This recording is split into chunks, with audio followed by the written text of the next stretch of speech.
All right, we have no character there.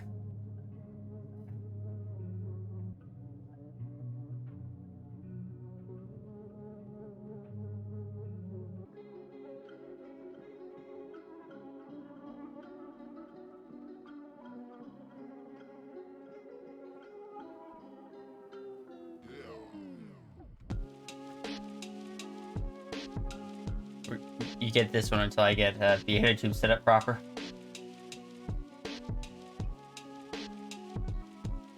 The work in progress one. Just read all of One Punch Man? Nice.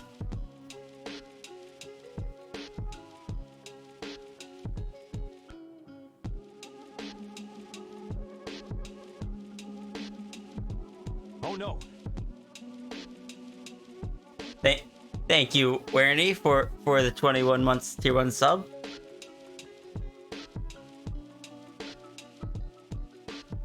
New avatar. This one's a work in progress. It's still missing a lot of animations and stuff, and there's no like option to head pat it or anything. There we go. There's a proper avatar.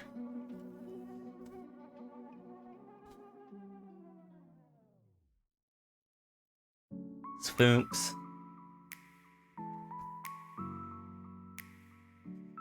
Should the big paws been looking up? Yeah.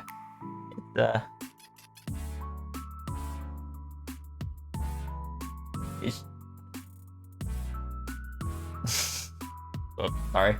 It's just picks up the hand to talk, takes it off the screen. It's coming along.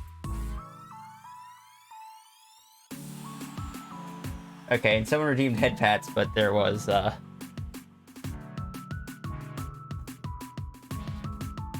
so I need to turn down my music a bit. How is everyone doing today? I am not going to start immediately. I'm going to give like 5 minutes or so. But before I even start that timer, those of you that aren't aware may have seen the title though. Today's stream we are doing art exercises and little mini lessons and whatnot. We're going to start with just some basic like inking practices. We'll do some figure sketching later on, probably both human and animal. And then after that, because there'll probably be time left, if people would like to see, like, have questions on specific things, if I can answer them, I will. I have not heard of Mythanoid. Just trying to figure out how to set yourself up while joining this. Oh. But yeah, before we start on any exercise and everything, just kind of want to give everyone like 5 minutes to just sketch whatever comes to your mind. If nothing comes to your mind, just sketch some eyes or like just sketch some like lines or eyes or paws or anything. Just to kind of loosen up your hands and stuff. Just pick something, a character, cat, person, anything, just for a few minutes.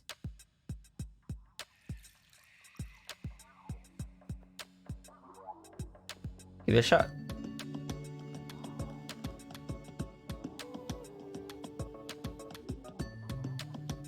Everyone, let's start with the basics. So, cursor is the most important if you are working digital. If you are not, then the graphite and or ink is the most important.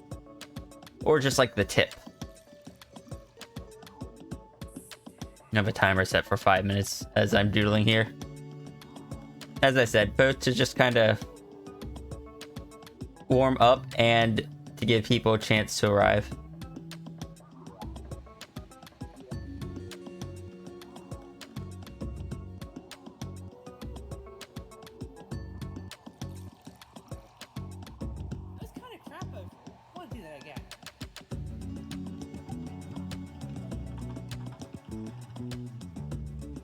Got your notes ready? Alright. So, full disclosure, before we go into this, I've never actually done something like this before, so no promises my teaching will be like great, but I'm gonna try. Yep, it's a Chris.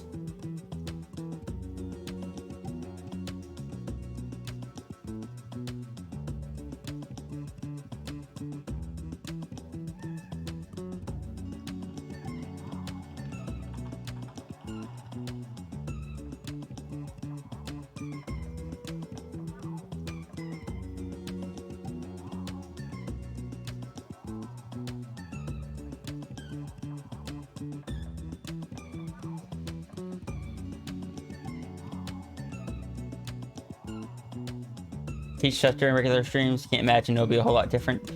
One more decade. Yeah, but during normal streams, I don't do the stuff like the inking practices and stuff.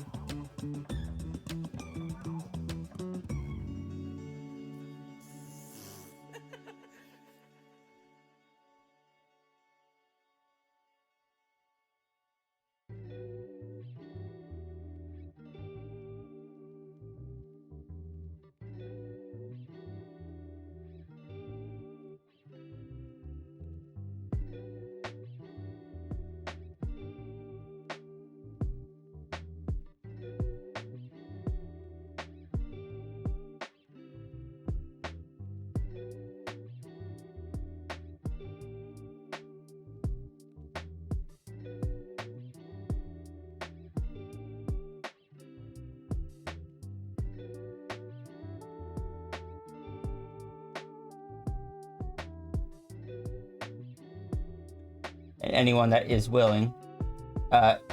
Right. Anyone that is part of the Discord or who would like to join the Discord, there is a thread that I started over in Art Showcase that is specifically for you sharing your practices from this stream if you would like to. I'm going to be posting mine in there as well.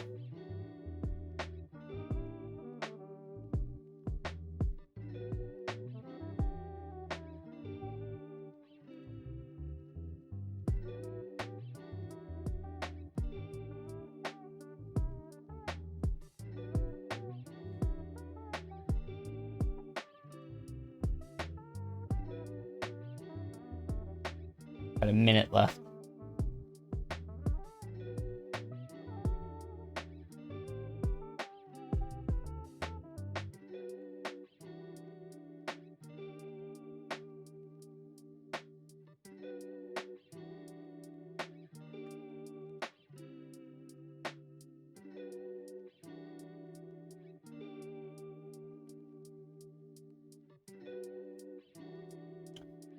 Pens. Out of curiosity, what pens do I usually use? Think by the looks of it, I draw on. I do draw on CSP. When you ask what pens I use, do you mean in CSP?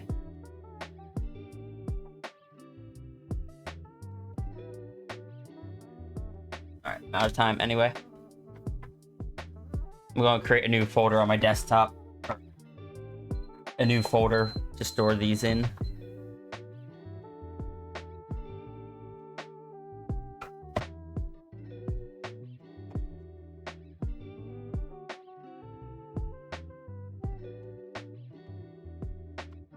Alright, so the pens that I use for sketching, I will use a mix of, let's see, I use the, a modified design pencil. It is modified to have no pressure for the size.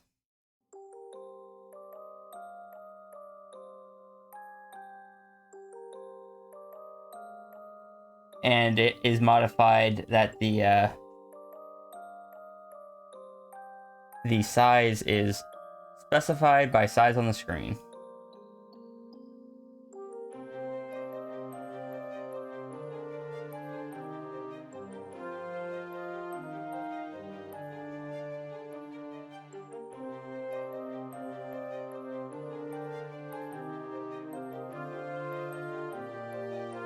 Design pencil? No, it's one of the ones that comes with CSP by default, I believe.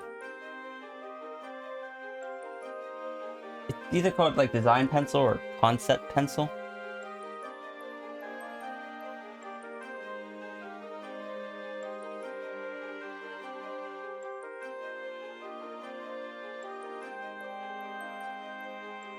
One should be one of the default ones.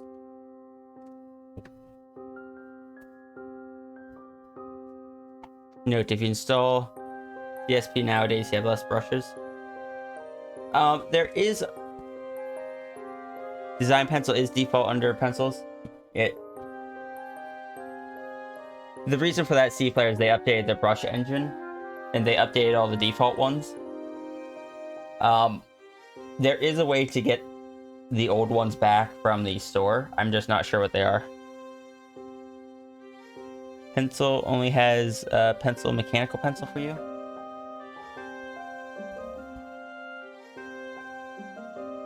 Check if only pencil, mechanical pencil. So in CSP. In CSP, if you go here,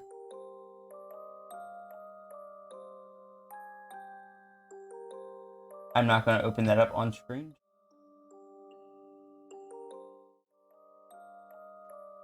Let me double check it first.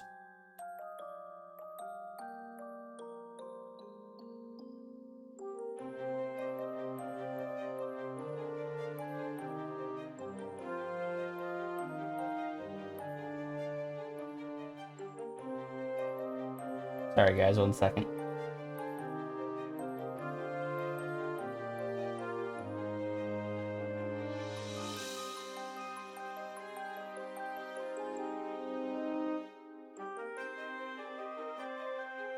Alright, so I need to go back to tablet screen. So if you click on that button up there, you get this. What you're going to want right now is, I believe, is if you click on the settings here, and if you click download additional materials now, it should give you the extra stuff. If you want to search for more brushes beyond that, right within this function, there is the Clip Studio Asset. Click on that. You can search up all sorts of brushes and stuff. Mine's loading slow, probably because I'm streaming. But they have models, they have brushes. Like this one here is the type of pencil. There's free ones and there's ones that you have to pay for. You can find all sorts of stuff in there. Note, it always loads kind of slow. Yes. You don't need to sync right now. Alright, so I'm just going to leave it on this screen while I go through. So that is one of the sketches I use. The other one you'll see me use is one that's just called Concept Sketch. Which was... Oh, what was...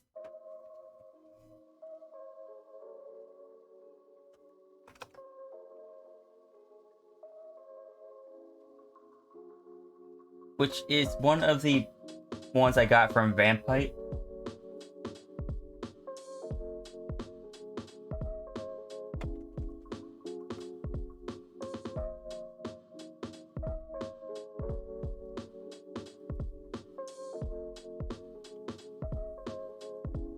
Let me see if I can find that real quick.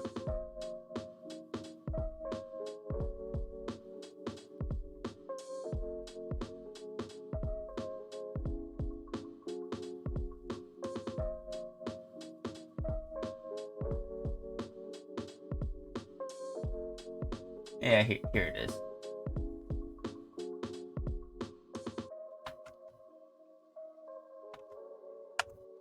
There is the concept sketch brush I use.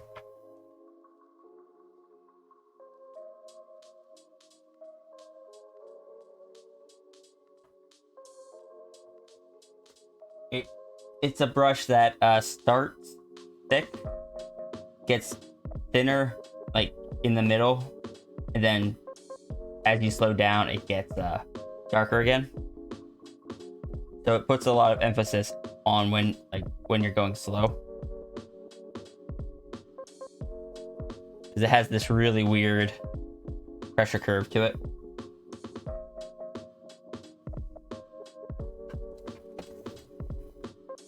As far as inking, one sec.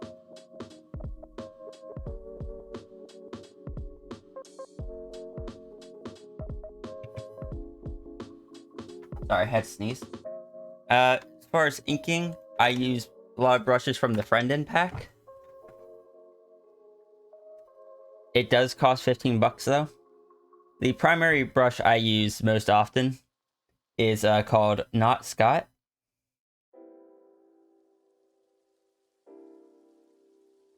It's part of the Friendin pack.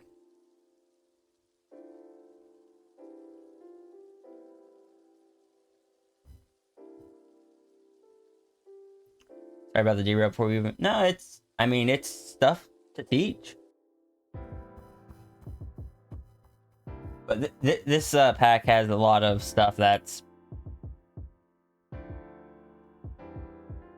like are meant to mimic actual real life brushes and stuff. Can you add something yourself? Or can you add something from yourself about the whole brushes deal? Sure. Other than that, I primarily use the standard G Pen brush, or a modified one I just call G Pen Color, which has the anti-aliasing turned all the way down and has specify by screen size turned on. That way it is dependent on how far I am zoomed in rather than what that says over there. I use that mostly for when I'm filling in colors and stuff, because I have the hard borders. This pen works. It works good for it.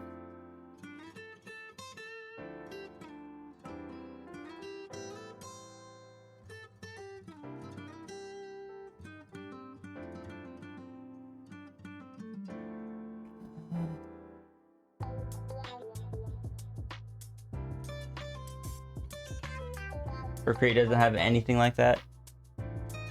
Not that I had seen, no. The Friendin G-Nib with tilt a lot recently. Personally, feel like the default G Pen are all you need to start. After you get more comfortable with stuff, you can play around with settings. Yes, this is true. Because even I don't mess around with brushes too much. I personally am not a fan of pure round brushes. I feel like they don't have much personality, but they are a good starting point.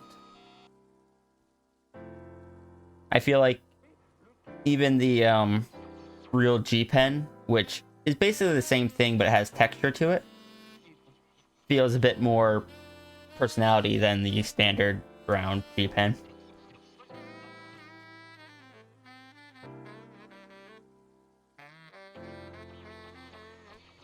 I feel like default.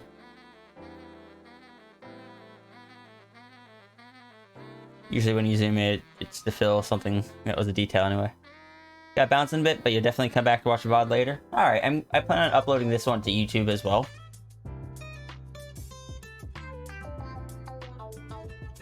Oh, and for eraser,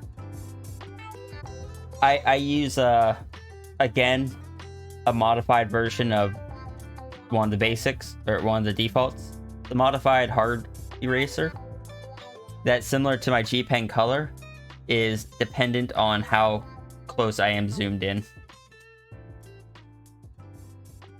That's why when erasing at times you'll see me zoom out quite a bit.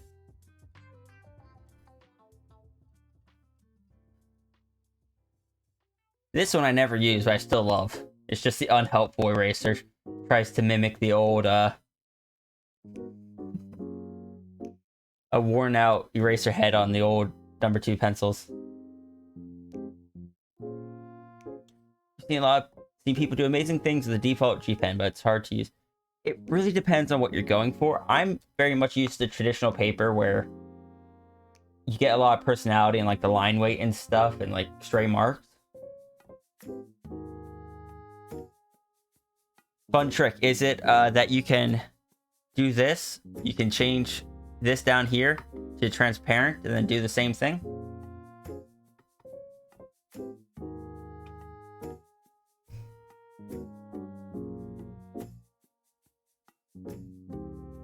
Imitate accidentally drag your hand across the pencil drawing. But yes, that is something you can do as well.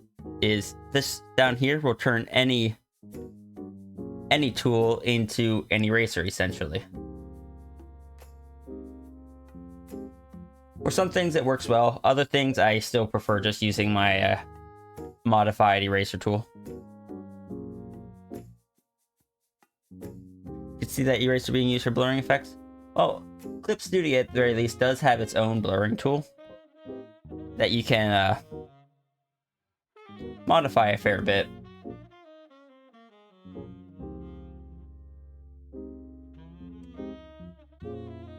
But that is the primary function for it, to create that kind of visual effect.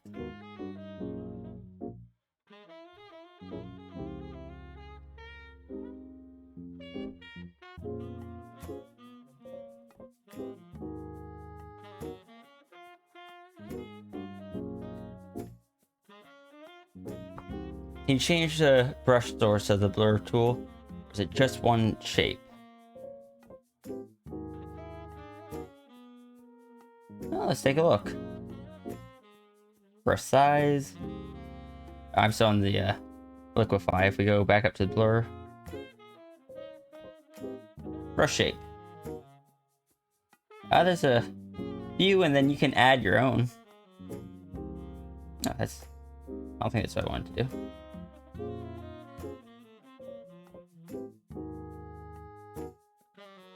Ah, yes, you can add a material there. That way you can make something other than a circle. I don't mess with these much. A lot of my tools I just leave on the default settings.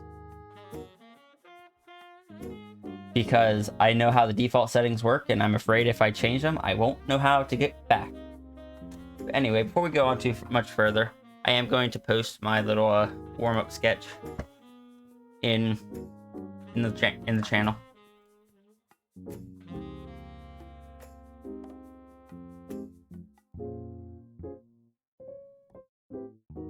We're gonna switch back over to here.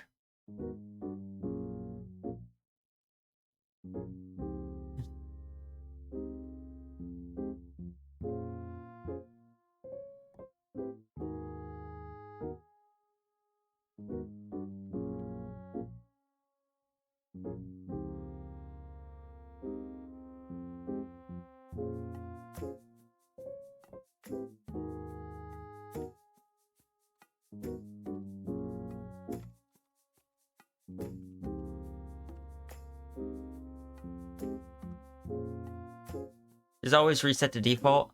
I should specify. I leave them where I found that they work.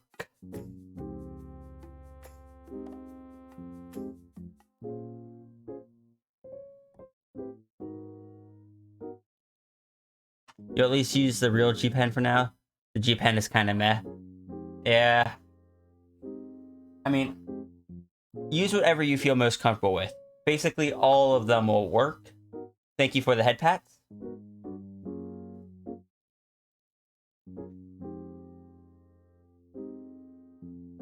can always duplicate them for messing around, which I do. If I switch back over here, you will see that this pen here is actually called Not Scott Brush 2. Because this was me messing around. It behaves differently than the Not Scott Brush 1. Not significantly, but enough that it is noticeable for me, because that one has a straight curve line there. This one has the settings changed up and stuff.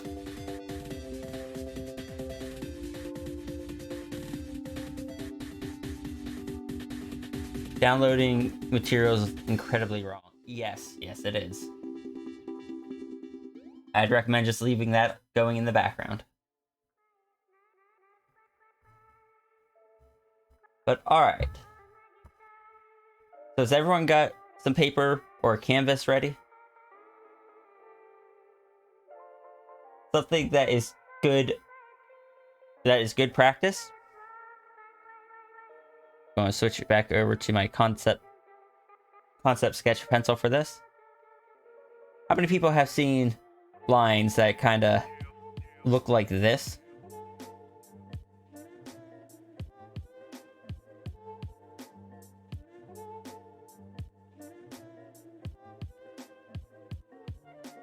That it can work if you are, oops, I'm on the wrong eraser.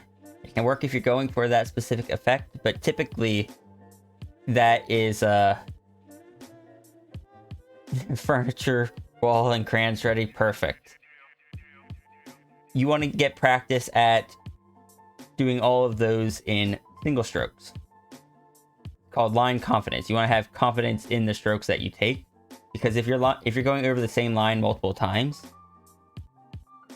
people can tell when they look at it. And having a single stroke versus the fuzzy strokes. Yes, I know everyone here likes fuzzy, fluffy things, but setting that aside, having the single strokes will lend a lot to making it a lot cleaner. If, for example,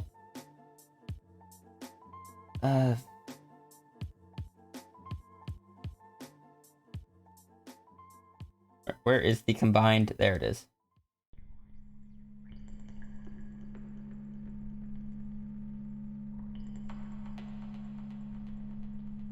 Because you'll see in most of my sketches, even I go just with a single stroke around all of them, even on the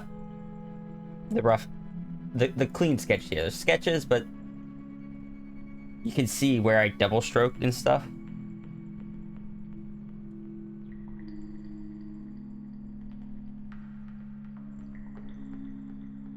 Oh no, your art habits. It's something most people do when they're beginning, but we want to try to practice at not doing it. That way you can choose whether or not you want to. So some practices you can do for that. First thing we're going to do, I want all of you guys to just draw several dots along the left side of your screen and or page. And do the same thing on the right side.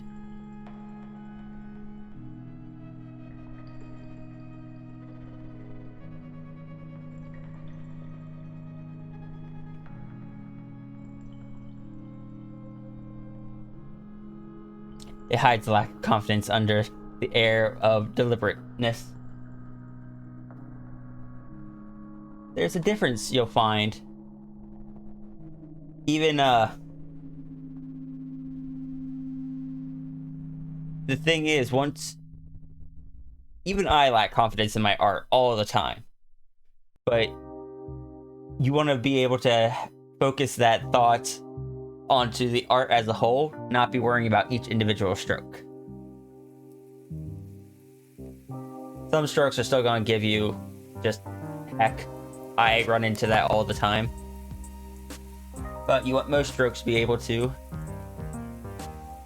be kind of just go once and you're done.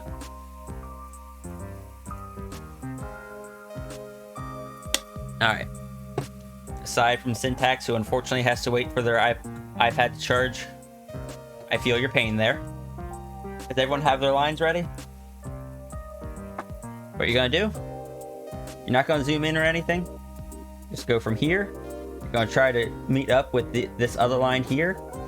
Going quickly, smoothly, straight. If you miss, just continue on to the next one. Just going to go across the page, trying to make the lines straight, smooth, and quick.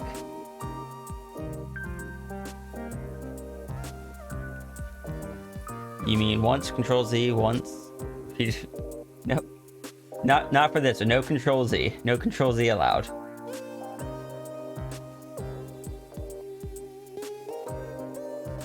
Luckily, you remember this one from on a stream a few days ago. Yeah, I may have been talking about it beforehand. But it's a practice you want to use more than just your wrist. You want to use your whole arm. Since it is a larger area, you're not going to be able to use just your wrist.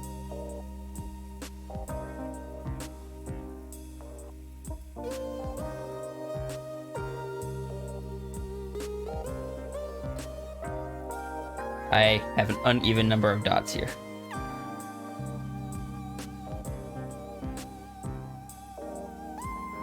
And once you do that, you're going to do the same thing from the top to the bottom.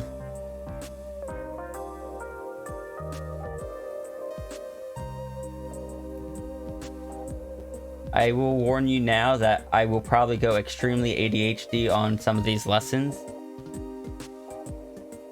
And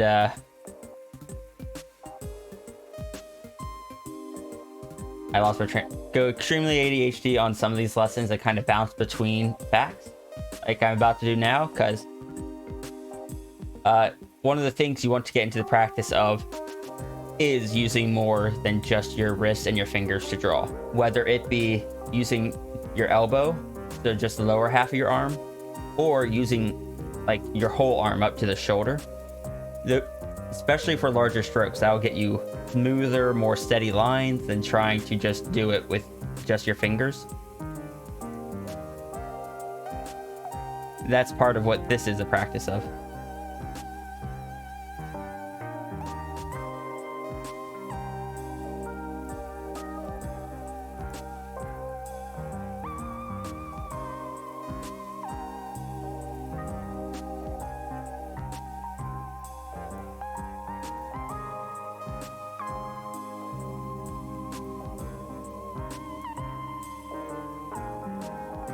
I have not done enough of these practices myself because I didn't learn about them until years after I had kind of developed a lot of line confidence. But it's still something I need to practice for getting better at making my lines go where I want and getting them straight and smooth. As you can see, none of these are perfect squares.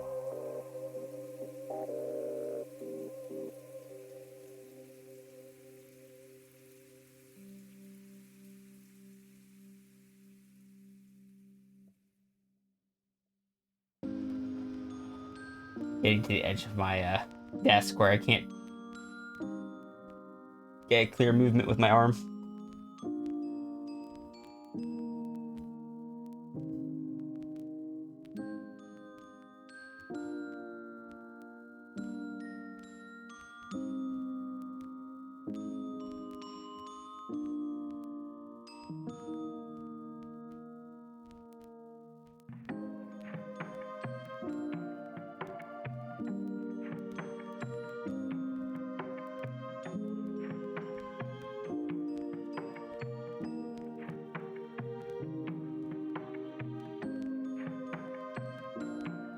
You'll want to find what works best for you, but in my experience, and I've heard other people say it as well, you don't want to look at where you are drawing. You want to look at where you want your line to end.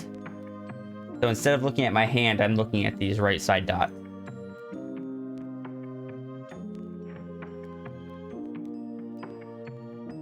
Because if you're looking at your hand, you can't. It's kind of like looking at the street right in front of you while you're driving versus looking ahead. You need to be able to see what's coming up. Draw a box is a lot of exercises like this one. Good. Not actually looked through draw a box yet, but canvas looks like a pattern you make for a puzzle to make all the pieces fit. Keep that C-flare. Keep that and use that as your reference for your starting point. As you practice more and your lines get straighter, you'll have that to compare and see the progress you've been making. Now your driving is being critiqued. Sorry. That wasn't the intent, but yes, you should probably look ahead of you instead of right at the nose of the car when driving.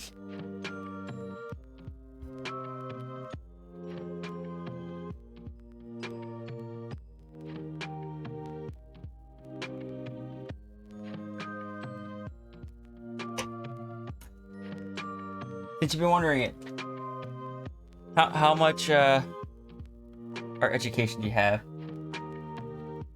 Oh, that's a poll, so I'll still create the poll, but I will also answer the question for myself.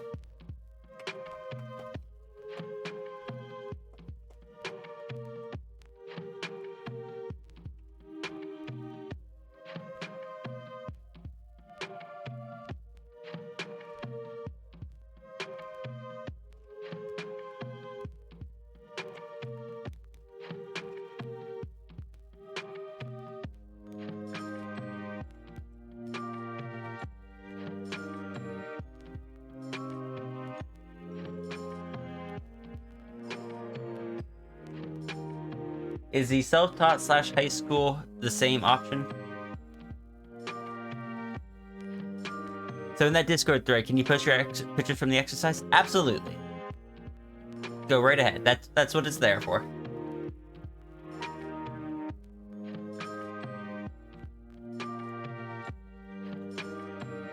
Different options? Okay.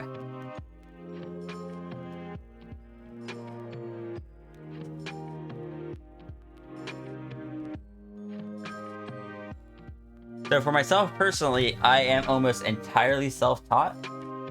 I took one art class in high school and I failed it. And I haven't gone to any higher education for art. The more you do this, the more you realize you're not holding your pen at all correctly. You're struggling to find what correct... There is no correct way to hold the pen. Hold the pen in whatever way works for you. Most artists hold their pens in multiple different ways anyway. A little while ago.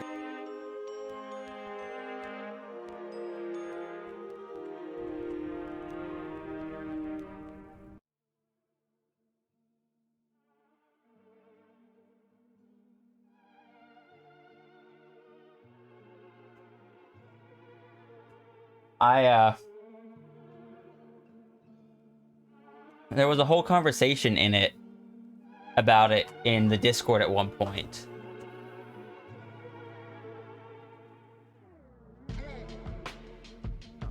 Let me post my line page to the thread as well.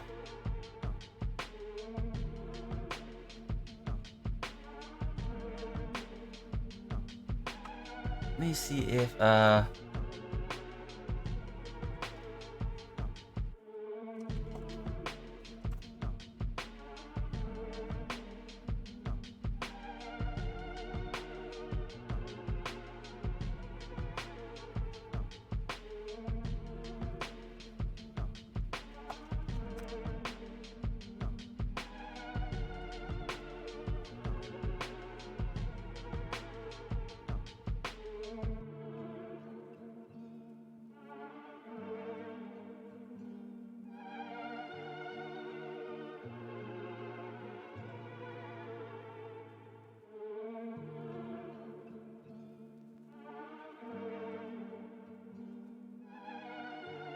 it was when, right, that's what started that conversation. But let me post a link to that in the thread.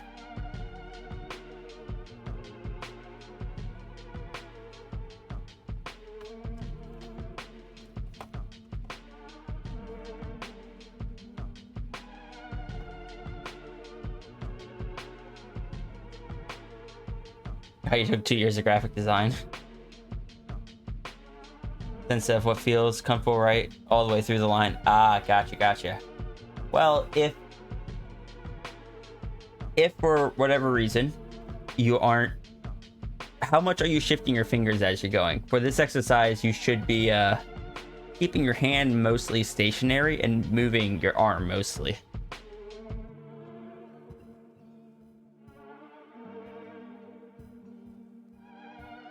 Should we be doing multiple layers of this? You may if you would like. I just started a second one to give people more time to do one. Is there a term for finishing the strokes too early? I don't think there's a specific term for it. You just finish the strokes too early. So, yeah, on the note of the poll, I have not received much for like proper official art education, so I don't know a lot of the terminology and stuff. I have, however, watched a lot of videos and read a lot of tutorials and done a heck of a lot of figure sketching, which you guys are going to join me in later, if you would like. What feels comfortable at the start of the line feels awkward by the end. Maybe you're too high up. Too high up on the pencil? Possible? I have 3 different grips that I tend to hold the pencil by. One for, like, average writing and sketching, one for when I want it to look super neat, and then one for shading. Maybe you're too high up in your seat? Oh, okay.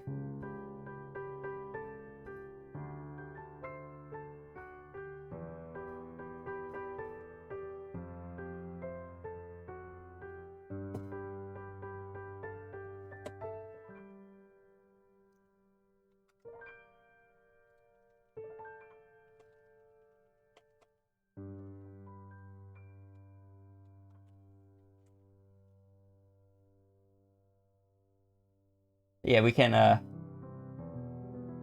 anyone need more time with this one? Guess good thing is that it at least looks like a mesh and not a mess. You have your tablet angled pretty sharply so you hold pen close to the tip.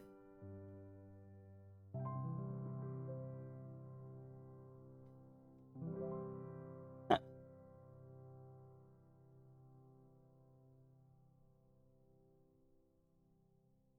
Maybe that's why. Nope, that wasn't pumpkin. That's pumpkin. I said that's. Oh no. Oh, this was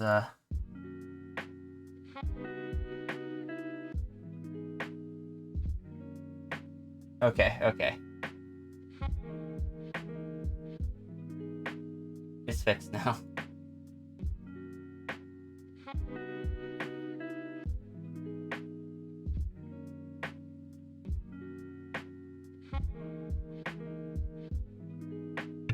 What happens if you try going from the other way, like bottom to top, right to left? You get more practice at going the other way. I recommend doing so. It is not at all a bad idea. As I said, I'm not a professional teacher and I just hadn't thought of it.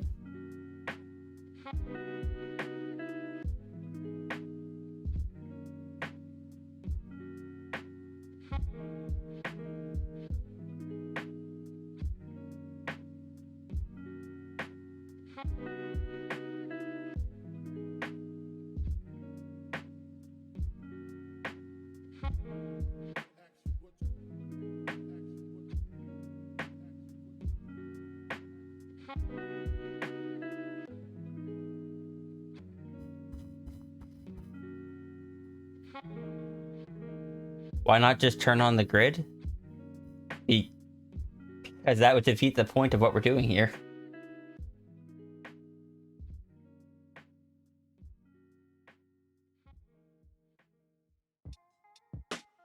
How did I miss several of these?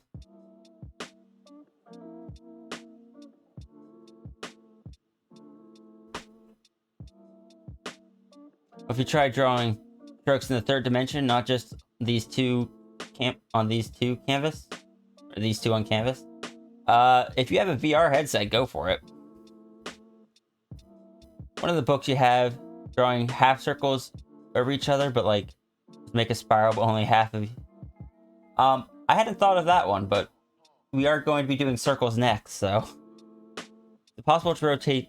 It is possible to rotate the paper, so making lines from angle you're comfortable with can help.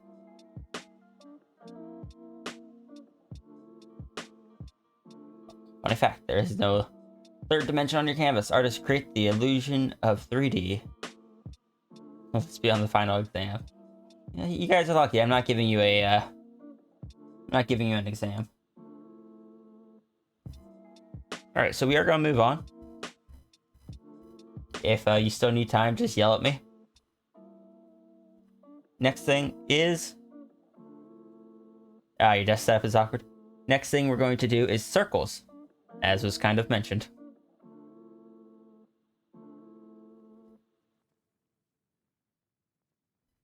Take your pen, draw a circle, try to have the both ends meet, not fall short, and not overlap, best of your ability.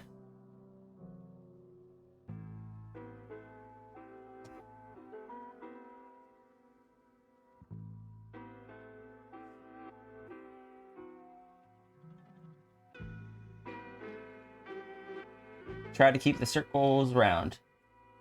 This is another one where you want to use like more of your arm, because if you try doing it with just your hand, you don't get as smooth of strokes.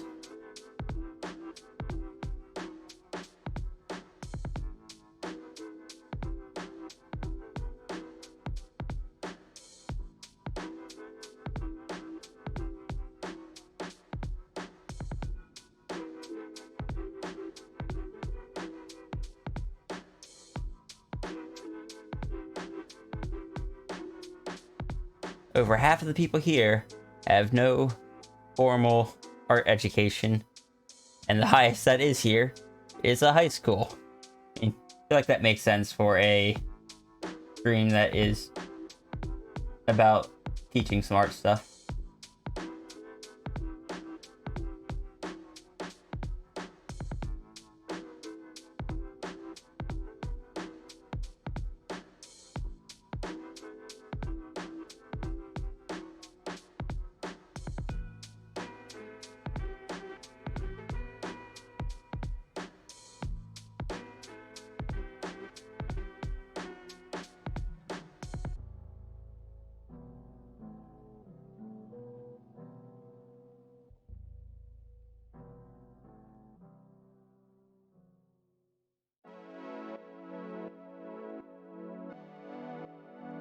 There wasn't an option for 6 months of art college program.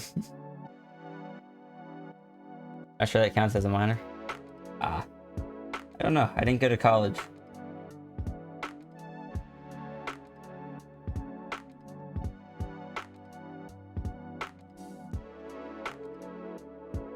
So much orbs.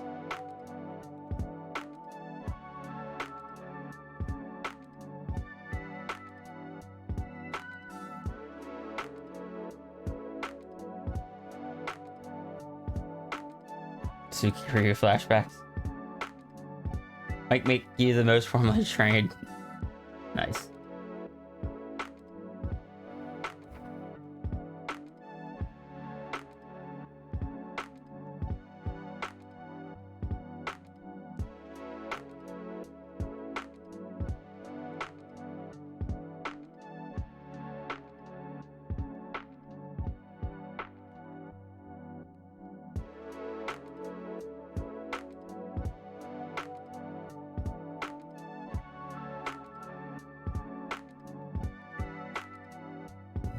Remember correctly, SCAD, Savannah College of Art and Design, considered an elite art program, has absolute worst tuition to benefit ratio of every school in the US. Jirka, you are the last art bender. God, your hand is cramping. If you need to, if like your hand is starting to hurt and stuff, definitely take a break and whatnot. Something I hadn't considered, for stuff like this, I honestly don't know if this is better, but just try to be aware of how tightly you're gripping your pencil. You may want to loosen your grip a bit.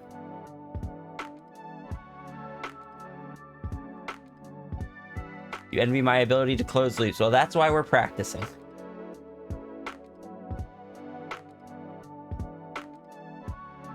But even I normally, when I do circles and stuff, I go over them several times because I'm not confident enough to close them and make them round on my first attempt.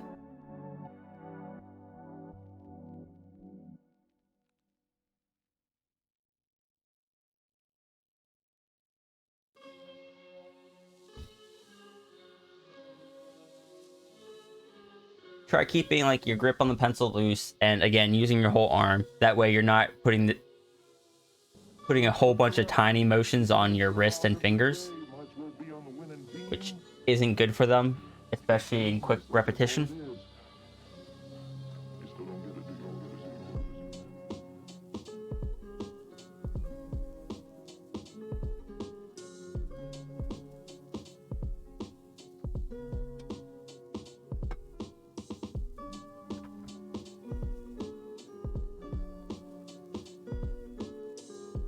Is catching the cable to my mouse.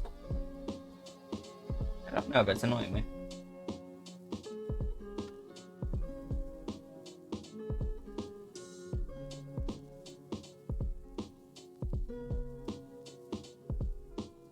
Notice many artists make lots of circles. The reason for me at least is because when I do multiple circles, none of them will be perfectly circle, but the average of them will be pretty close. Imagine if Sukiryu had that many orbs instead. I don't know.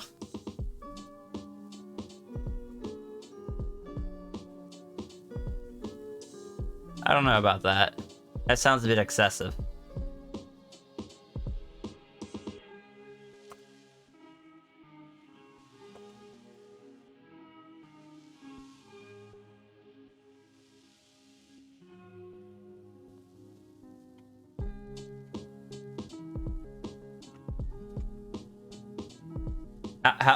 How's this C flare? Is that enough?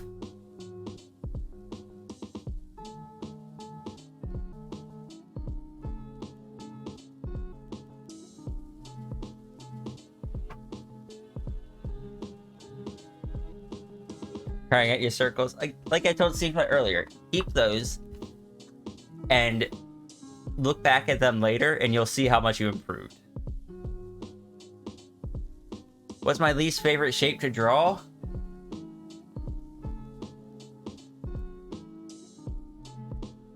Of like the basic shapes?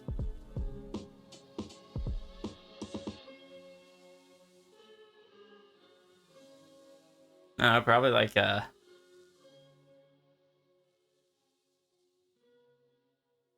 No, I honestly don't know. But I got distracted. Thanks, C-Flare. Split it into going both ways for drawing circles. I've not tried drawing circles going the other way, but now I feel like I have to. So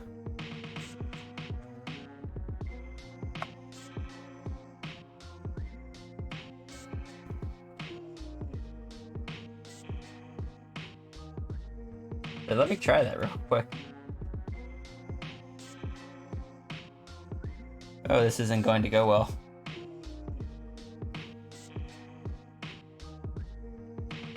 Okay, this is actually not as bad as I thought.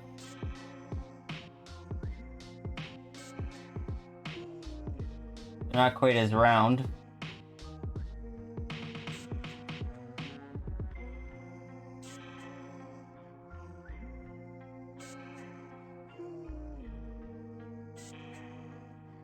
Go one way until they start to get distorted, then swap to the other, like.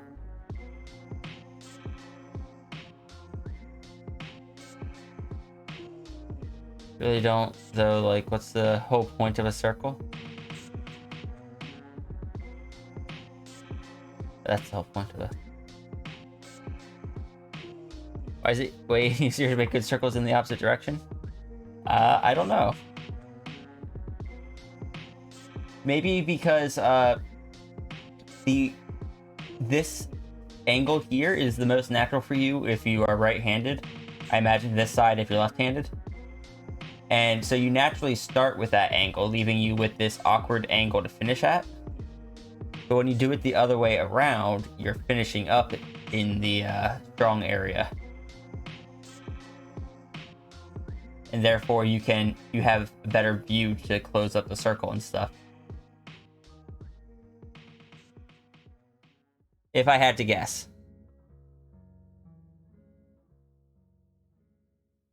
All right, so if you are using a brush that doesn't have line thickness like mine, switch to one that does. So the next one is we're doing some more circles. And then it got bad again when you went back. Huh. This time you're going to be doing circles and intentionally making one side heavier than the other.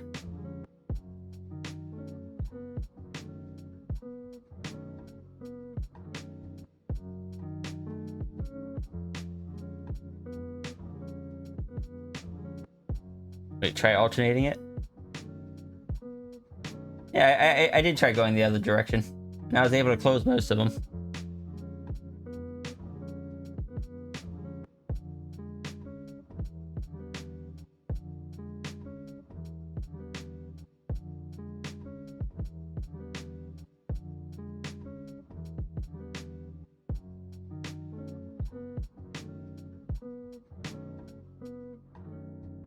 Just realized Tyrga's streaming what they're doing. Ooh, let me put that on my phone. I can't.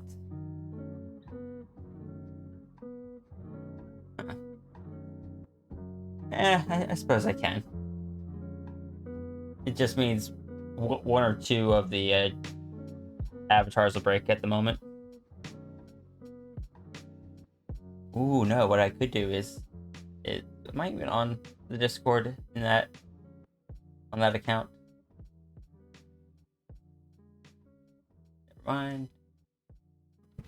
Never mind. Anyway, back to drawing weighted circles.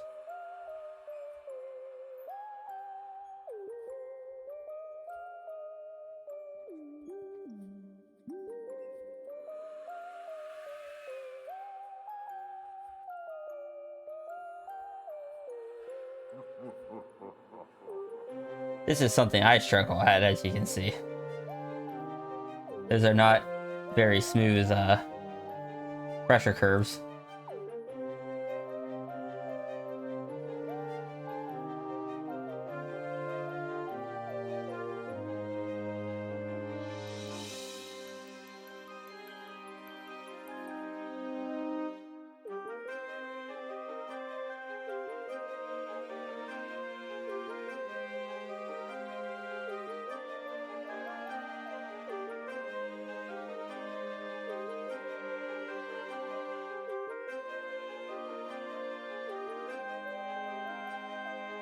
Trying to find a brush to do this.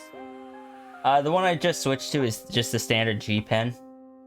So, like, any brush should work, as long as it has some pressure sensitivity to it. So, Snowy, I'm not sure if you're in CSP or not. Remember someone was using Procreate. I can't remember who it was.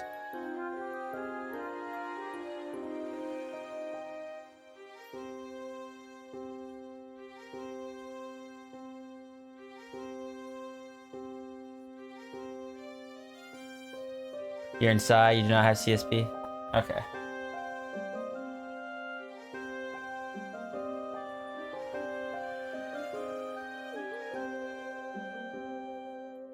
I do a whole page of these. This is why we're doing it as a group, because otherwise I'd have stopped at, like, here.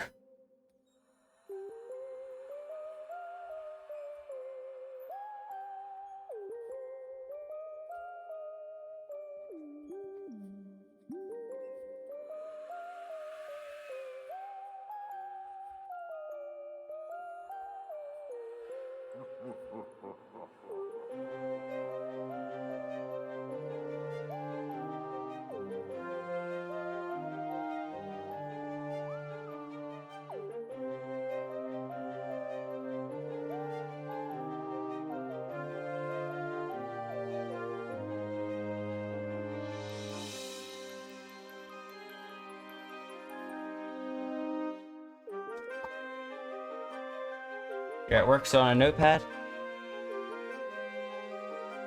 You're using like a pencil or something, like line weight. Oh, I mean, you can press harder, so.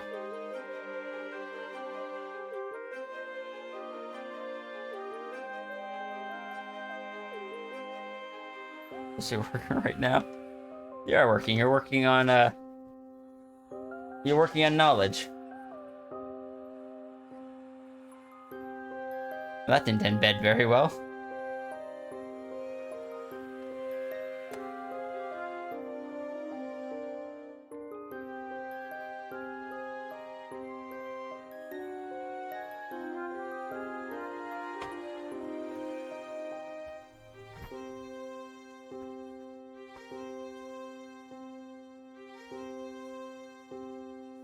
Thank you for the head pats.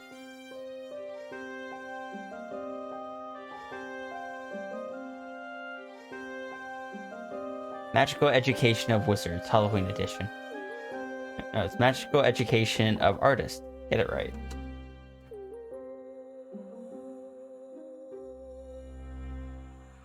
Yeah, the current one is painful.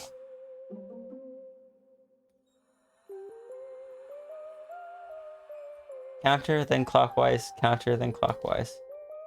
Huh.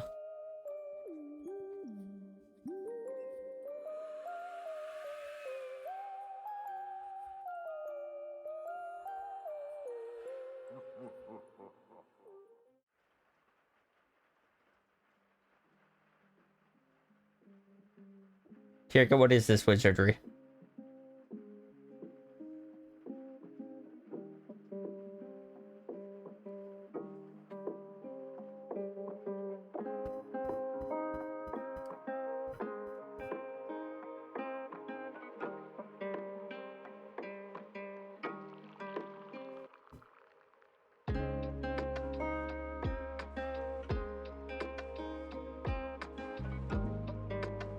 Alright, so the next thing we're going to be doing is zebra stripes. You're going to take your brush, start off soft, go thicker, go back to soft, go thicker, back to soft. Try to get like a smooth gradient between these. I am not doing it. I'm really curious if it has to do with my pen settings here.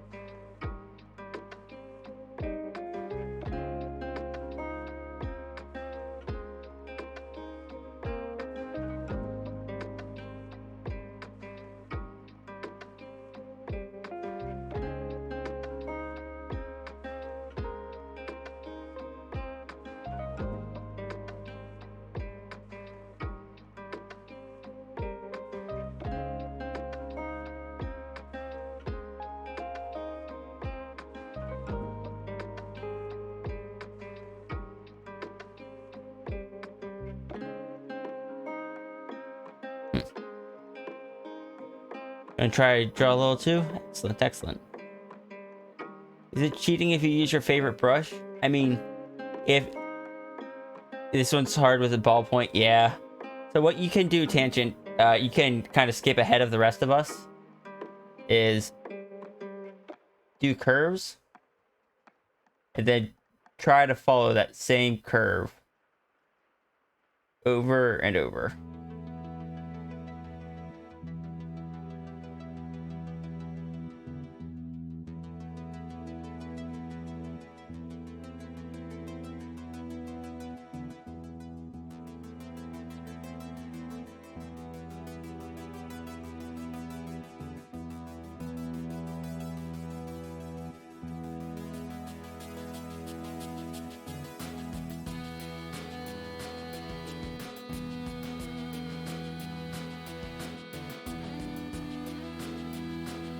You guys get a preview of what's next.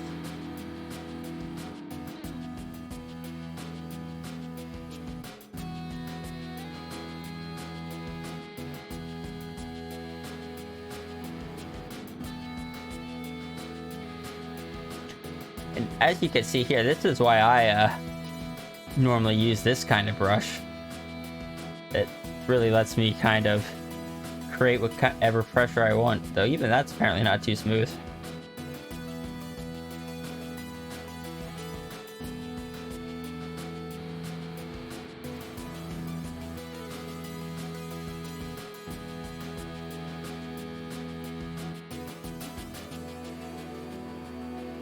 Just use a quill pen like a normal modern artist. I mean, the quills are so outdated. Use a dip pen.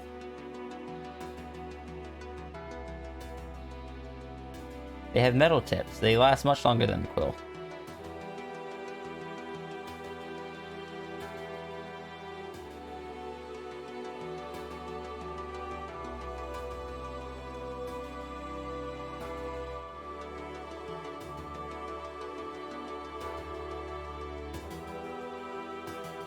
Seems to work better with larger brush tip. It makes it more noticeable.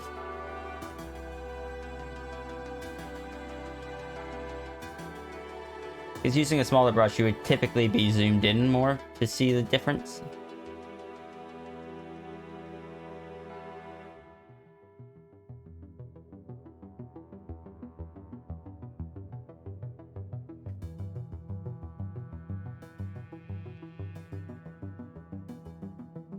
Oh, you're a classical musician? I couldn't help but notice your flute is made of brass rather than a bone. Poser.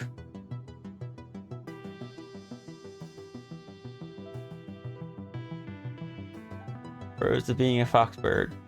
Free quill pen supply. Cons, no hands to hold a pen.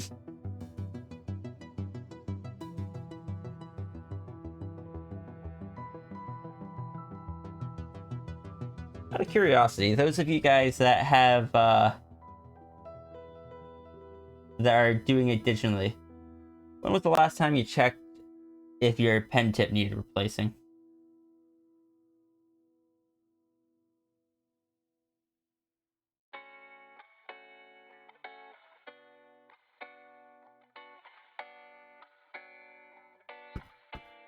And that's why you need thumbs, folks.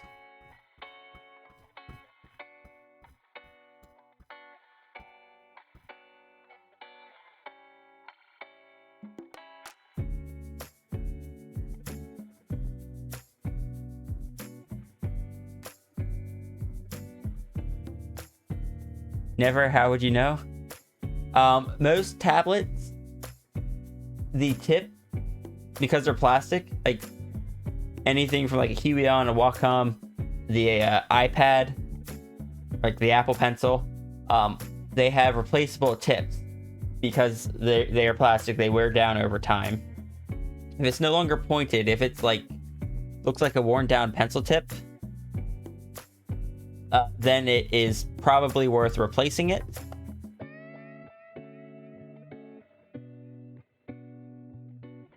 If you have a Huion and it came with a round base for you to stick your pencil in, you can probably unscrew that donut shaped base, and there are extra pen tips inside of it, as well as a tool to remove the old pen tip.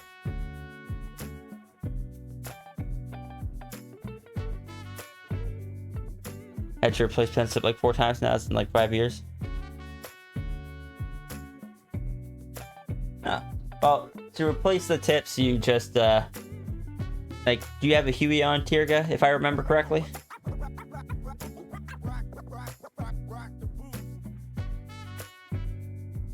Most times they don't screw off. Most times they actually just slide out. But you need a little gripping tool. Wacom, I imagine Wacom's similar. If you look where you have the tips, there might be a little metal tool. There's like a tiny little set of tweezers that are designed to grip onto the tip, pull it out, then you just slide the other one in. But I would personally recommend Googling it before just trying to rip out the tip.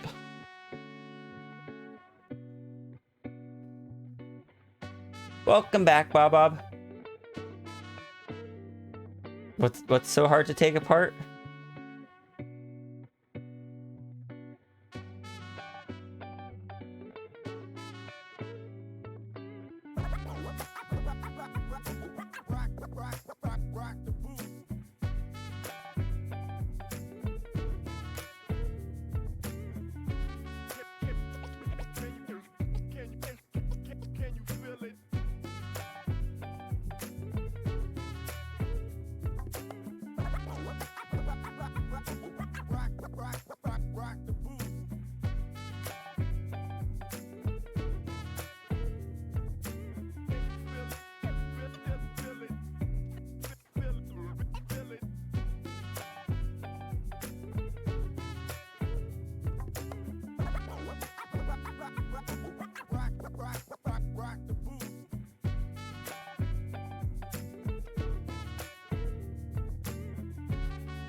This is one that's always bugged me because I think I probably have the pressure settings in my tablet wrong, and I've tried fixing them once.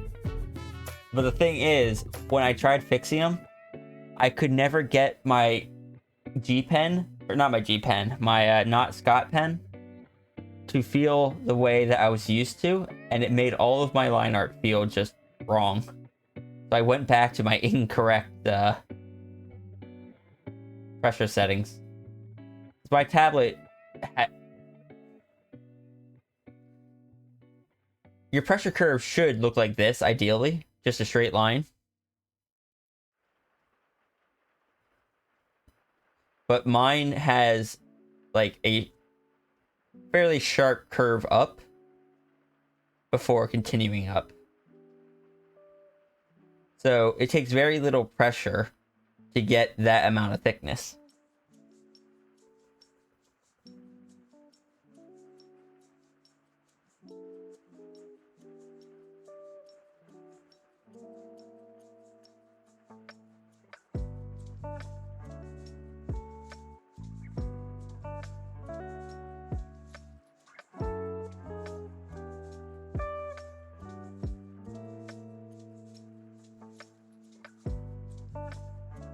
Your pressure curve is quite the opposite.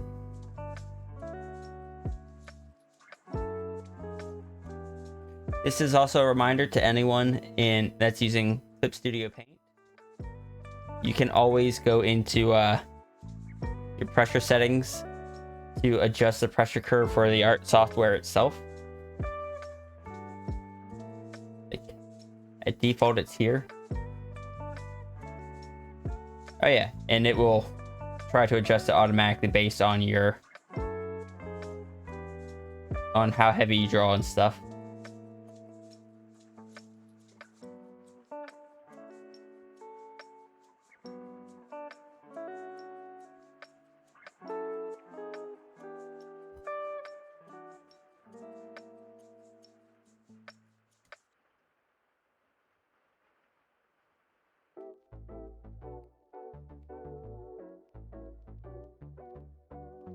For other art software, I'm not aware of any such thing. It has automatic adjustment, yeah. Actually, I'm curious. If I tried that, would I be able to do this better?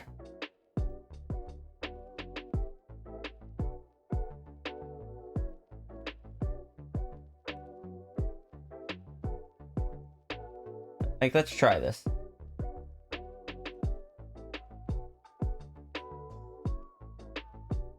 No. This has not made it easier for me. Well, then again, that pen currently isn't... It has its own pressure curve setting. Let's go to 1. Velocity pen had a straight. I mean, that honestly works pretty well. It's not perfect, but... Anyway, I'm sending this back to what I'm used to.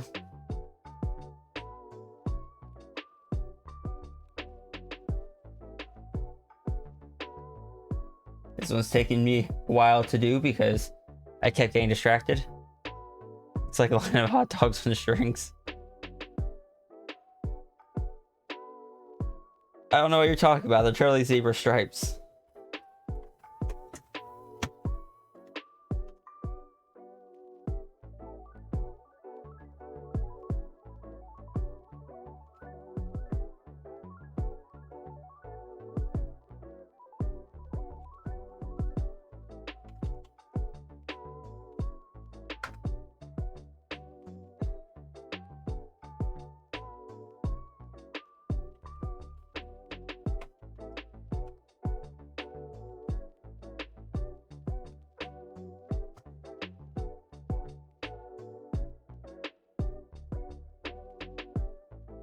The one with the whacked out pressure.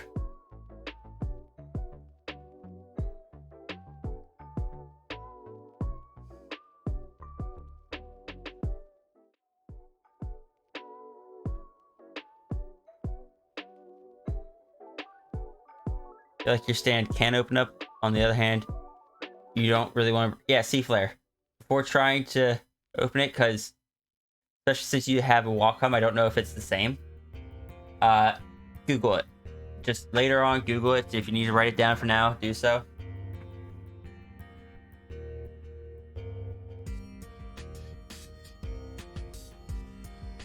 So what I'm learning is that this is an exercise that all of us should probably practice more, including myself.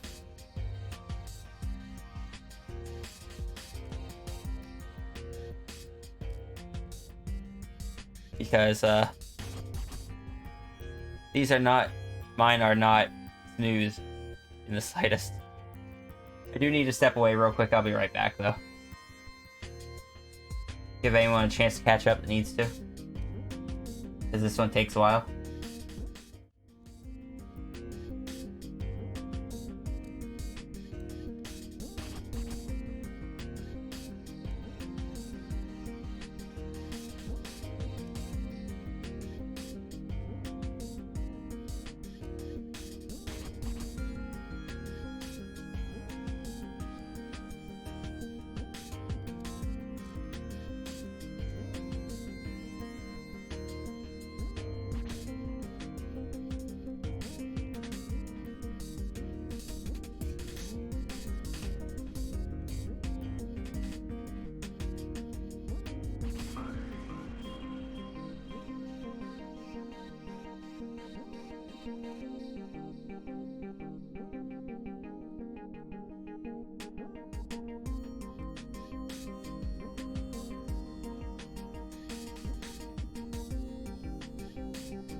Alright, I'm back. Where is my music?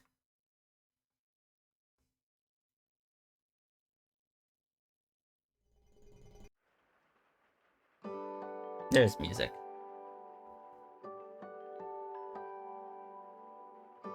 And C-Flare, I glanced through real quick and I didn't see anything. It's insane how much your hand sticks to your tablet. Tirga, did you wash your hand before starting? Because if you didn't wash your hands, you may have oils and stuff still on your hand.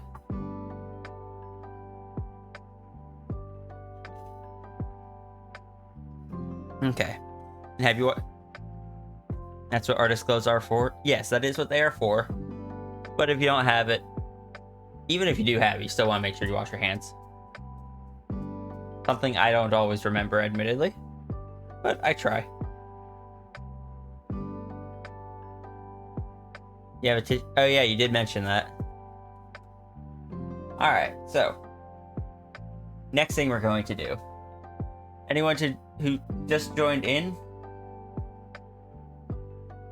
we have gone through lines where you put dots on each side of your screen and you try to draw a single stroke across to connect them.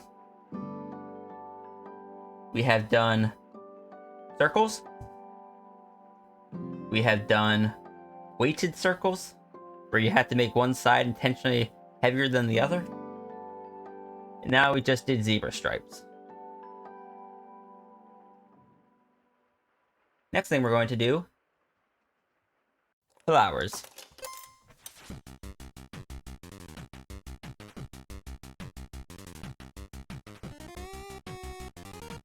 So, make a dot. Without lifting the pen up, you're going to go out and come back in to the flower multiple times, or to the dot multiple times. Try to make them uniform as you can and repeatedly meet up at the same spot. My flowers, as you can see, are not the most uniform.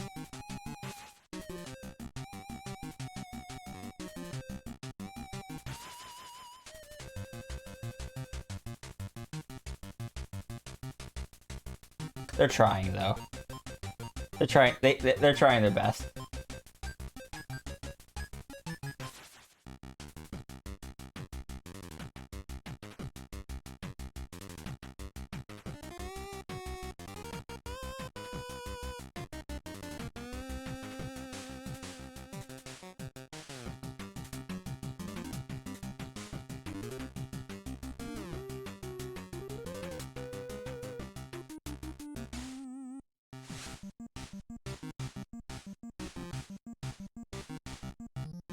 You know, I wrote down an index card with several of these exercises on them. And I have not looked at it once. Yay me.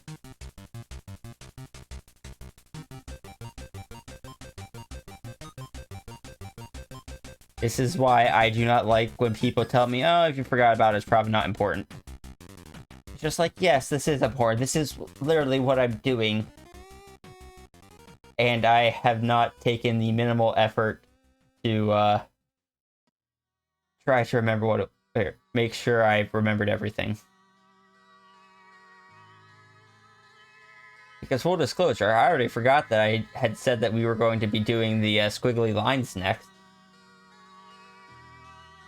So my index card's kind of like your grocery list. They're also kind of like my grocery list.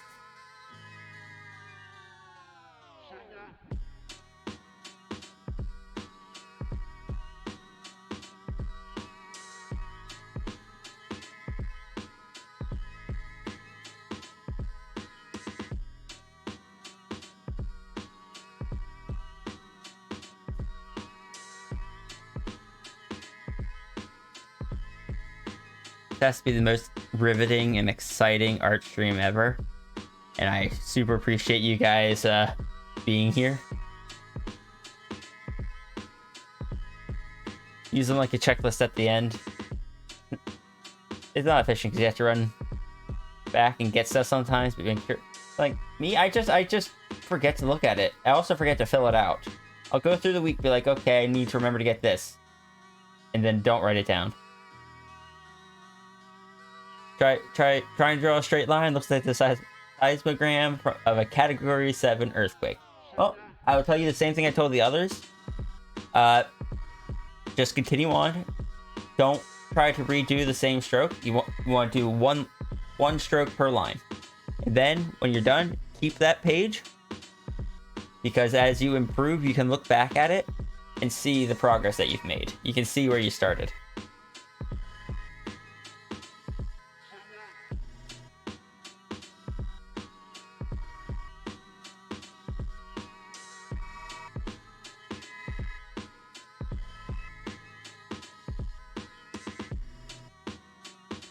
Like, if you look at even just across a single page here, as I'm doing it more, I'm pretty sure this is better than that first one. Hard mode drinking coffee right before. Oh no. Honestly, you're loving this art stream? Even though you're struggling like crazy, in fact, might partially because you're struggling?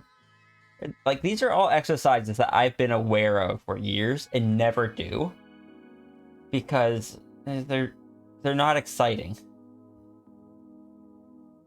Why are they getting slightly better? Are you talking about mine or your own, Seaflare?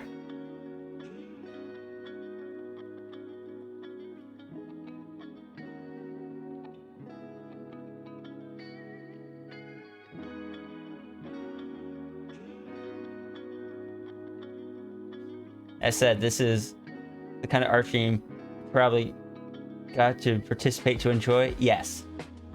That is why I specifically opened up the channel in the Discord, is because I kind of want everyone to participate if they wanted to. I wanted everyone to feel like they could share their studies without fear of being judged or anything.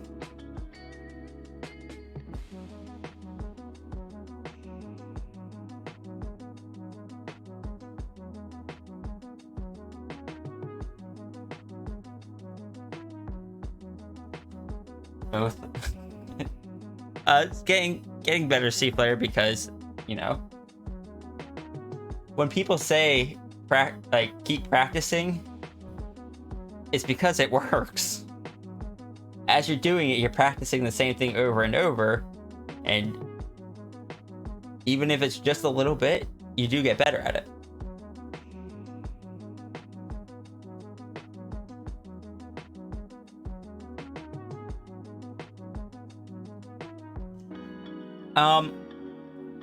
This one, like, using your whole arm is probably better, because, like, if you do it without your arm, when you get to the other side of the flower, your strokes are going to end up different because of how your fingers move. Using your whole arm, I started using my arm more as I went, and that's when mine became more uniform, which you can't see because there is an aorta in the way.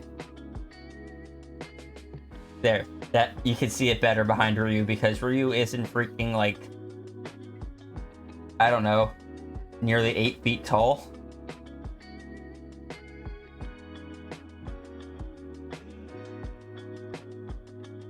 Anyone that is good at something, at some point we're bad at it. There's no such thing as talent. Correct. Well, some people do have a talent for things. I won't deny that.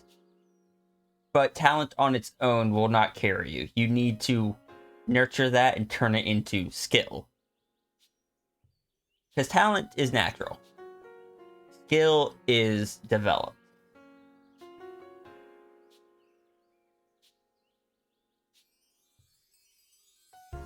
Feel like you were slightly lucky to figure out to use your whole arms early on, both when you started with a bad tablet and was just starting to watch stream. Talent is an EXP modifier to learning a skill. Yeah, because certain people will pick up things more easily than others. Like the same reason some people are better at math than others. Some people just click, some people it's just white static. Anything is like that, but anyone can also learn it. Some people will just take more practice and effort than others. you try to do it, but you get discouraged by how abysmal your handwriting is. Well, that there, like the whole getting discouraged by stuff, is why we're doing it as a group. Because I know a lot of you guys have seen this, but there are some newer people that probably haven't. Where is it? Where is it? First comics. Would you like to see where my art started back in like 2010?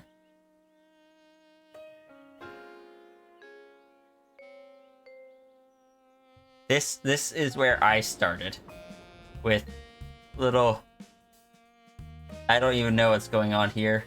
Me being super edgy in high school.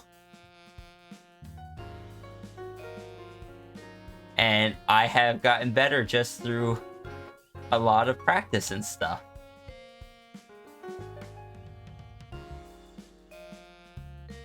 About my wolf OCs later. But yeah, it's like leaf arm. Oh, lead arm, yeah. I don't exactly remember what was going on here. I had fairly recently been introduced to anime, and there were clear anime influences.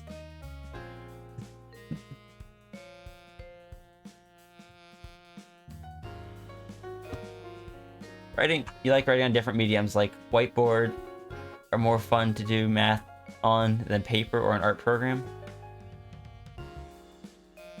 Must always compare yourself to who you were yesterday, not who someone else is today.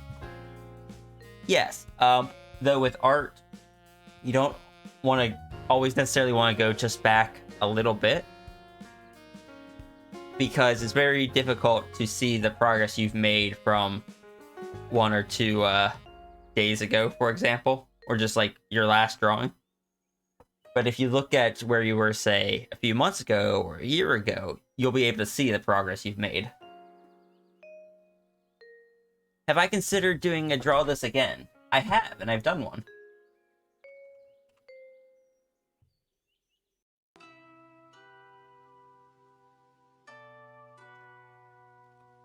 Whoops, that wasn't what I meant to click on.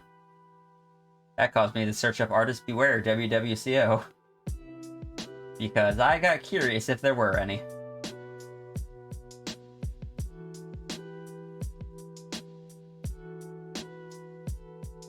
Here's the draw it again I did a few months ago.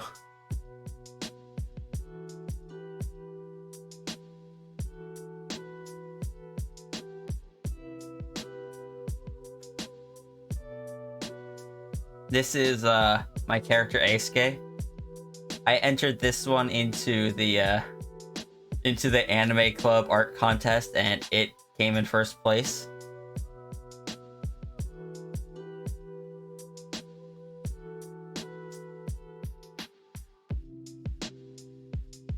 The air swirl effect from 20. Yeah, it is, but it was a bit too much for what I wanted to do for the modern one. I also wanted to show his the way he manipulates it has changed as well. Because when he was younger, he just had like a cloud around him at all times. Think that one character from the Peanuts comic that always has a dirt cloud around him. He always had just a little silvery metallic dust around him. But as he got older, he could control it more, and it wasn't constantly surrounding him. It was only out when he needed it.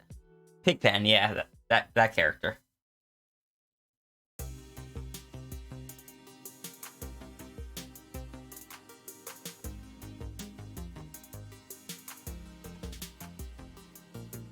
This flowers made it look like one of those things where you count the petals on each flower and do some kind of math formula to code a message.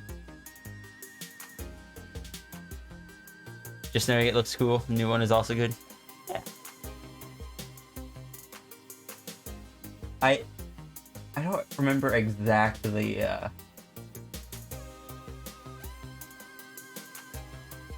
like I also gave him his modern outfit and stuff. compared to whatever the heck he was wearing back then. When I designed him, he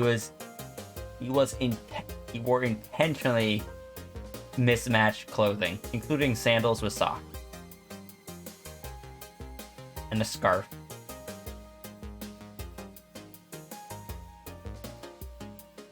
Thought about trying to draw with the left hand instead of right, but not sure if you know how you know if that is right.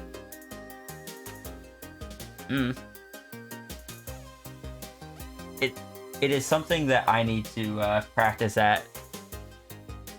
That belt, what's it doing? How's this staying on? Excellent question. Chaotic Aisuke. He was back then. He very much was. The belt was probably staying up literally just by the power of his code, as it's called.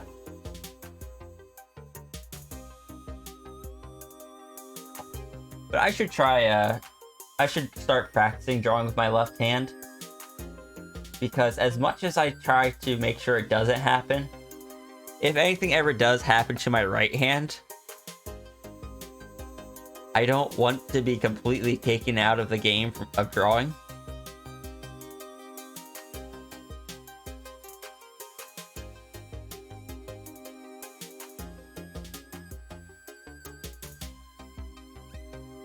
I'm gonna draw some more flowers.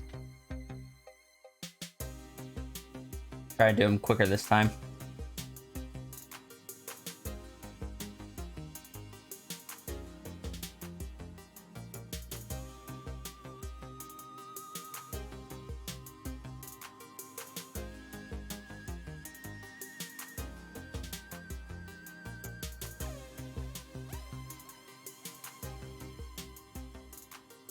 Makes you think of the hand model in Zoolander. Having his hand in a protective bubble.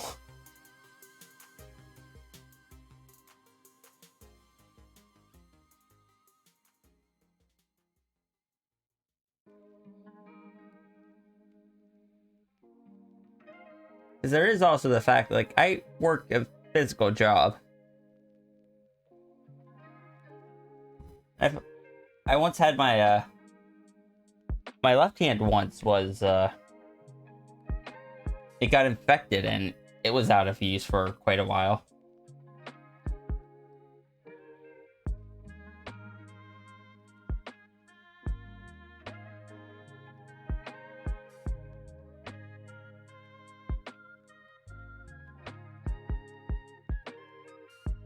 Seaflare, how are those flowers coming along?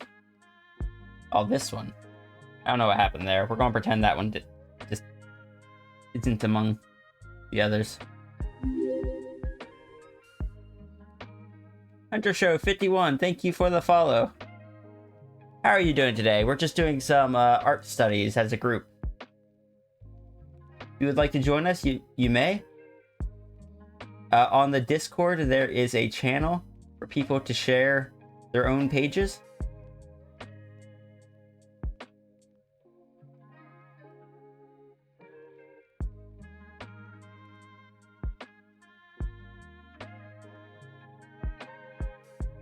Stretch? Alright, I'll stretch.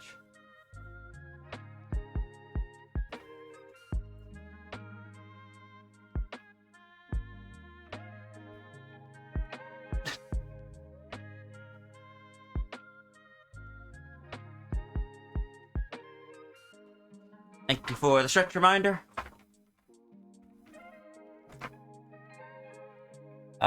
As far as why the petals started multiplying, at least for me, it's because I was getting better control at making them thinner.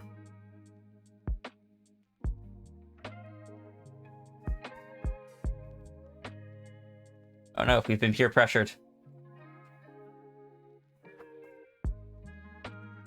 Just if the peer pressure gets too far and starts blocking too much of the screen, remind me so I can pop out the panel that I normally do.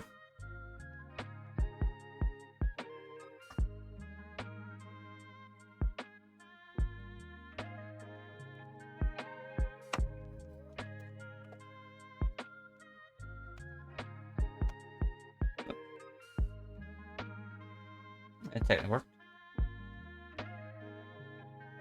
But noodle, no, yeah, you can still do the peer pressure. I just need to make sure it's not blocking off too much of the art screen today.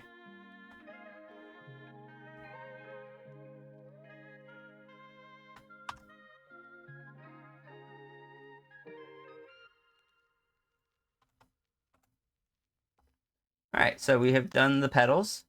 We have done the zebra stripes. Thank you for the head pats. We have done circles, many circles, and we have done the crossboards, basically.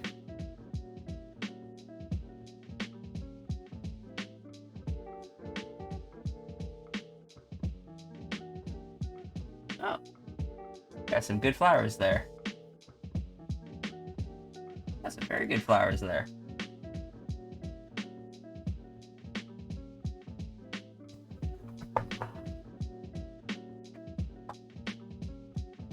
Thank you for all the head pats and a hydration reminder.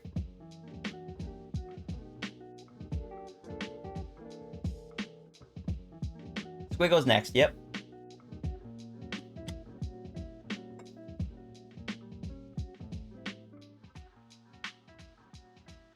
Thank you for the head pats again. Hydrate pats. So, you're going to create a line down the screen or down the page. And you're going to create another one that follows it. And another one that follows it.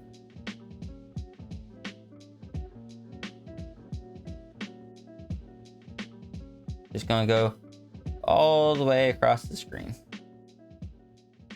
Trying to keep that same shape.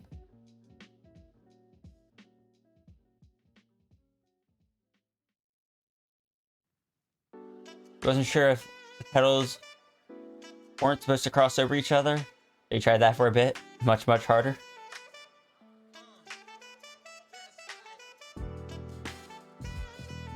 I don't know too much either.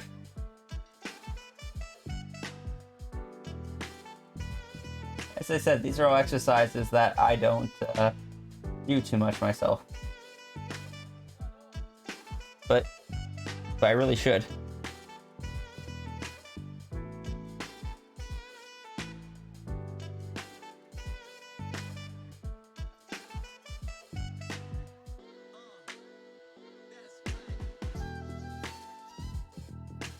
Most important exercise for drawing noodles.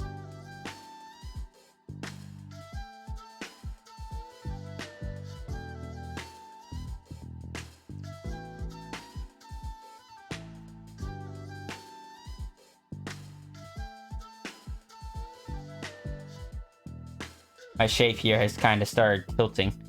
It compressed at the top and gotten wider at the bottom.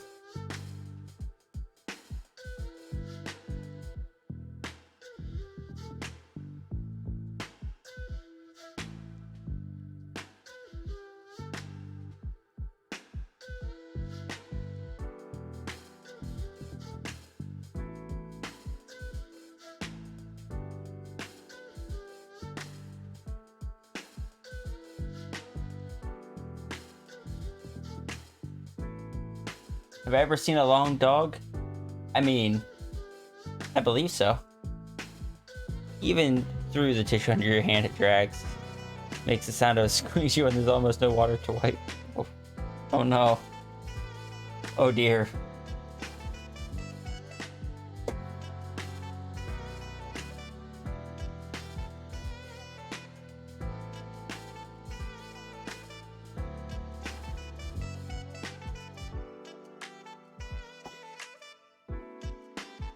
I'm gonna start a new page because I feel like my shape there had gotten a bit too lost.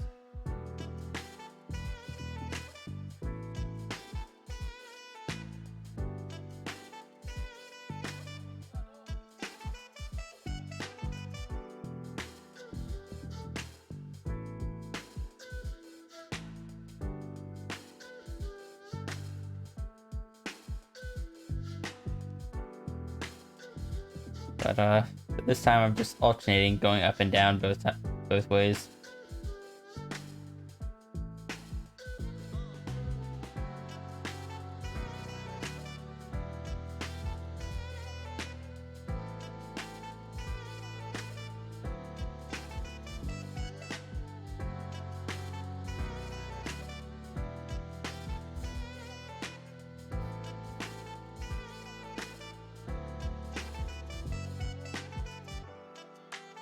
Thank you for the head pat.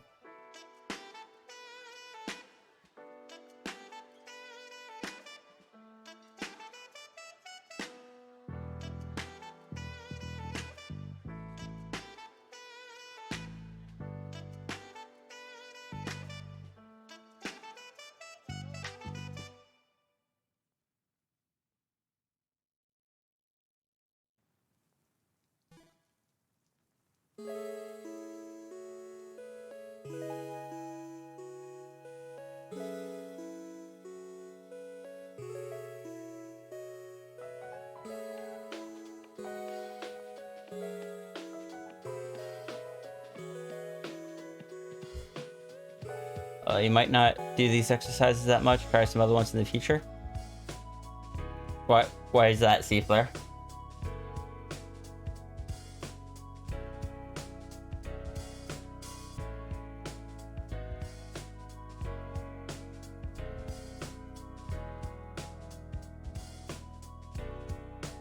Is something wrong?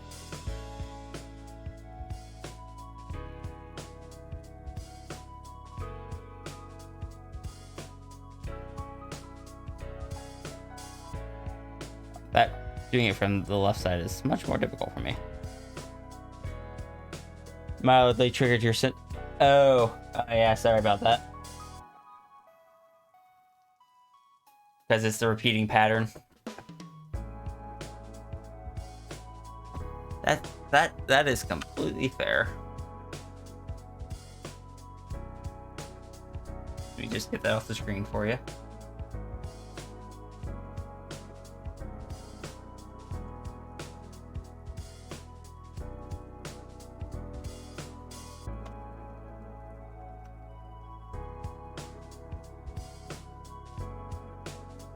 Alright, so now I will look at my index card and see if there's any I've forgotten.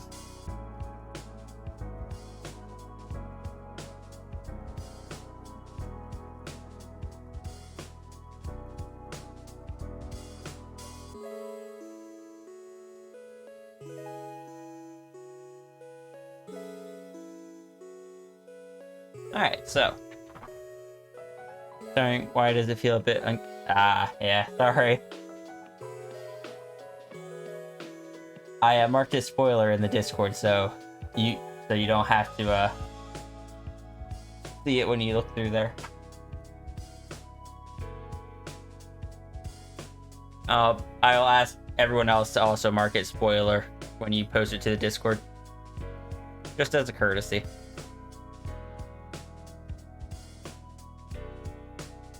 Checks list: egg, bread, milk, and cheese. I've got zebra lines, S curves, petal shapes, line flicks, contour studies. Contour studies are later. This isn't on here, but oh no, that would be another. Alright, so I think from here we're good to start on some figure drawing.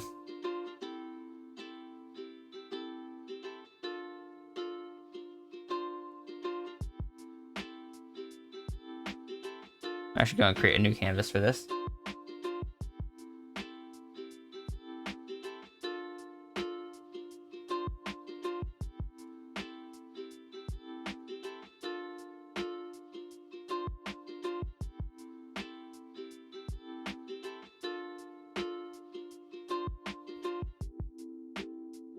AKA the fun stuff. Yes, but part of the advantage of doing this as a group is we had to get through the unfun stuff first. So before we start figure sketching, like, properly, the way I plan on doing it is using the class method.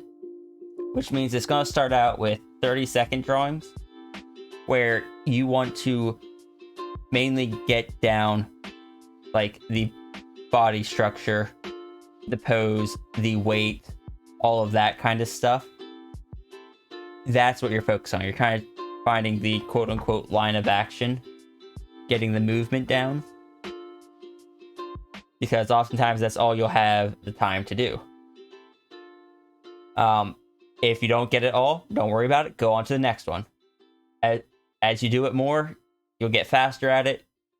Part of the reason of doing the really quick ones first is it forces you to try to identify just the key elements.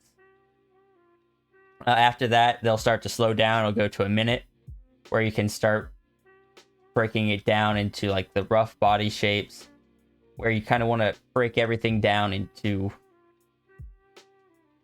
actual shapes. You want to try to identify the different parts and everything. Now you wish I had a second monitor? Sorry, Saveflare. Depending on what browser you are doing it in, you might be able to use picture-in-picture mode, where you can just pop out the video and have it float on top of your other stuff.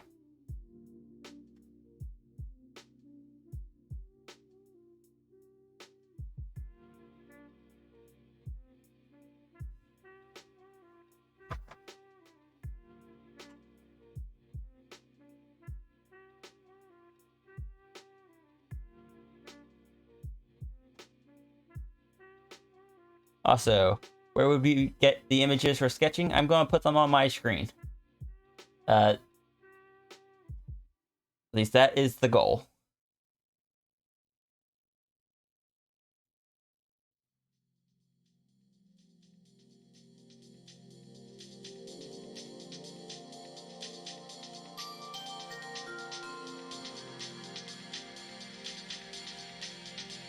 Hello, Artistic Leo. Welcome in, and welcome in, Miss Amber Willow. How are you guys doing today? Thank you so much for the follow. Sorry, my browser here seems to be above my alerts. Having a good day? Excellent to hear. I'm doing well. We are doing art studies today. We're just doing it as a group thing. We went through like the basics and stuff, or some like line confidence studies.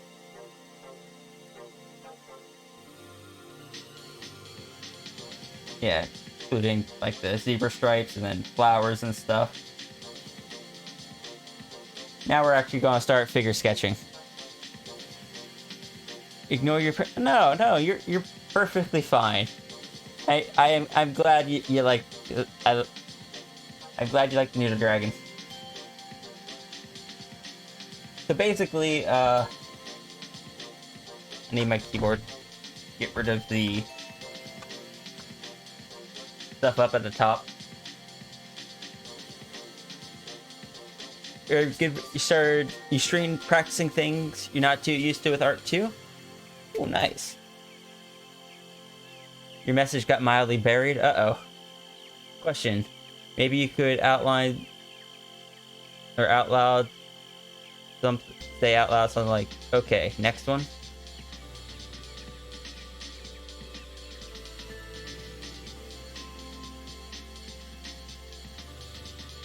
Well, as far as like as the images go through, would you like me to announce it when the images switches to the next one?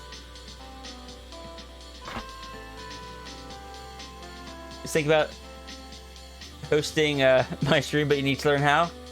To host someone, you just go into your own chat, and then you just type in /host. And then whatever the username is. In my case, it'd be /host when wolves cry out, etc., etc. Yeah, I am fine with that, C-Flare, though I will tell you that my train of thought, they will be going through quickly at the beginning. Also, if anyone would prefer to use their own sketches, like images, in case they are they're too small on my screen or anything, there is the link for you to do it yourself. You just want to make sure that you set the session type to class mode instead of all the same length. We're going to be doing the shortest one, which is 30 minutes. Figure we'll do one round of like people, then we can do a round of animals as well. You have a running joke that you being a furry is a result of falling down a staircase as a child. Oh. Okay.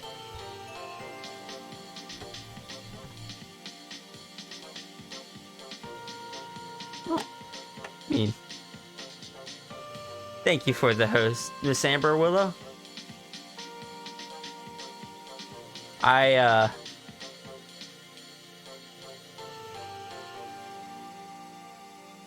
What is that, like a recurring running joke or something?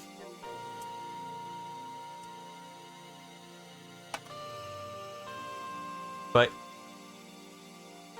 yes, you want to... That is stretching that. You want to make sure that it is in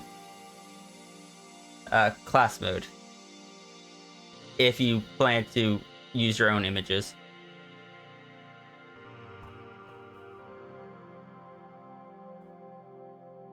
You love my dragon character? Oh, thank you. I think the dragon over here just catches a lot more people's attention than the other avatars, and I'm fine with that. Running joke. They wouldn't have fallen down the stairs if they had been walking.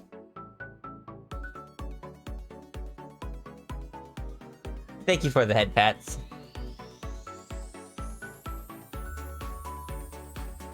Now it might be the cause of your sensory sensitivity too. Huh. Alright, so. Big news, always a good news. So I've never actually tried doing one of these figure sketching things for a group. So this is going to be a first, and we'll see how it goes. Head pat. Thank you.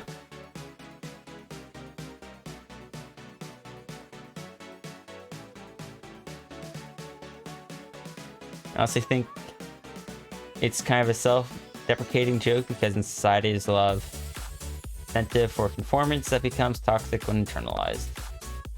I mean, bit of a self-deprecating joke, implying that your interests are a result from head injury.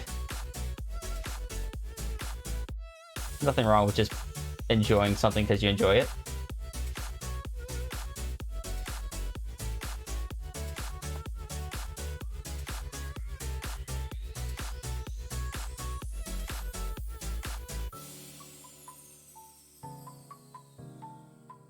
Alright. 30 minutes. Class mode, adult, covered models.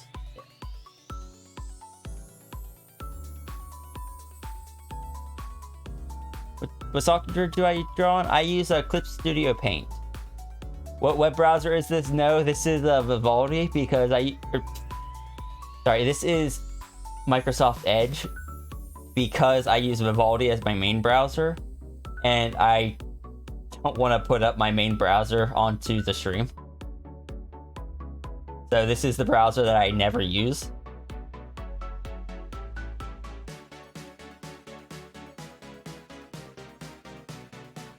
Alright, so we're going to get started. You just got 30 seconds to draw. You just want to get what you can. Yeah, I love using Vivaldi. It's a great browser.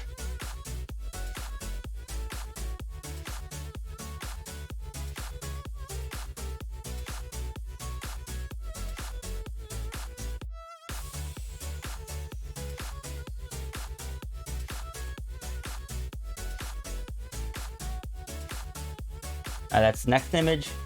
I gotta actually announce them now.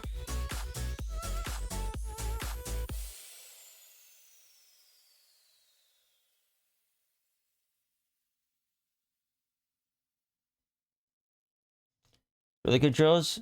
I wonder if you've been seeing my art skills improve so swiftly since first on Twitter or tweet rar. Full disclosure, I don't use a lot of those drills were ones that I should be using, but I rarely did. Aside from this figure sketching stuff, figure sketching is kind of how I taught myself to draw mostly. Which I am focusing on the wrong things as I'm drawing this.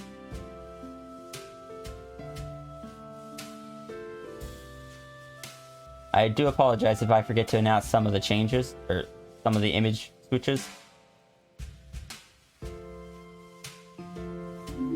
Hey, thank you for following, Miss Amber Willow. Alright, we're on to image 4.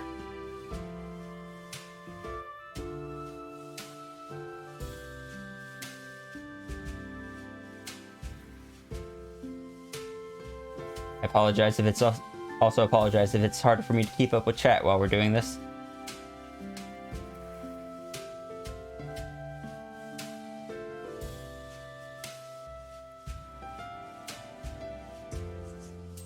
Alright, next image.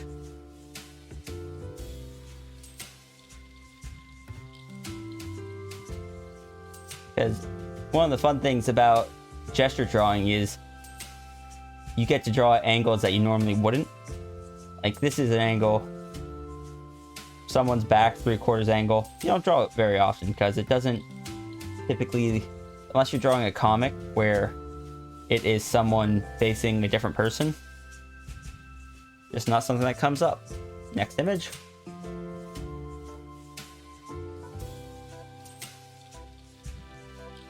We're still on 30-second images.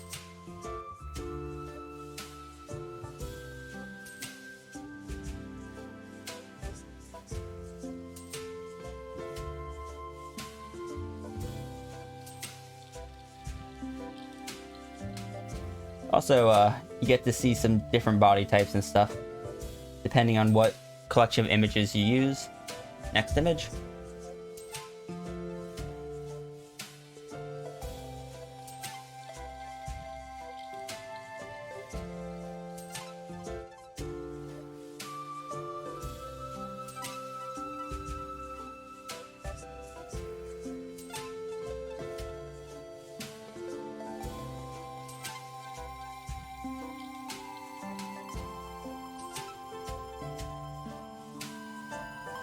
Next image.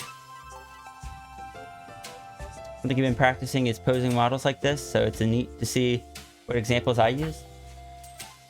This is, like I said, this site in particular is actually where I did most of my practice as I was learning. But figure sketching in general was very helpful for me. Because I don't usually use references as I'm drawing. I just do the figure study beforehand and try to figure out how it all works. Next image. You got this guy that's floating here.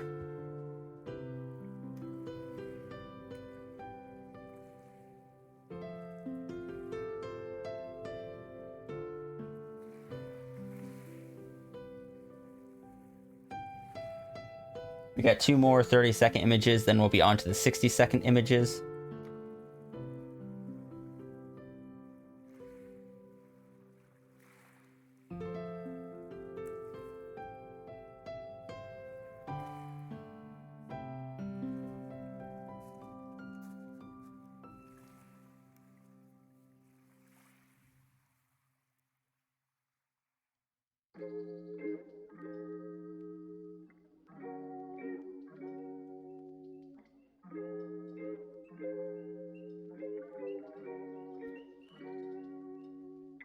Alright, so this is the first 1-minute image. You got twice as much time to try to get the feel of the body and stuff. Seeing a lot of the same few models today. Wonder if they switched out some of the old ones, or if it's just that these guys have a lot of images.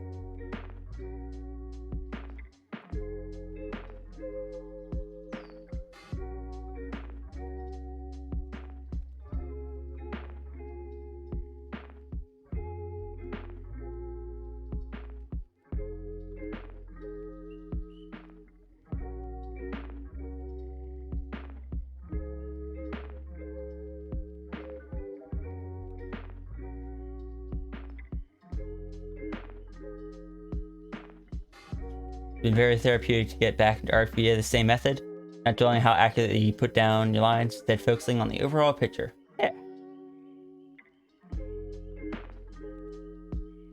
Now this is an angle I really need to practice at more. Profile views, I struggle with them.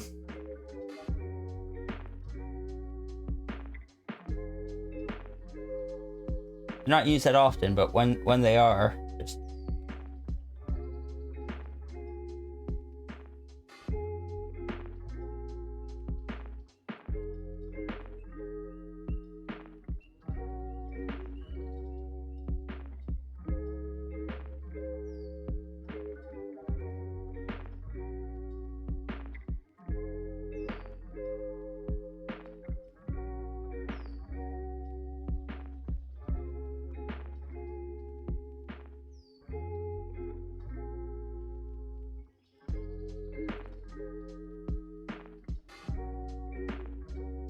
Alright, next image.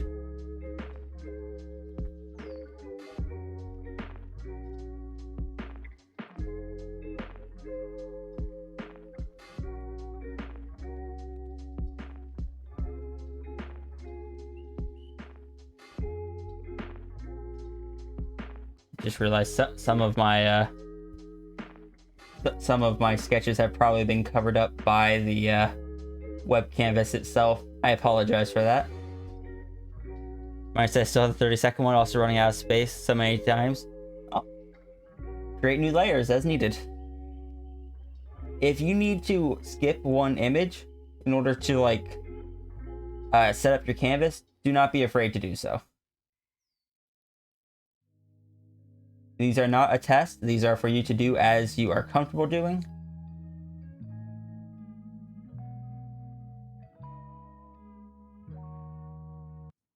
Next image.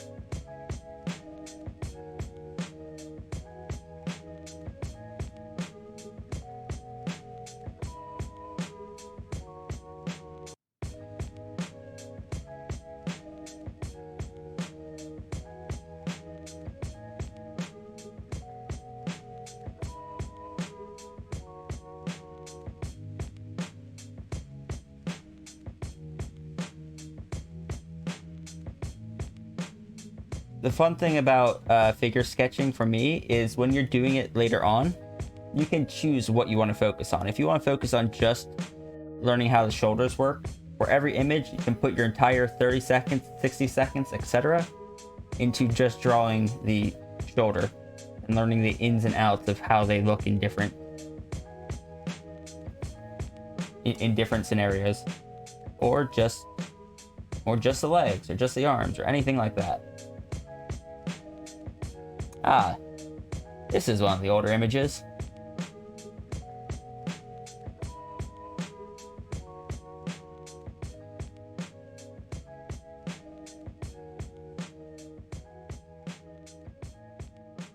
This one has shown up in so many of my figure sketching pages.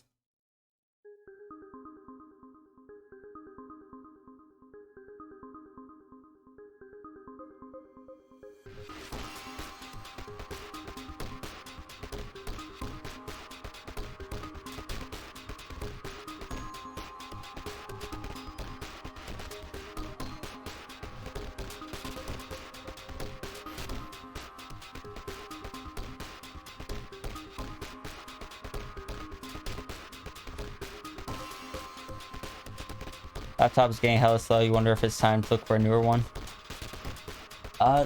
Possible. I couldn't tell you without seeing the laptop itself. This one is a 5-minute pose, so you have quite a bit of time to work on this one.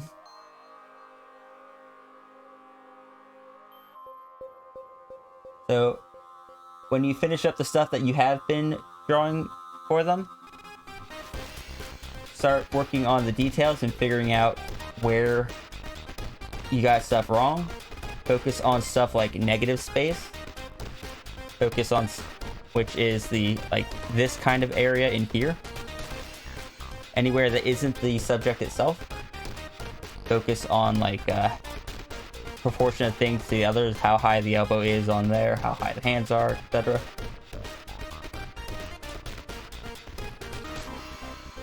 and try to identify different shapes of the body.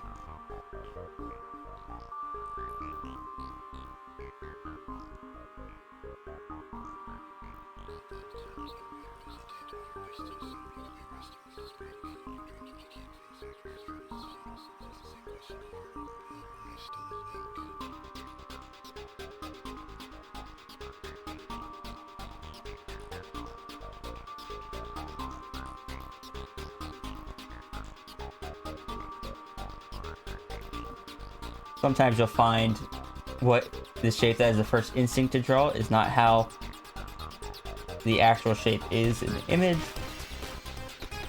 Sometimes just because of bad, like, misremembering how the body actually is due to how a lot of artists stylize it. Sometimes just due to different people being different ways.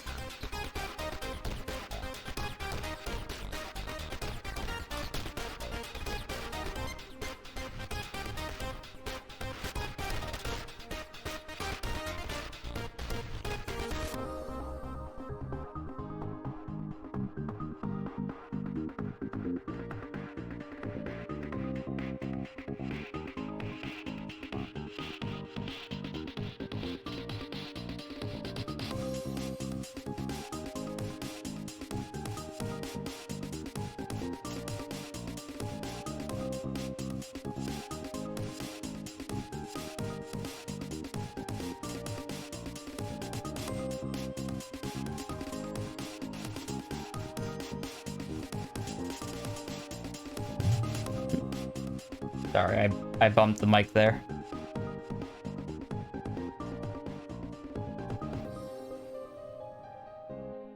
Oh. Get a bot come through.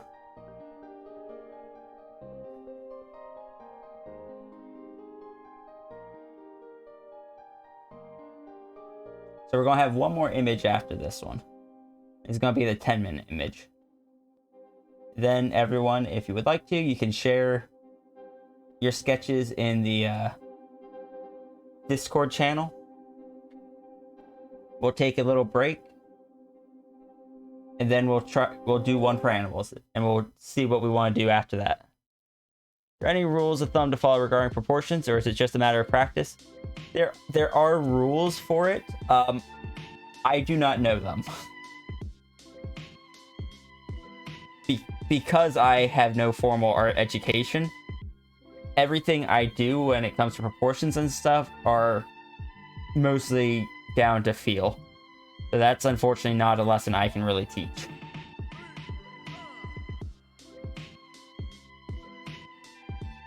Gonna have to pick up kiddos soon? Alright, no worries.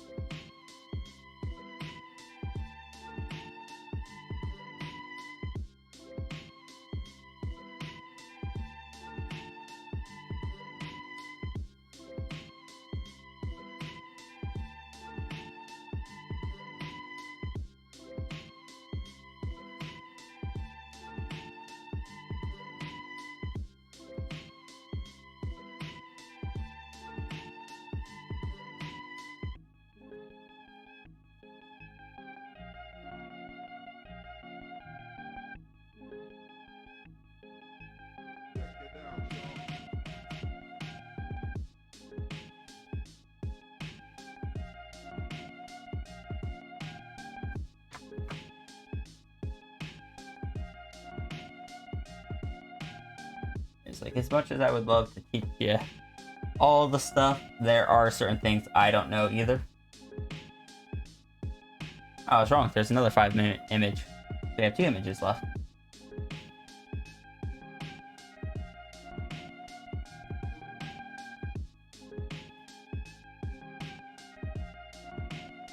Why's this guy sitting on an easel? Those are for paintings, not for people.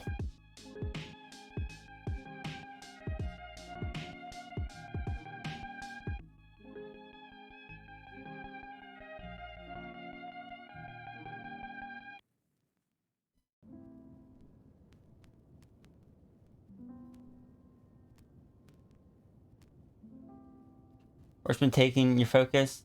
Will that line of action link be posted in the Discord so you can try later? It already is. if you look in the resources channel, it and I think a few other figure drawing websites might also be posted there. Hello, X-Mage, and thank you for the head pats. Gonna pop out for now. Thanks for the stream. Yeah, no problem. Thank you for joining.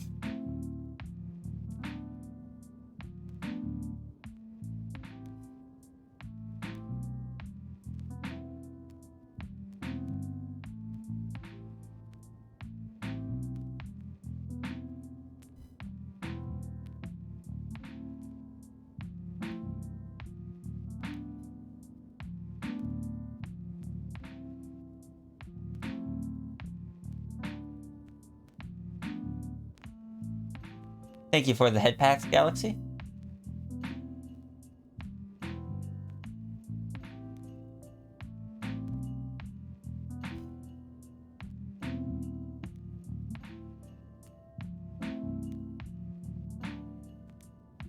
I've heard that in animation, the joints right at the inside of the elbow and the back of the knee can be quite difficult to animate because they want to bend incorrectly. I've always found the same issue with just straight drawing them.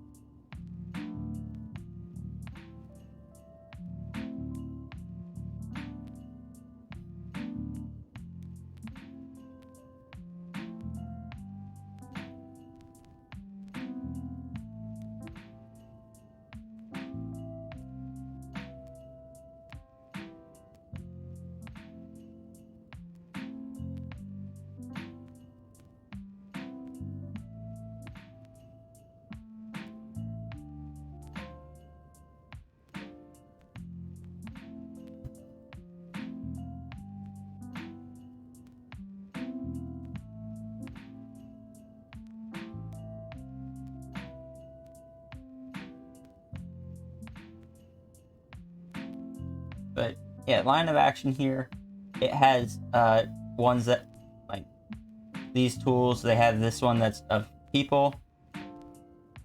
They have one that is of animals. They have one that is just like faces and expressions. Then they also have one that's just hands and or feet. You need to practice drawing them because hands and feet can be quite difficult to draw.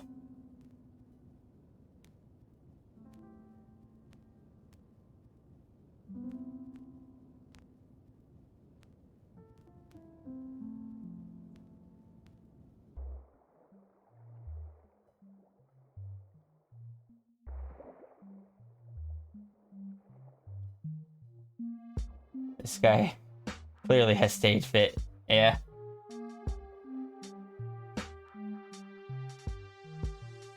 But he clearly has not kept his chair. Because again, what's he doing on an art easel?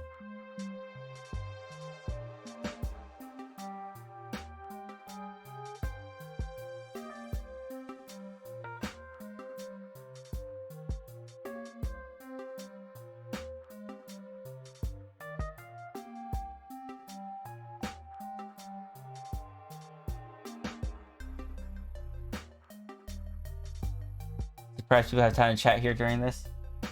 Like I said, if you need to take a break during one of the drawings, skip one of them, anything to say a message, go right ahead.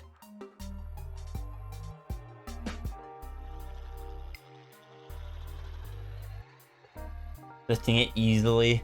Thank you, Tirga. Alright, so this is the 10-minute drawing. This one you can really take your time to try to get everything as close as you can.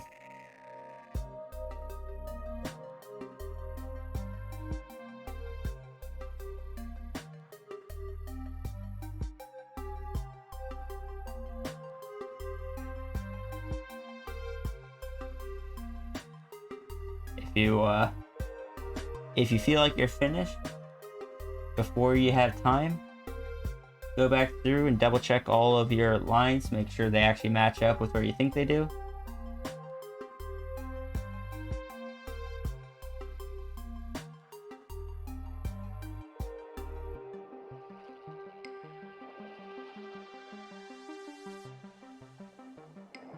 sometimes you'll find out it's not that simple.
I have such a small little margin of where I can draw that isn't blocked by either the dragon or the canvas. After we finish this, you guys will have to tell me what adjustments I need to make.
always struggled. Like, some of the advice you hear the most often with learning art is, of course, practice more, but also draw from life. I suck at drawing from life. I can't hold the image in my head long enough due to the aphantasia. So this has always been my alternative to drawing from life. Not to mention, drawing from life requires going out and dealing with people. Out in the, like, them giving you looks and stuff as you're sitting there trying to draw them. Like, I don't want that.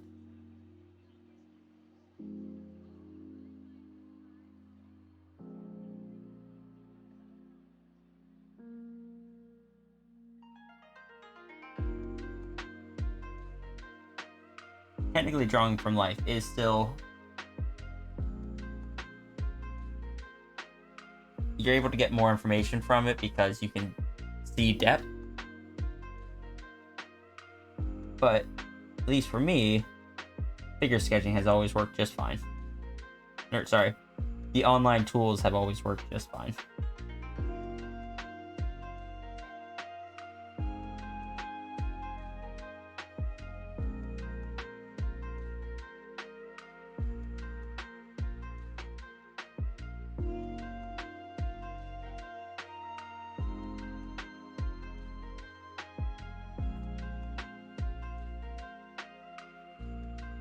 Wait, do you draw like how the lines are in the reference to other lines? Do you cannot keep the image of what you want in your head, and it messes with you every time you think about it? You can't keep the image of what you want in the head. So I'm the same way there. I can't hold an image in my head. So I will have, oftentimes, I draw by following certain rules.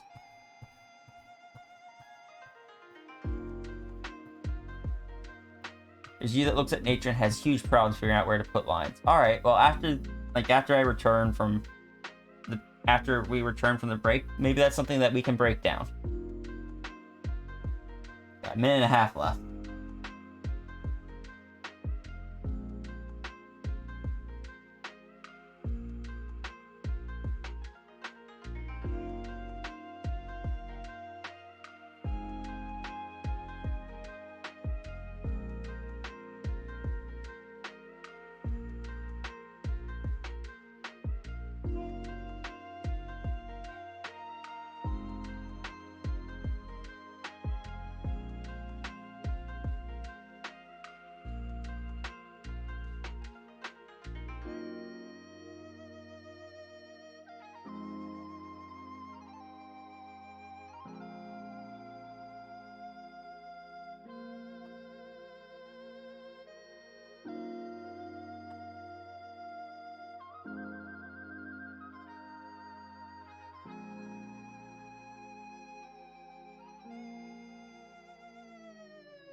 Actually, much easier to see how others doing, learn from that.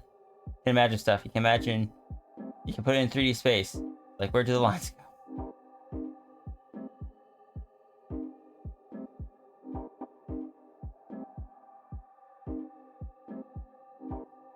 Alright, class finished.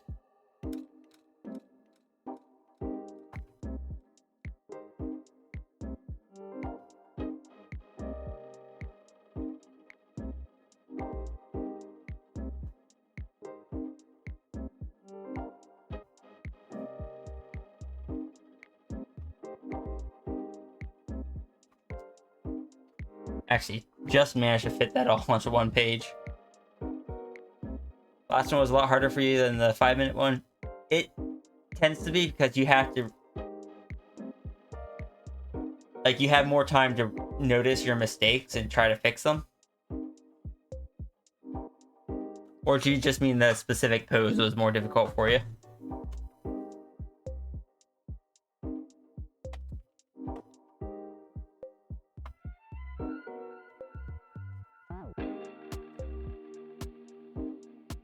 Oh, I forgot I changed that. Never mind. It no longer hugged.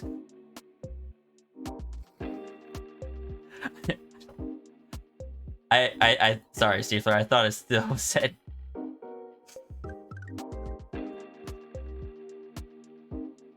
What do you mean since last time? That was since the beginning of the stream.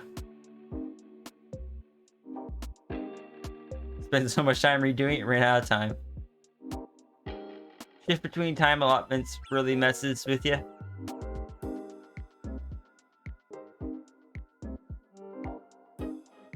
So the reason they do it fast first is to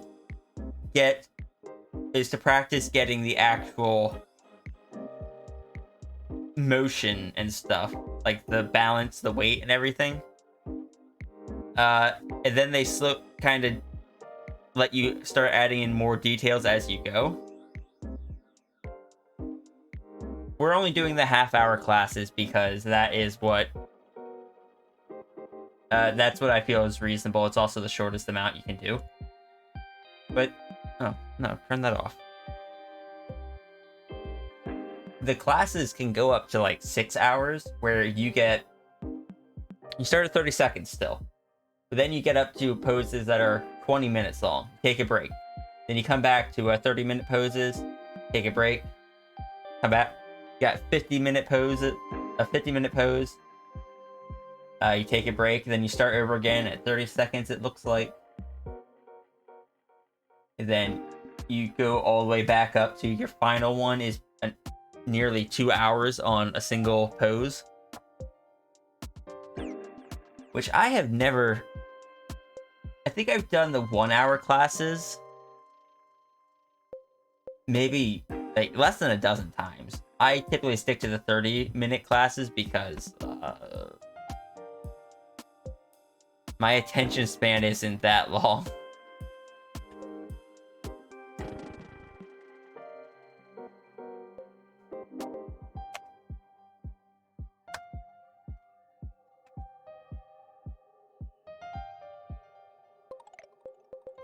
But I'm going to post mine into the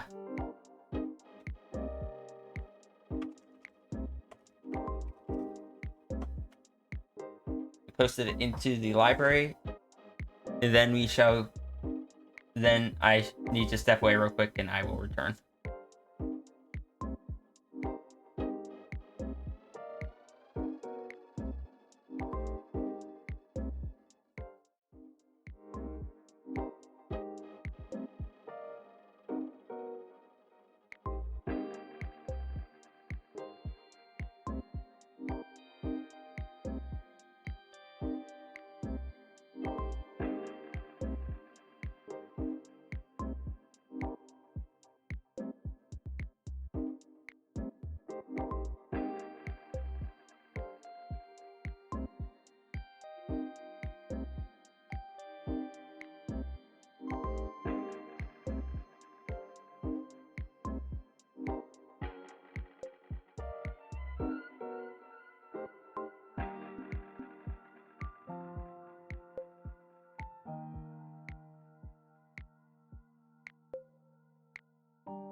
Okay, I'm back.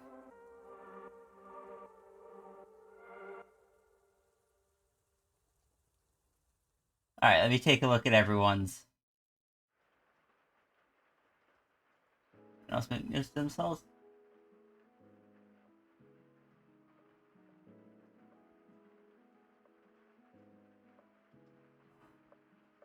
In our room so many times, yeah.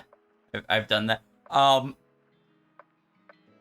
Honestly, when doing something like that, especially the faster paced ones, it is good to be practiced at either knowing how to turn off a layer, create a new layer super quickly, or having like the keypad shortcuts for it memorized. Or if you have Clip Studio Paint, you can just make a macro to do it.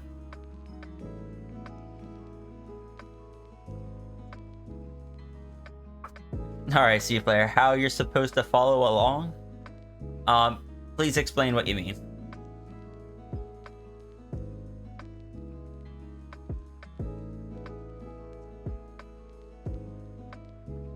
New layer, hide old. Yep. It is a useful tactic, especially like my computer is beefy. I built my computer specifically for streaming artwork.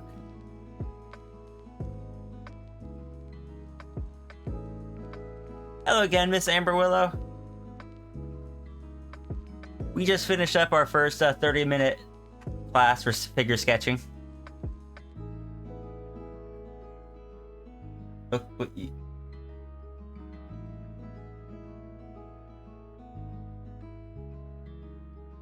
Oh. You may have your thumbs back, Steve Flair. Alternatively, just draw like... Wait. No. Hold on. Where is it?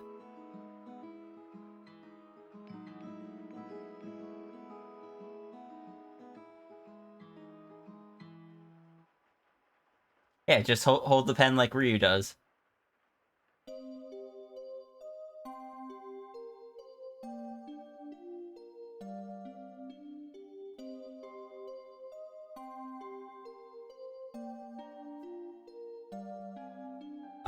But basically, I do want to say, I do not expect anyone, especially if this is your first time or two doing it.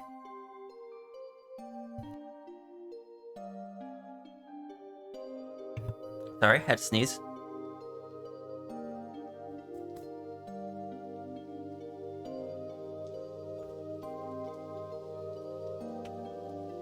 I do not expect anyone to be able to do that on their first time.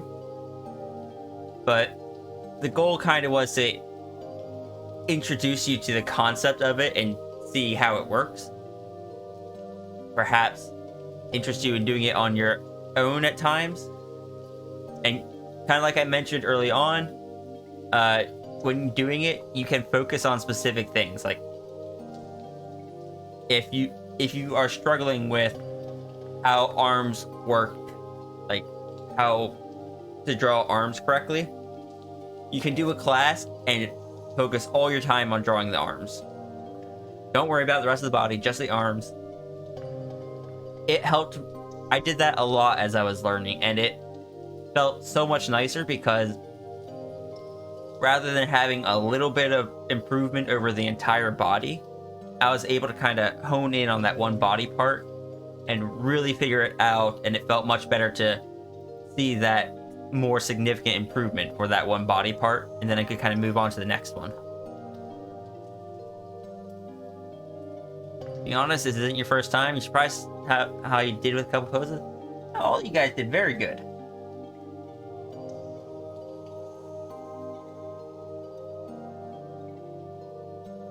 Had the label backwards for the 30-second.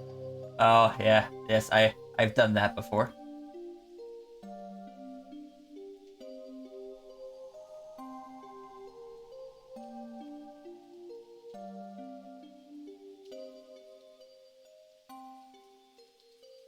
But yeah, all of those.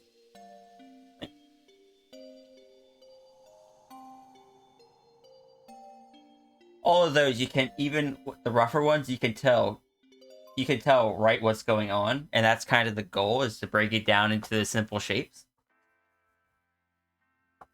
And as you improve, you'll be able to make more out of your whatever time allotment you have. Like, I've been doing this for 10 years, so I'm able to get a bit more out of 10 minutes than I could back when I first started.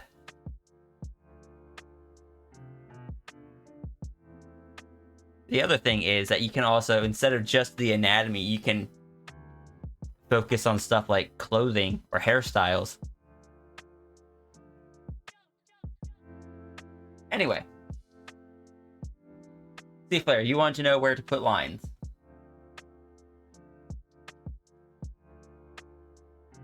Let me pull up an image from the site.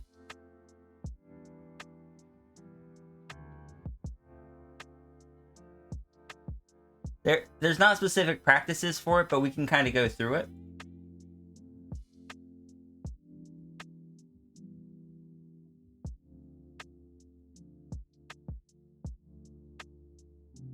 You just find a good one for it. There are practices for... there are not specific practices for them, but when you are doing just the class that we did, you can focus on the clothing of the models that they have, like I did here. Some of them will have less clothing on, as several of the models here did. Some of them will have more on.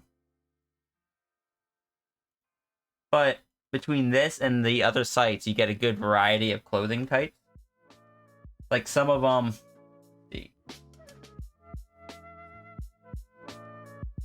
Where is copy image?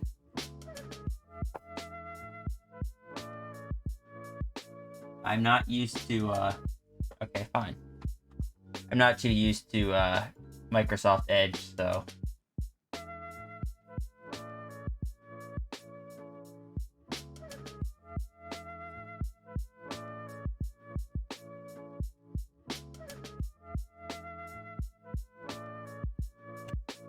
Like here is an example of very loose pants.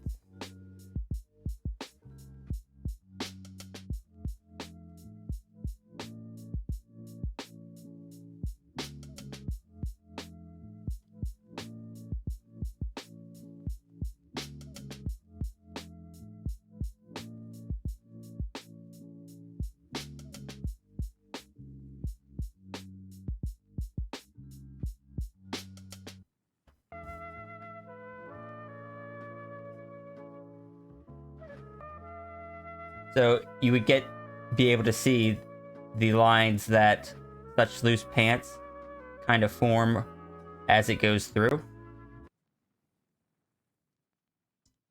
Because this is the point of tension here.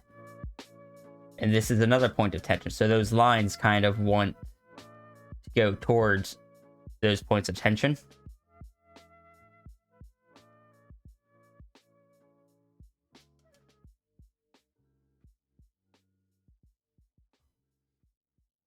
Gonna head out for a bit. All right, see you, Tirga.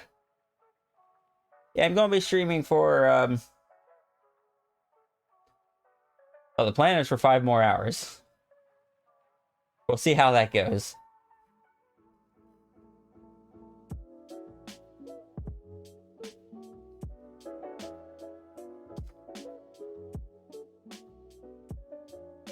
But all right, C-Flare. You wanted to know where to put lines and stuff?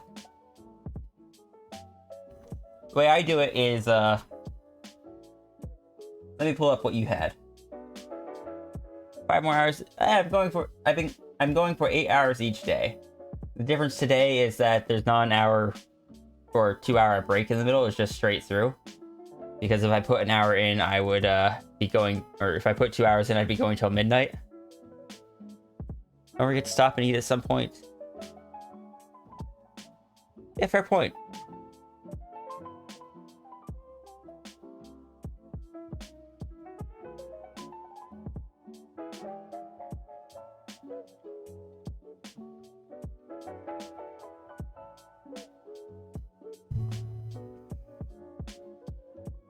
Let's see, Flare. It looks like you got the outline of the body pretty well understood. So, like,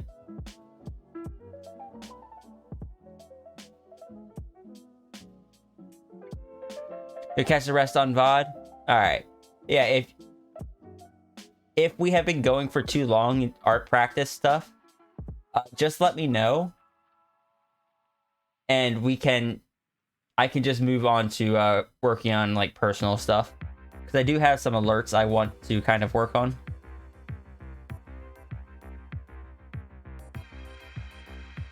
The Sea Flare, it looks like you've got the rough outline of the body kind of figured out.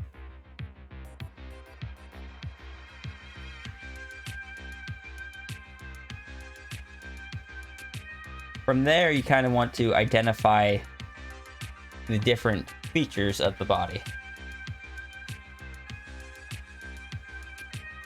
So like this shoulder here, there's a crease that defines it here. You see the light and shadow here? That defines the inside of the elbow. A lot of it comes down to looking for shadows. With the face, of course, you got your outline that you can follow.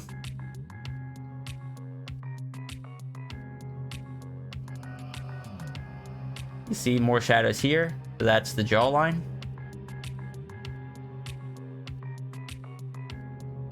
Shadow here, that is the whatever that's called on the front of the neck that makes the V shape. Same with the collarbone, that's like right around here.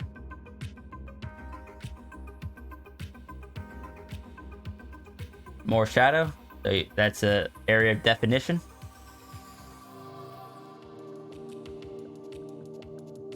Same, you can define the arm here.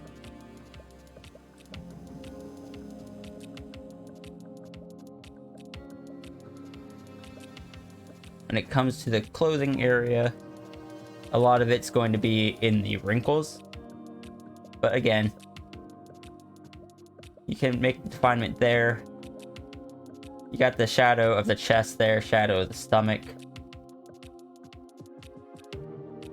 The wrinkles on this on these clothing, this shirt, they're really tight over here, so you could use them for identifying.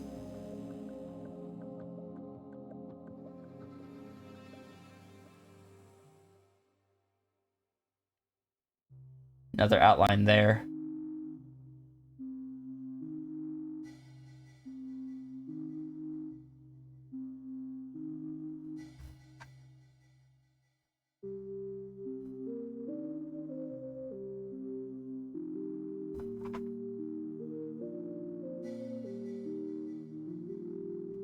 I'm gonna run a poll real quick.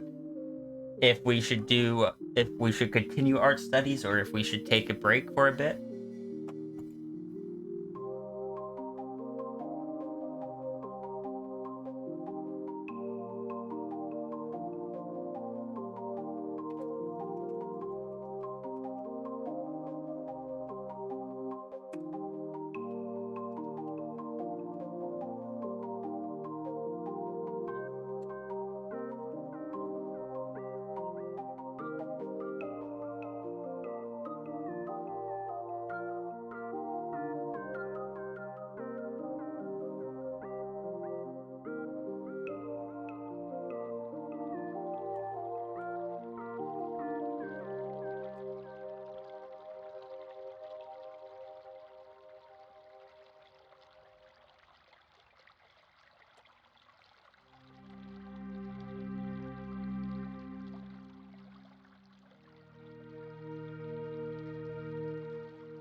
All right.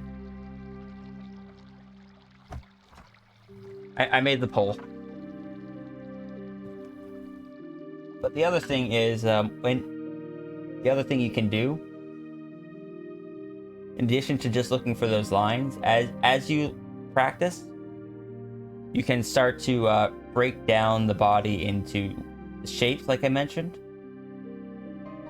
So like this arm would be a tube. This arm is another tube. Kind of got your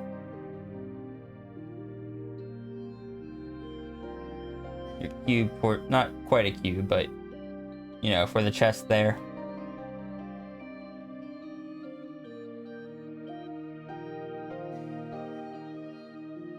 The hips kind of have the trapezoid shape to them. The legs, which are kind of hidden in this image, but the legs also form more tubes.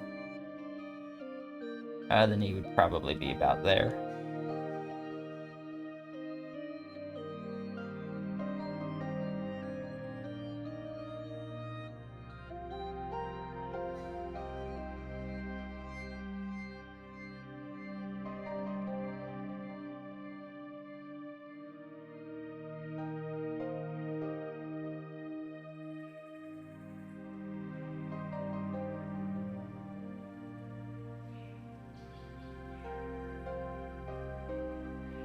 I think you're kind of at an almost there point of breaking stuff up into shapes. You break poses into parts, but not quite shapes. For me, shapes have never been the easiest to like work with. As you know, I typically work.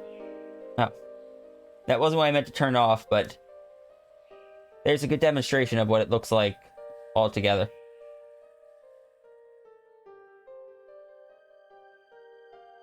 I will most often work with just lines.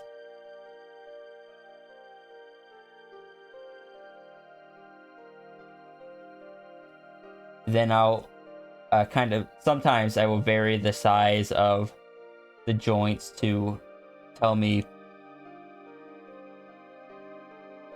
where, like, which ones are closer and whatnot.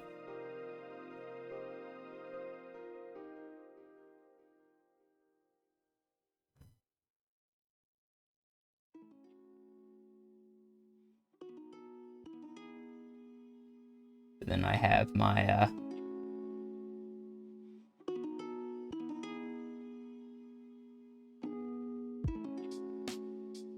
guess I do kind of break them into shapes. Never mind. But they're not the same as the it's like I build shapes out of the lines instead of forming lines around the shapes.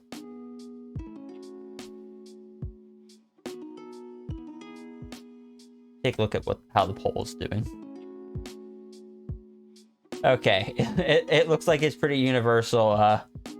Time for a break. So, since we're as a newbie, you do shapes for now. The shapes are a good method. A lot of like even professionals do them. I just wasn't trained on them, so it's not how I know. Think you feel more comfortable doing very sketchy lines as you saw? Yeah, and if that is what you choose to do, there's nothing wrong with that. You just want it to be choice, not limitation.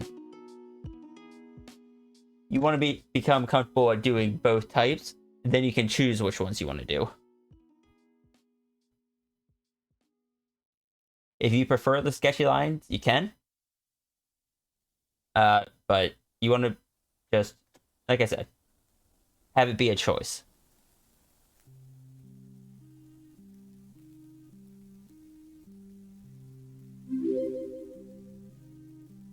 Hello, Jay Sean. How are you doing today? You've caught us just as we're about to be taking a bit of a break from the art lessons, because we've been going through art lessons for about 3 hours now. We just finished up a 30-minute class of figure sketching. So until while people kind of cool down from that, I'm going to be working on some. How long do I plan on the break? How long am I planning for the break to be for? I don't know. Half hour, hour or something. If people need longer, then we can go longer.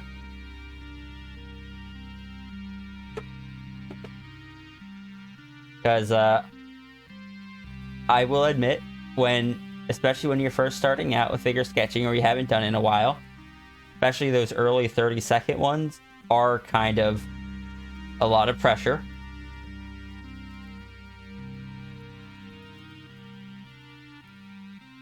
Did I get something to eat? You know, honestly, yeah, I'll wait to get something to eat later. In the meantime, I'm going to be working on some other stuff while people kind of let their hands rest, let their brains cool down, get themselves something to eat and drink. I don't want to overload completely.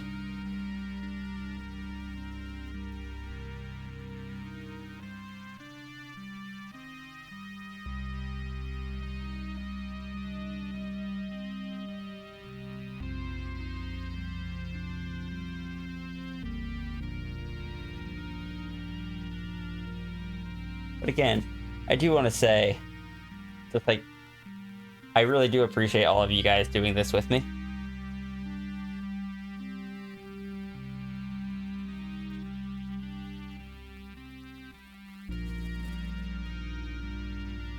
Art overload, yeah. To be fair, 3 hours is a long time to essentially be sitting in a classroom. Like, I hadn't thought of it that way, but that is a long time, so I'm not surprised that people were kind of like, okay, yes, I need a break. I hadn't thought of it that way.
In the meantime, I'm going to see about fixing up this tail over here.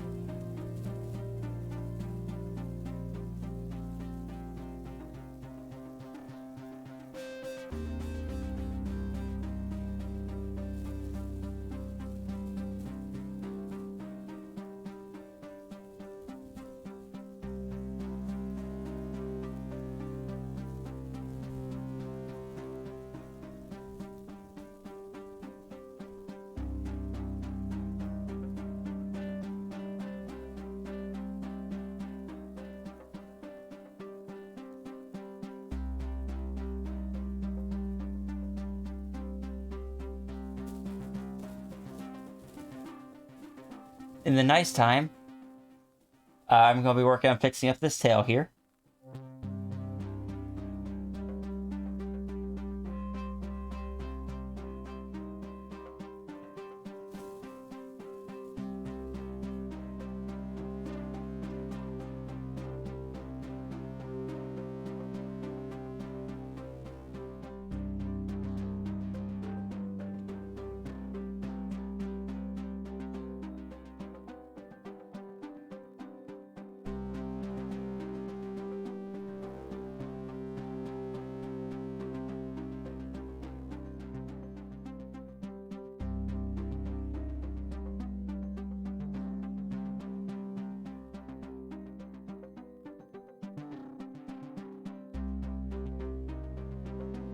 But how long of a break would you guys like?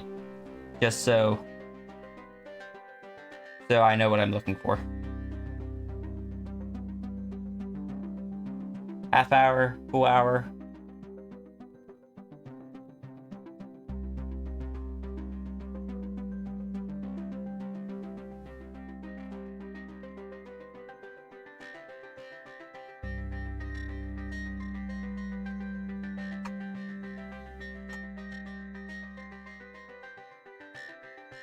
Just want at least 30 minutes? Okay.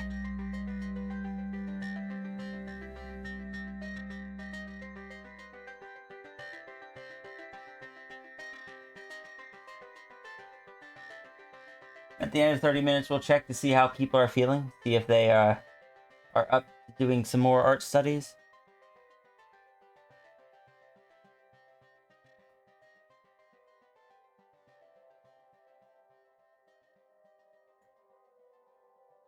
I need to put some haptic feedback on that.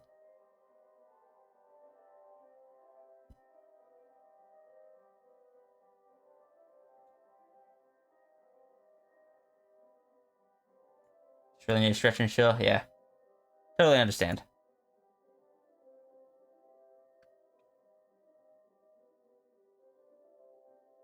As I said, this is my first time doing something like this, so.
Honestly, come to think of it,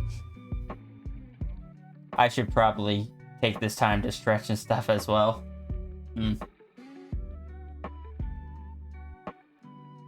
That would probably be a smart idea.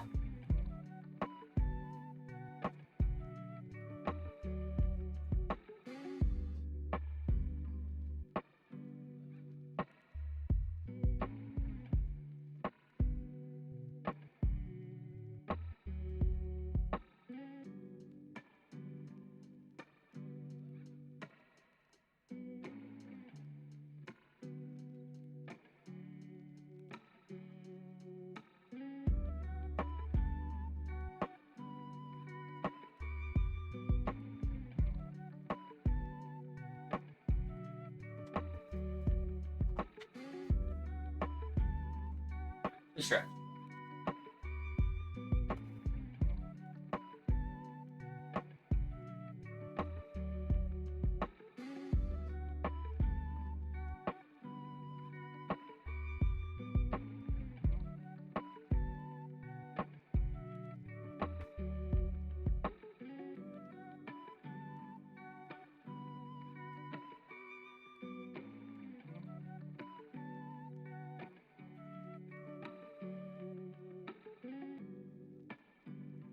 Thank you for the stretch reminder.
Look, question my fur dragon. Uh, if you can hear this, is the stream back?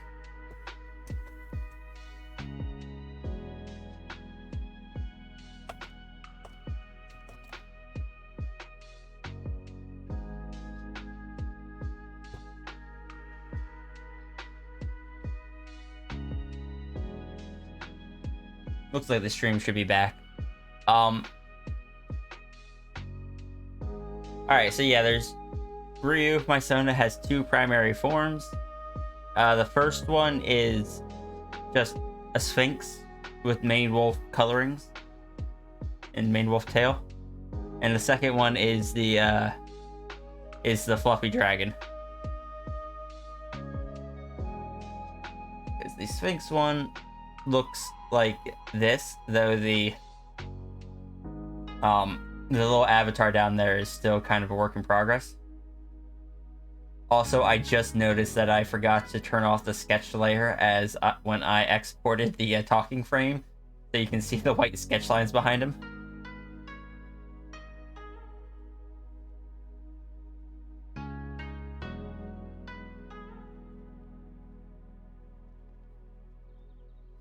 But the other one is the dragon, and it can kind of go between the two in the sense of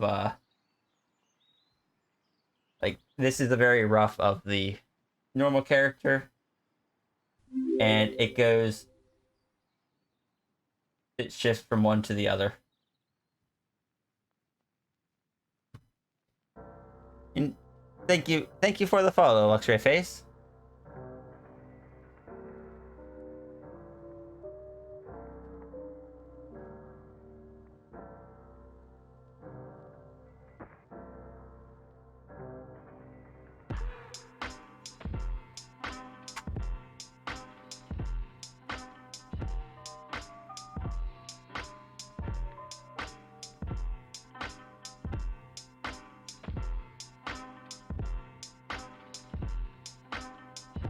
Posture check. All right, thank you. You think you're overall much more comfortable figuring out things like parts and something that needs exact dimensions, so your time in Fusion 360 was great. Not familiar with that software, unfortunately.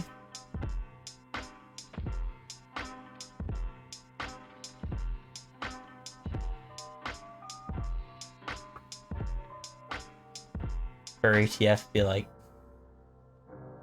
I am a TF artist, so.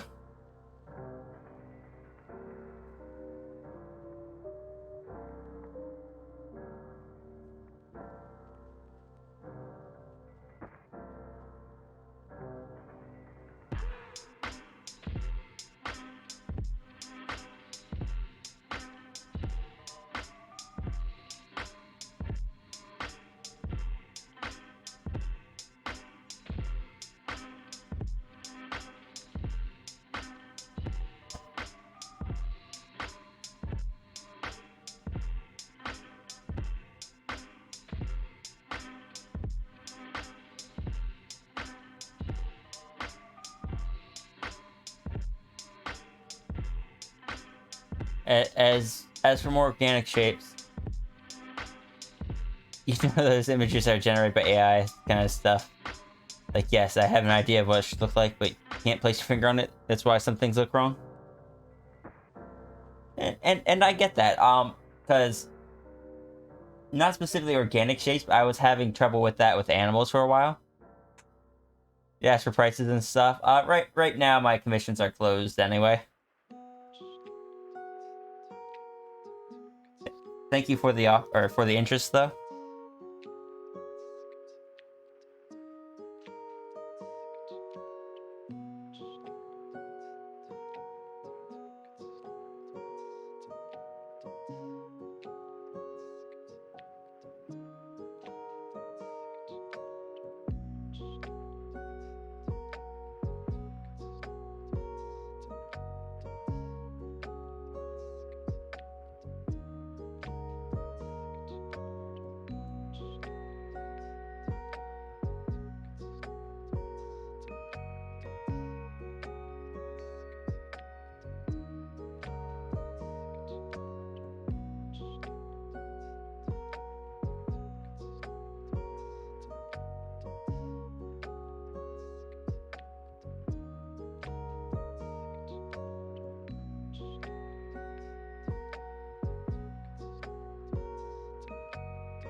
gets hung up on a frame.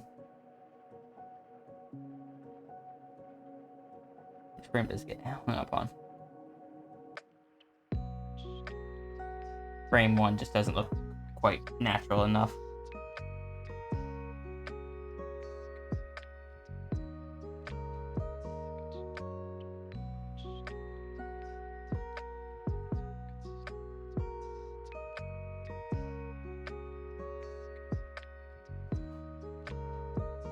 You should sleep. 25 past 11 p.m. there.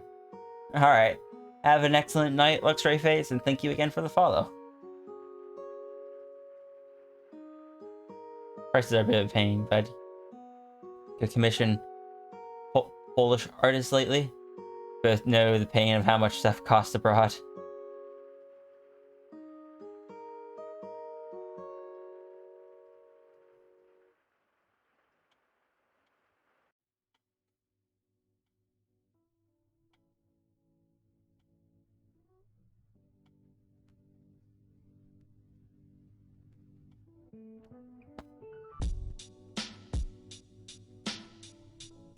Price of artists there is just a lot when converted. I mean, assuming you mean like in the United States and stuff.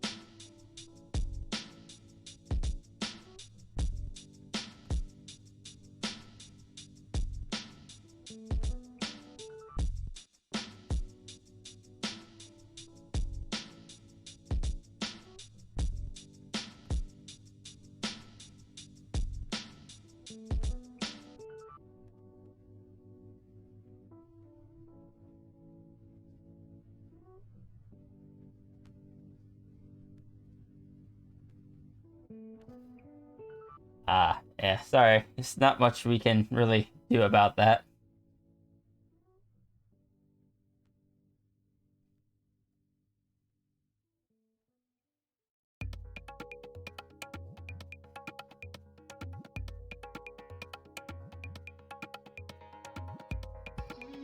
So that is a thing that is good to know. At currency conversion rates isn't something that I normally think about.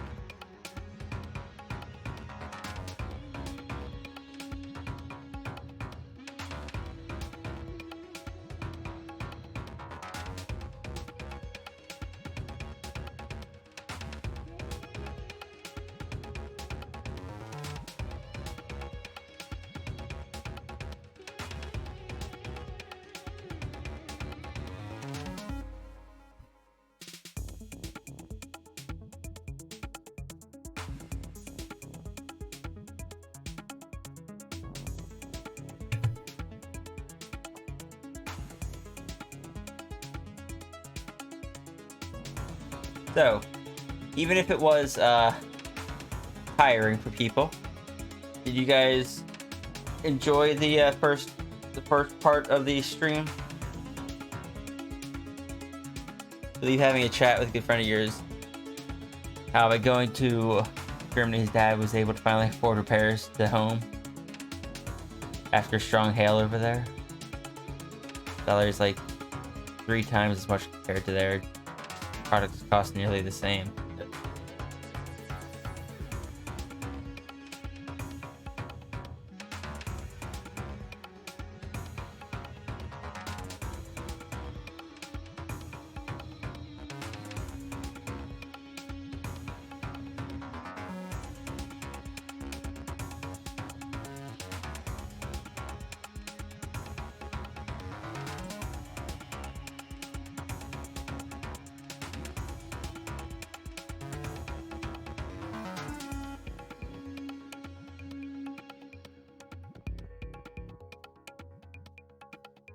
Right, there's something I need to look up.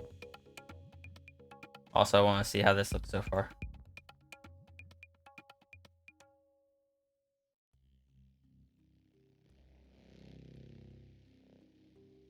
Yeah, I think that's looking pretty good so far.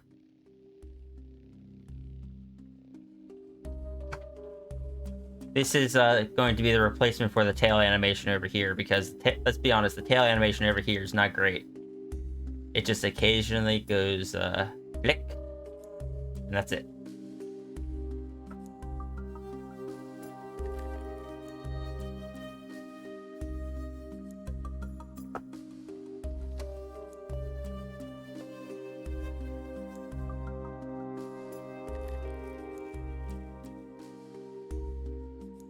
Thank you for the head pat.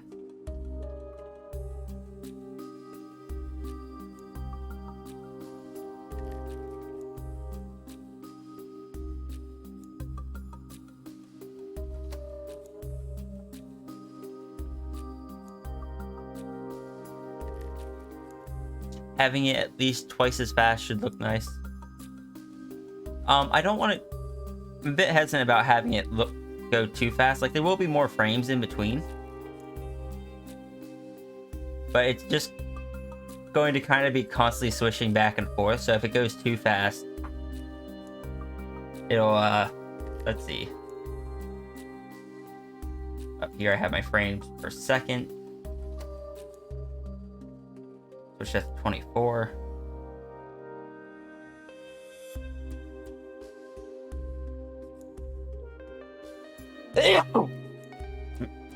Sorry, forgot to mute for that one.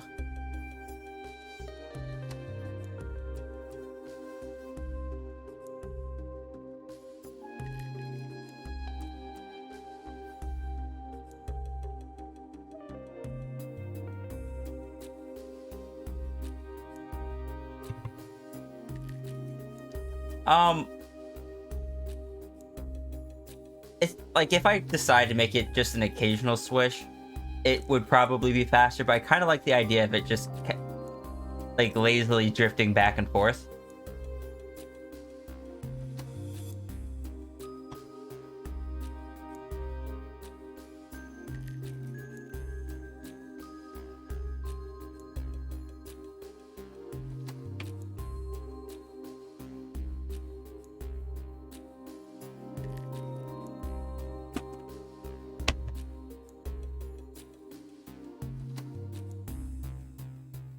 So if I continue on here.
Just realized, how long ago have you made that Suki Ryu piece that popped up in the corner?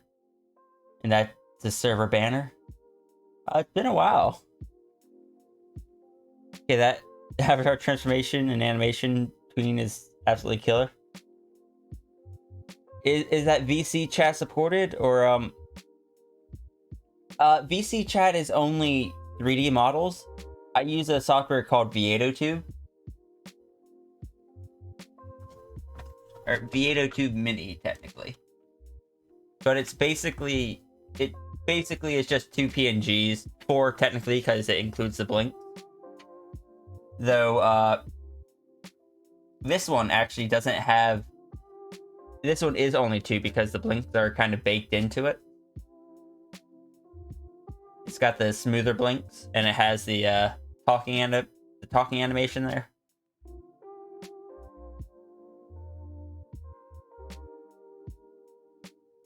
The rest of them kind of have the just the 4 basic frames. I didn't draw this one. This one was done by Attack Rack.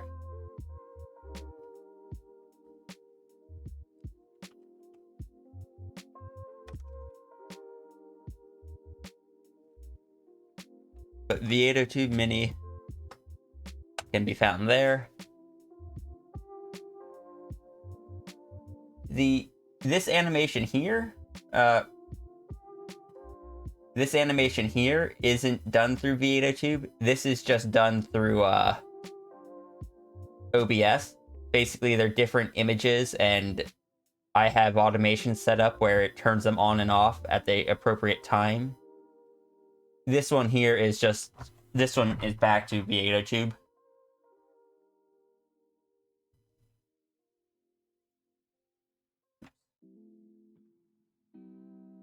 And then this one, where is my Leorin board?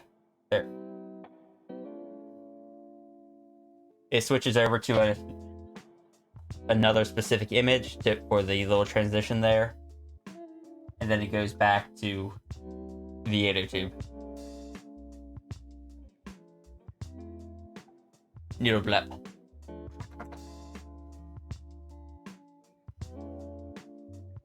This V802 lets you put in closed mouth image, open mouth, closed mouth blinking, and open mouth blinking.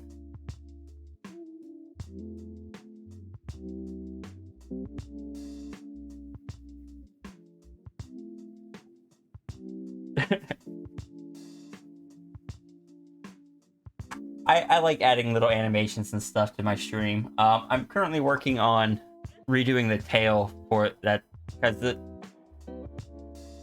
it's set up so that the dragon is implied to wrap around the back of the screen. But I don't like the tail animation, so I'm working on redoing it.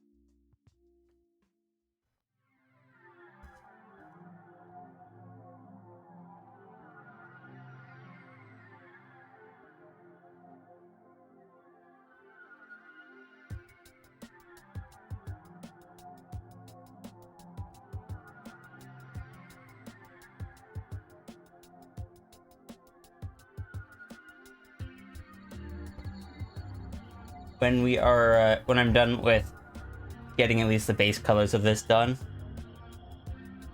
I'll probably not do some more figure sketching just yet.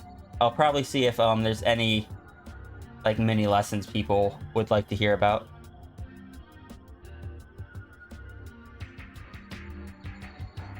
I would love to see more art stuff you've done, Seaflare. I love seeing people share their artwork with me.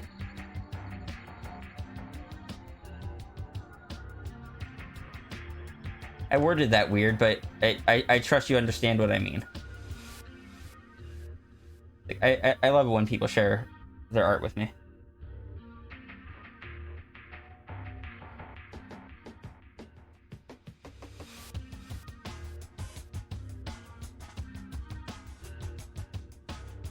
Disclaimer, it's older art stuff. Well, that's fine. I shared my old art stuff earlier.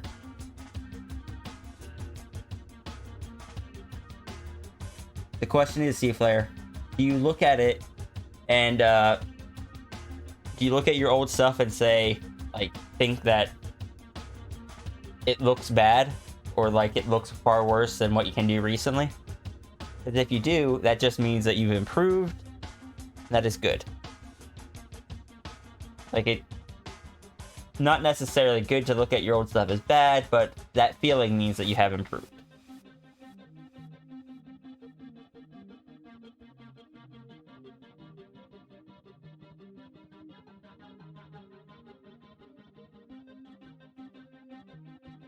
Speaking of which, finish putting your character in a way too big shirt. You drop it in Discord? Sure. I don't have Discord up right now, but alright, now it's up. Guess it depends on the piece.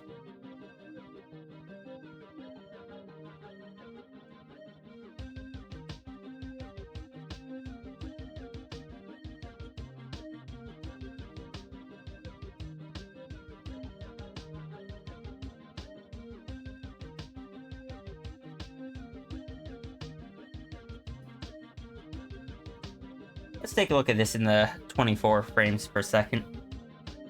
Just see how it looks.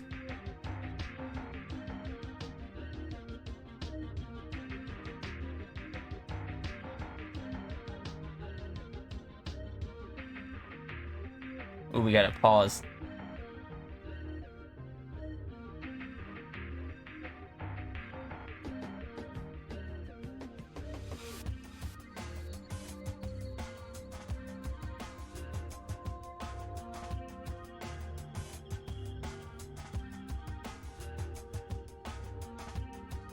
It shouldn't be pausing like that though. All of those frames are animated.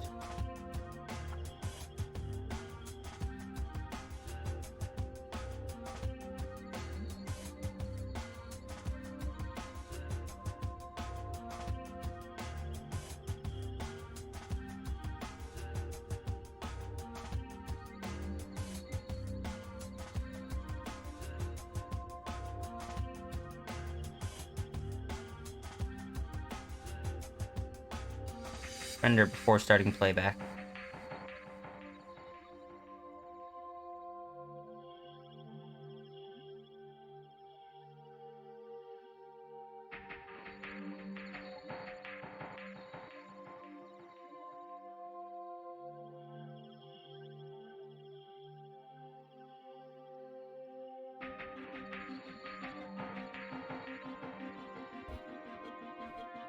Defining start sharing now? Yeah, that's fine. What did you miss? We're not on it. I'm just while we were taking a break, working on the tail loop for like the left side of the screen.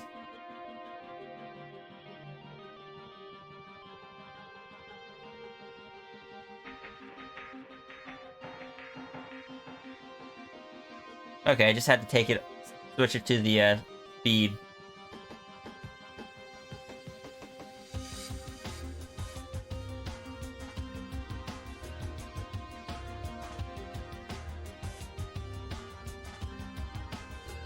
Not sure it's perfect, but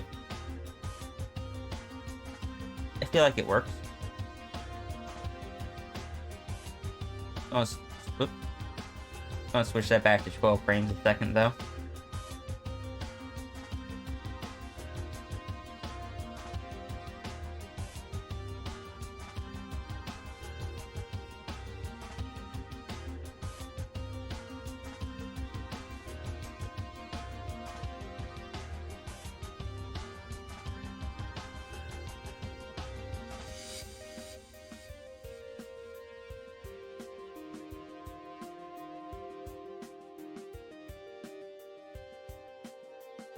I have missed some of the comments. Working on your eventual comeback to Twitch. Channel has been pretty empty since work got real demanding. I feel that. So refreshing and encouraging to see other artists keeping the vibe going. Viewers happy to keep them company. Yeah. Got a request yesterday to be commissioned for a retexture for a VR chat model. Not sure how you feel about it because you don't know if you can deliver what they are requesting. as long as you make it clear to the person, like, what you feel your capabilities are, and make it clear that you aren't sure, then I think it should be fine. If they are still willing to commission you despite you being transparent about that, because everyone's gotta, like, everyone starts at somewhere, and if they are comfortable giving you that shot, then I'd say go for it. Just don't hide the fact that you aren't sure that you can do it.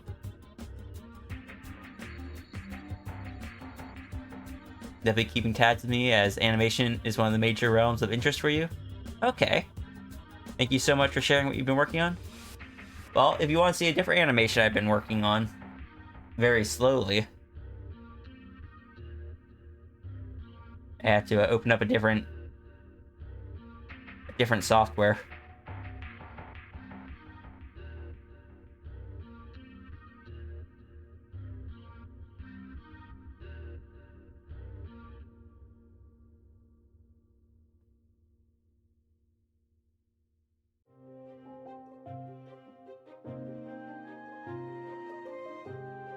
Oh, it broke.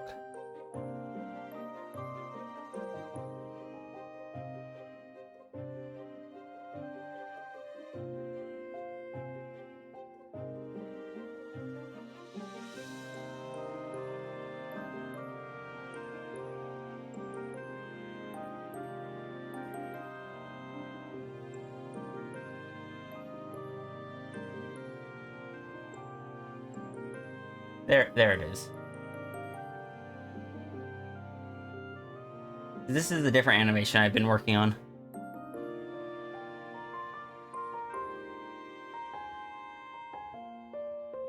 But it's been a bit slower going.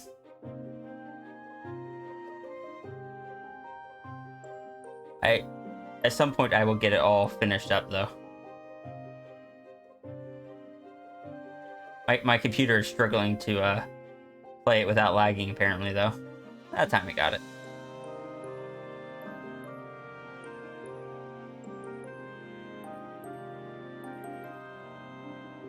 And yes, I was working on the tail animation for the big dragon. It's not that it's a complicated model, it's pretty simple, but you don't know if you are good enough to ask money for it. Well, like I said, let them know how you feel about your current skill level and what you think you're capable of. And then let them decide if they still would like to pay you money for it. Because I know I've paid artists that were just beginning in, like, whichever field they were, or maybe not just beginning, but like they weren't super confident in their ability. I still like supporting artists like that when I can, because I feel like it's encouraging for them. Just wanted to call you early and say Happy New Year's before I get too blackout or brown out. A lot of voting demand on it with the stream. Yeah, fortunately my got a decently beefy CPU, so the stream itself only puts the load to about like 40%. The GPU, on the other hand, is not quite as strong, though it's also only at about 40%.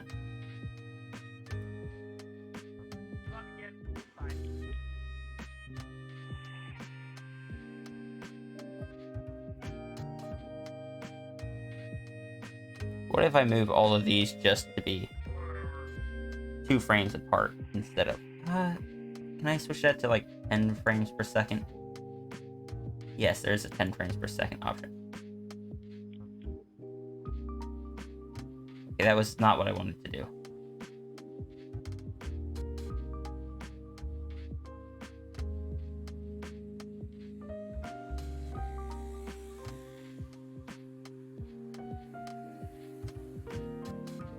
Also not what I wanted to do. Okay, so that's... I can't cheat it. Okay.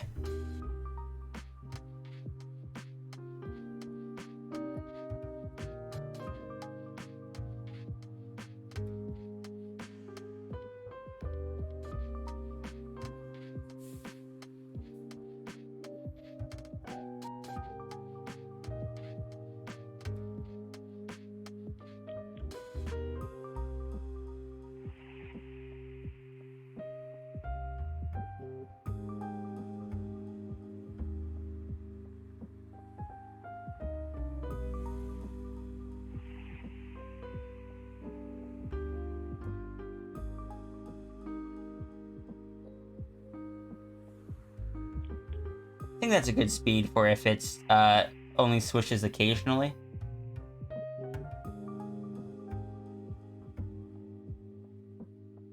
I kind of want it to be switching all the time.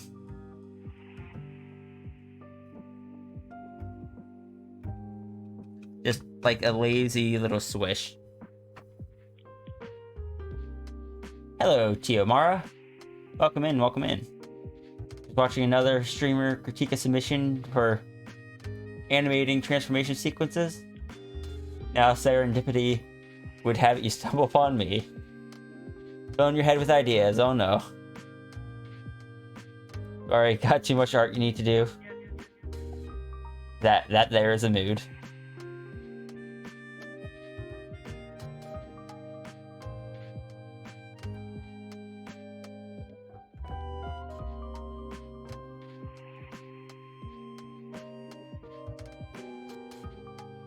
Thank you for the head pat. I also need to update the animation for the head pats. I think I could actually work with this. Just when it goes, I'll have it flick back and forth a few times rather than just once before coming to a rest again. So yeah, I think this will work.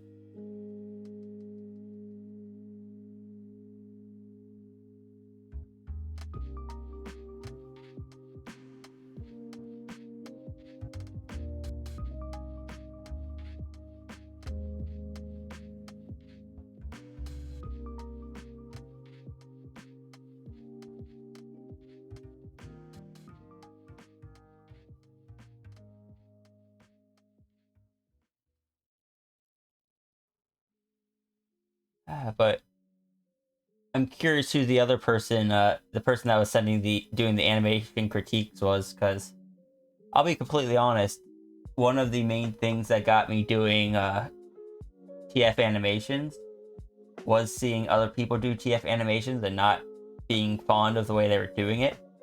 But then I kind of told myself, it's just like, I have no room to talk. If I can't do it better, who am I to judge? They're already doing like full animation. That's a lot of work. So I decided, you know what? I'm going to try.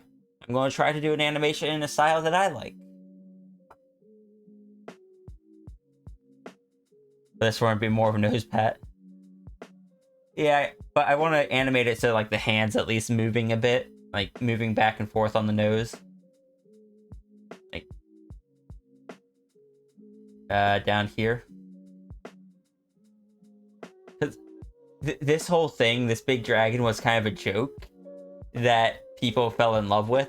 So I didn't have a lot of time to animate a proper head pat.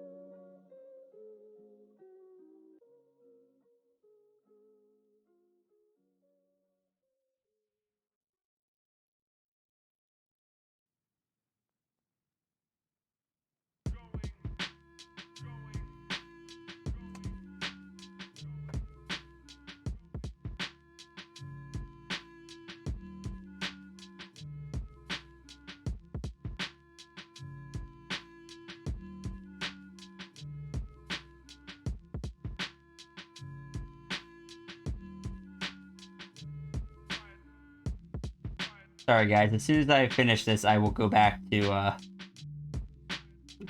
actually doing the art study stuff that we were promised. I have been distracted though, and now I want to finish this before my urge to finish it goes away.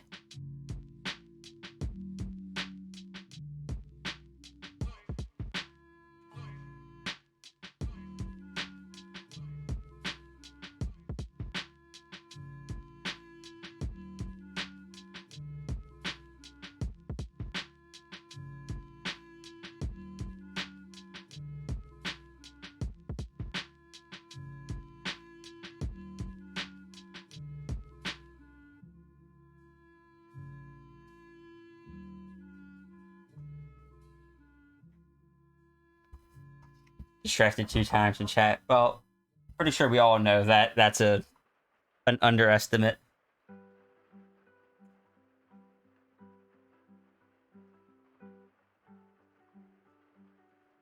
Need to just add a distracted button to my stream deck so I can trigger it more easily.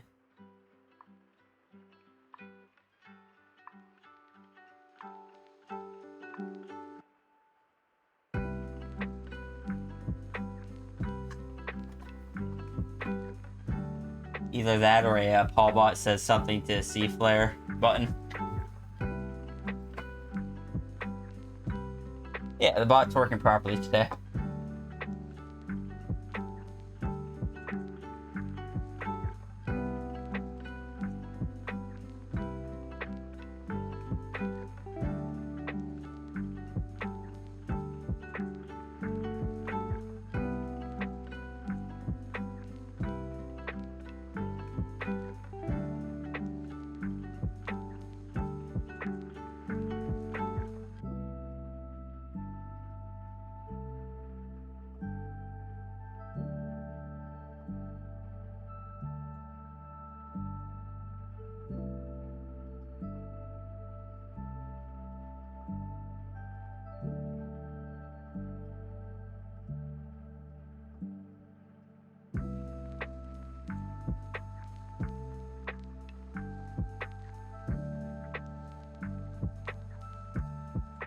Big Swift and a morning challenge. It was a werewolf transformation that was submitted in silhouette.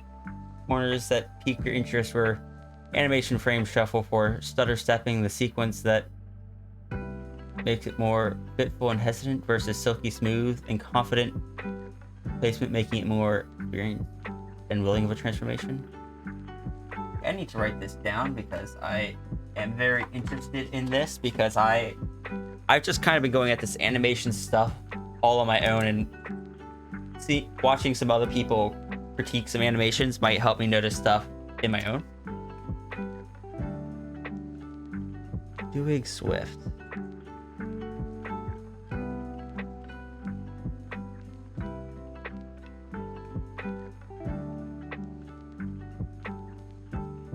I don't know when I'll have the time to watch it, but I'm gonna try. Different ways one could inflict story upon the sequence. Is it a willing thing? Or is it something inflicted upon them?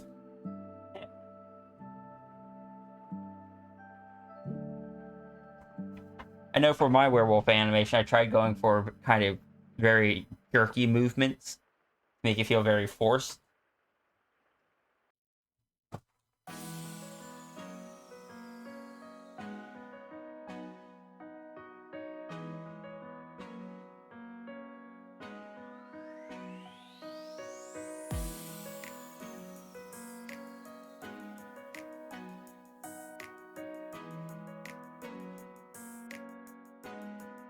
And a morning challenge shadow reviews. It's a fairly short VOD with just one video here on Twitch. Alright, let me add that to my notepad. Hashtag and a morning challenge.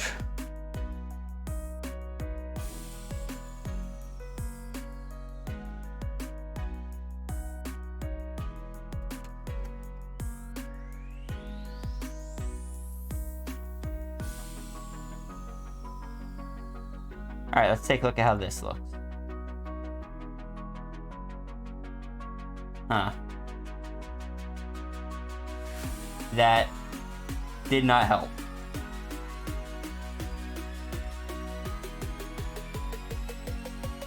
That actually makes it look worse.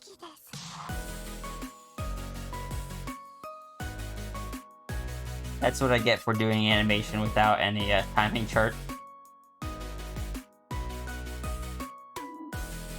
Oh, I'll come back to this one later.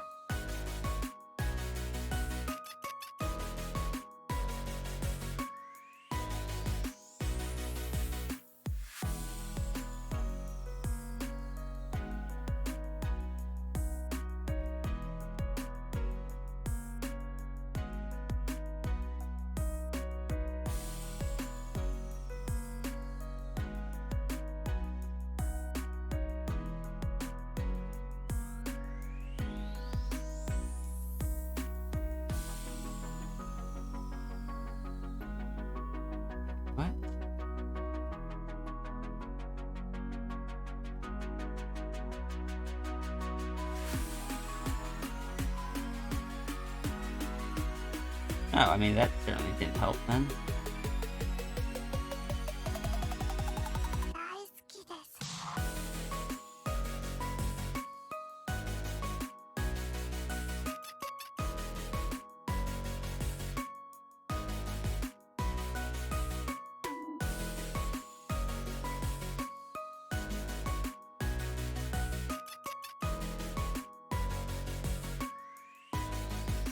I'll have to come back later and animate the actual bone of the tail, and then animate the fur after it so it has proper physics.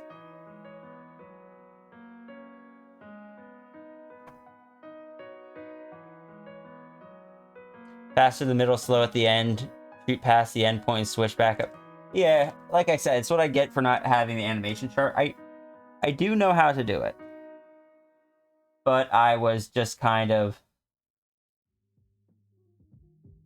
you know,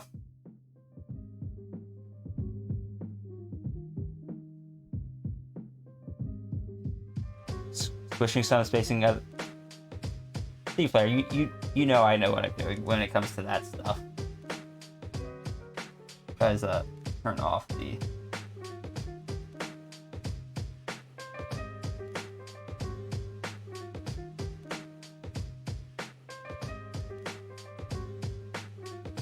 Because the hair in particular on this one,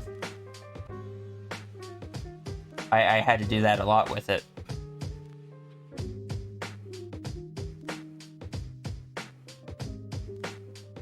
Can I slow that down a bit? Slow that down to 10 frames per second.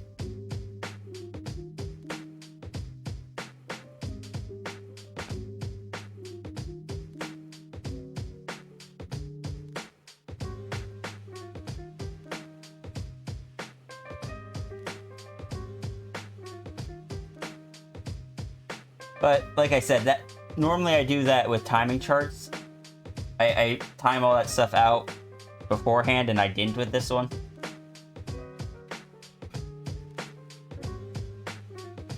Just trying to tell, sorry. No, you're good, you're good. It was just a moment of annoyance with myself. I may have accidentally redirected some of that annoyance at you guys, sorry. An interesting thing I have noticed recently is if you watch someone make an animation loop with a tail swishing in it, you'll almost always be able to tell what time or what side they started on.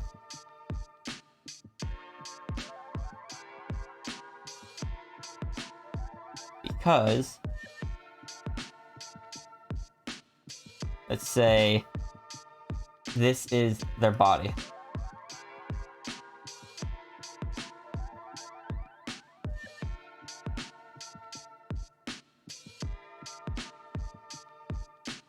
Most people will draw the tail starting like this. But by the time it gets to the other side, they will have it kind of like this.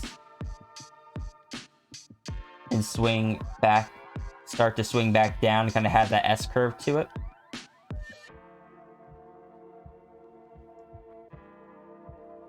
But then, because they started with the tail like this, the tail will naturally kind of,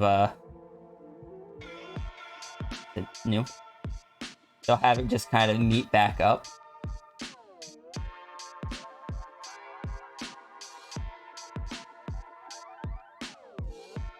So you'll see that the one side will have just a curve, and the other side will have the,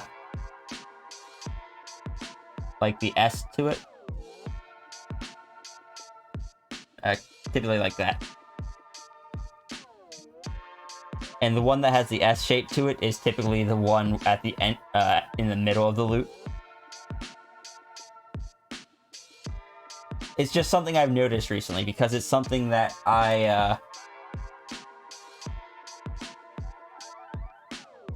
one of my first animations that I was a fool and did at 60 FPS, because I thought all animation had to be at 60 FPS.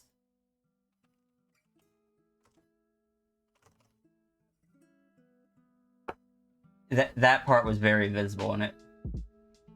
But I drew that back before I knew anything about timing, chart, spacing, wash and stretch, any of the important stuff.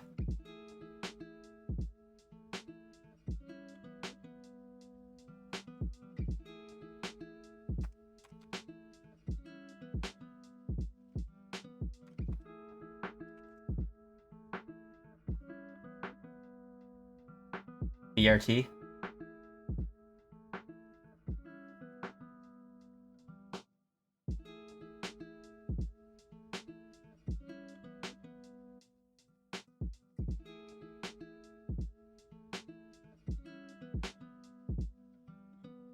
Oh no. No, this old animation didn't have that. One of my early animations did. But anyway, have an animation I did in 2017 without any knowledge of how to animate.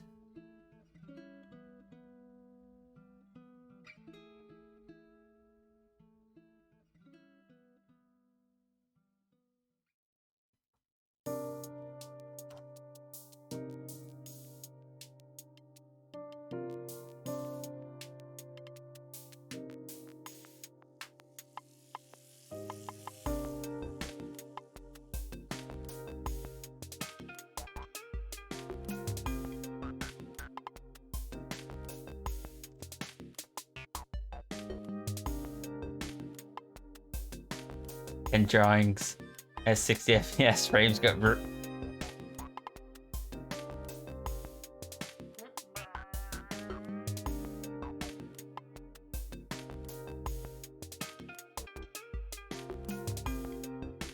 But yeah, that was 60 FPS. Which after that, my next animation was 30 FPS. But it was 2 years later. Nowadays, I animate at 12 FPS. Because I ain't got time for no 60 or 30 frames per second. 12 frames per second works wonders. Anyway, we're gonna close this up. I'll come back to that at a different time. Silky though.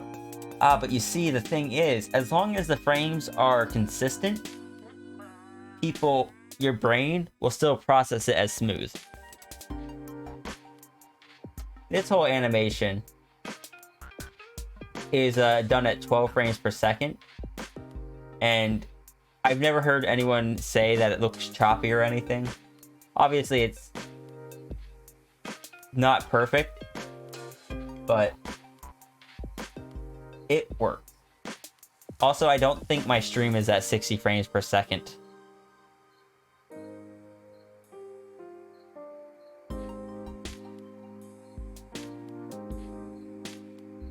A lot of shows are actually animated at 12, like, TV runs at 24 frames per, I think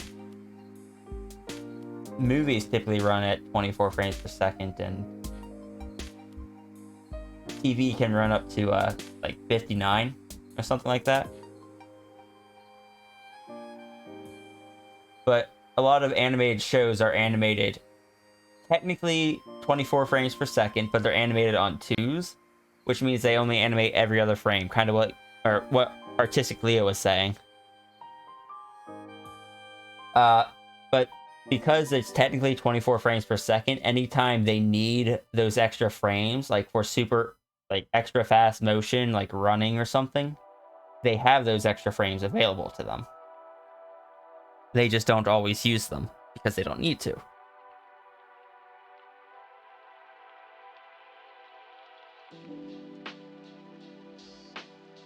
Alright. So, now that we have gone through a bit of animation topics, Into the Spider-Verse.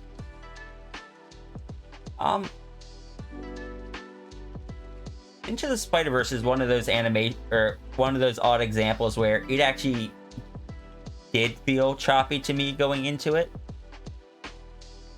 Like, you very quickly forget, like, stop noticing it.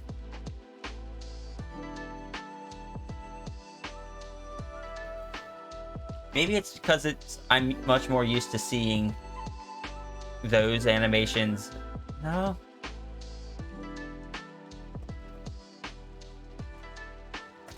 frame rate was that movie animated at?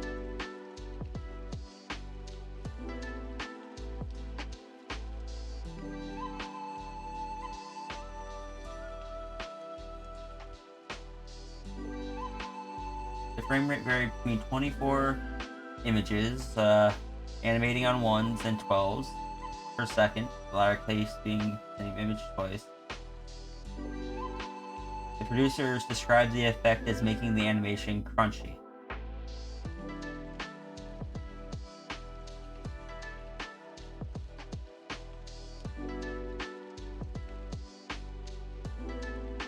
Oh, I forgot about that. So, there were moments in the movie. It got silky as Miles gained confidence as Spider-Man. That I didn't know. Apparently there were times where different characters were animated at different frame rates. When they were swinging through the forest at one point, Miles had a frame rate of 12, and Peter Parker, he had a frame rate of 24 because he was more experienced as Spider-Man. God, I gotta watch that movie again.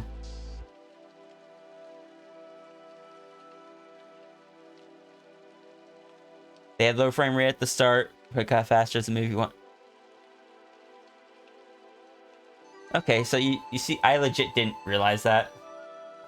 I just know that there are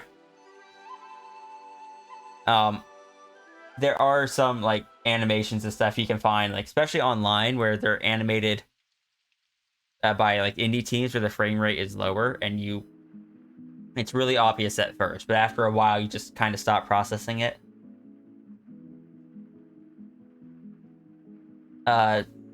There was an animation called The Reward, which is what first comes to mind for me.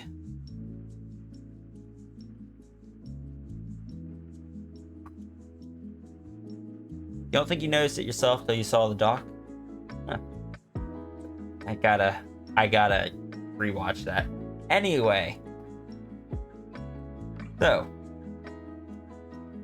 I'm going to get myself some water, and then when I come back, we'll do some mini lessons. You guys discuss what you want me to go over if I have some information that I can.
I'm back.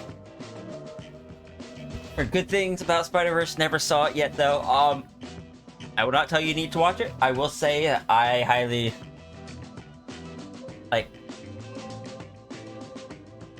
I will recommend the movie. Even if not even just as a superhero film, just as a film in general, it is really well done. You don't need to know anything about Spider-Man, really. It definitely helps. It has a fair few references, but it is, for the most part, self-contained.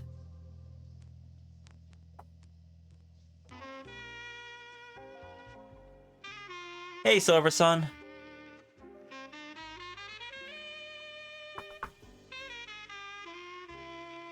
Alright, so I need slippers, and then,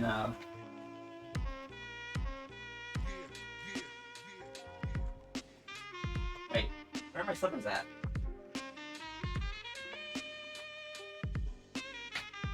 Guys, my slippers have disappeared. And hello, Blood-Fire Dragon Girl.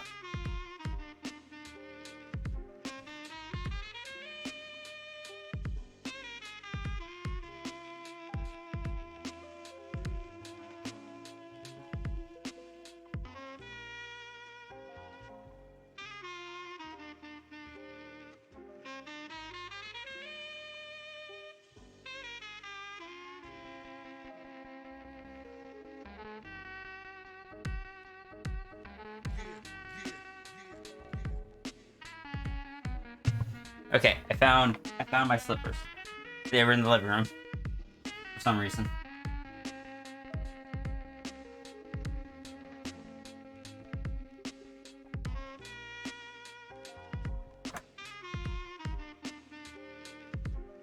So you think you kind of sort of found out your own way to start snouts and muzzles? Excellent.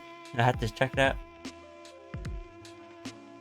You know this technique we're doing a cross on the head and shows the direction of the face? Yes.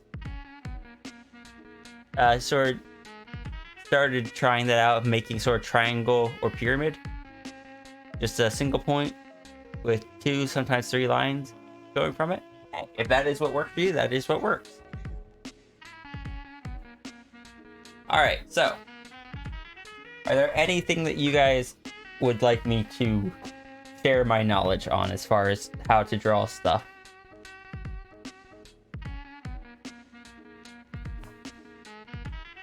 Because I don't have too much actually planned stuff left. Just figure drawing some animals if you guys want that, and then a contour study.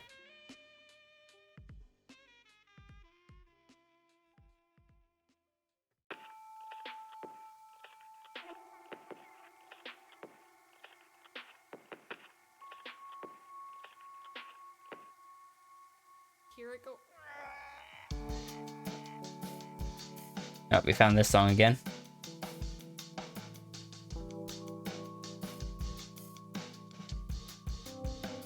Hear it.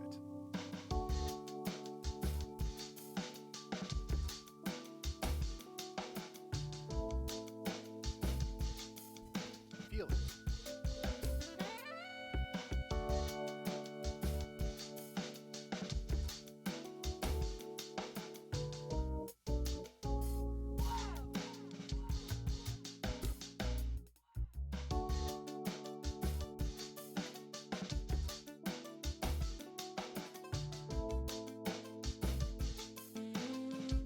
Been a while trying to catch all the streamers you're currently following, miss hanging out with some of them.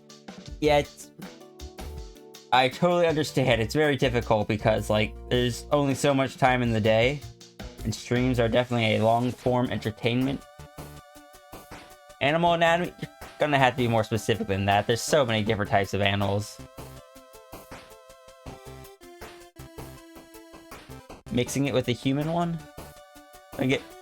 Don't get back to working on your own artistic return. Glad to have found you here. Add me to your list to keep tabs on. Well, thank you for joining. gonna have to go artistically. I feel like I recognize that name. Chop this guy's whole body off.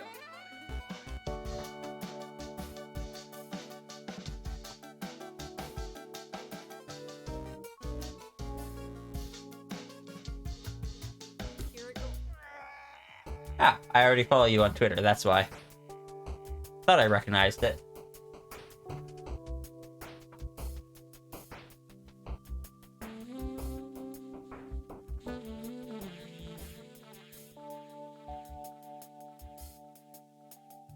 Sponks? Sponks where?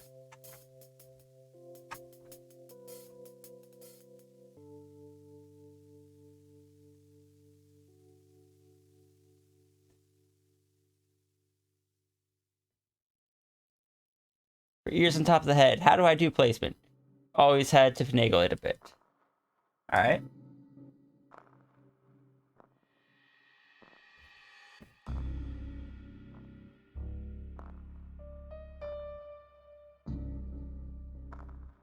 Little doodles make you happy? I'm glad to hear that. I enjoy doing like little silly little doodles, so I'm glad that I'm glad it makes other people happy to see them.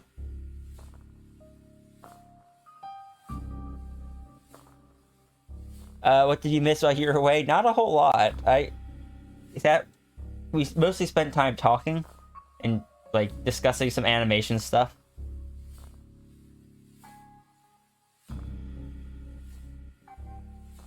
Okay, so ears on top of the head. Let's start with the head.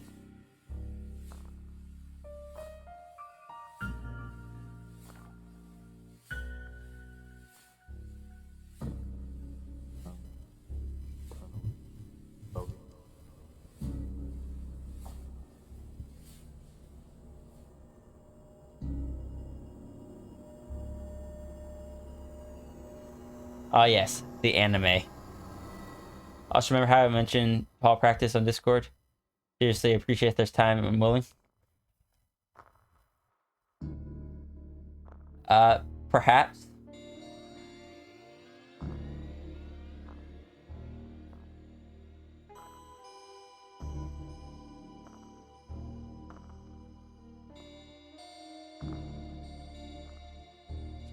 So we got head one.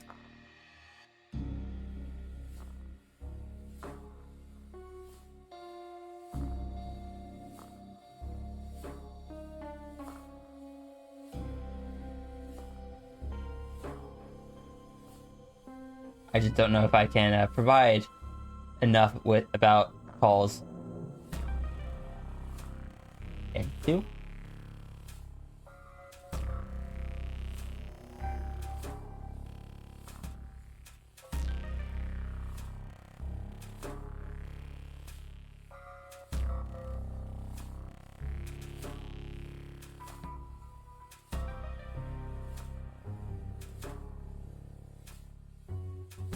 Then head 3.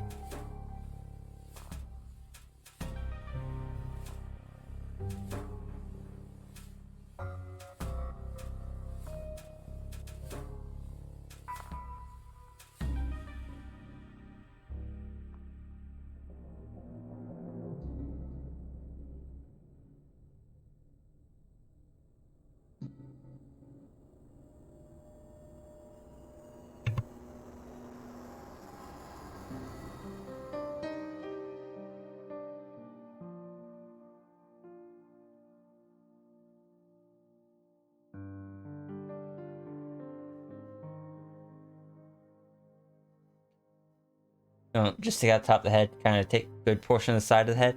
That's how I do mine sometimes. Like, the way I do ears really varies. That's why we got 3 different models here.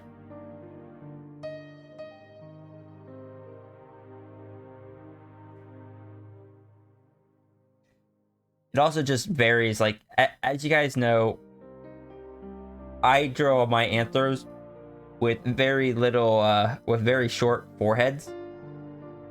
I go for a more animalistic head shape than a lot of anthro artists do.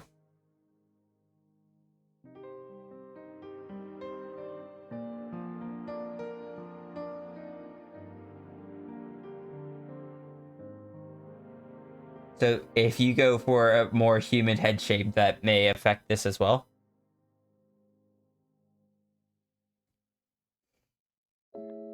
But anyway, when it comes to ears, there's a few different ways I do it.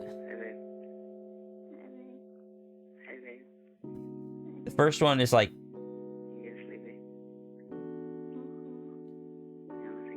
the ones that are kind of attached to the side of the head like this.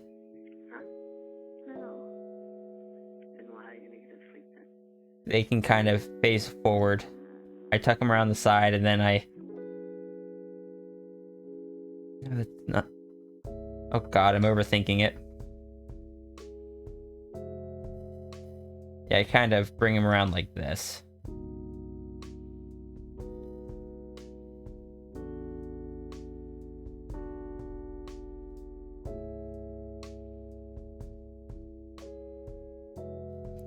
Where this way they can kind of face forward.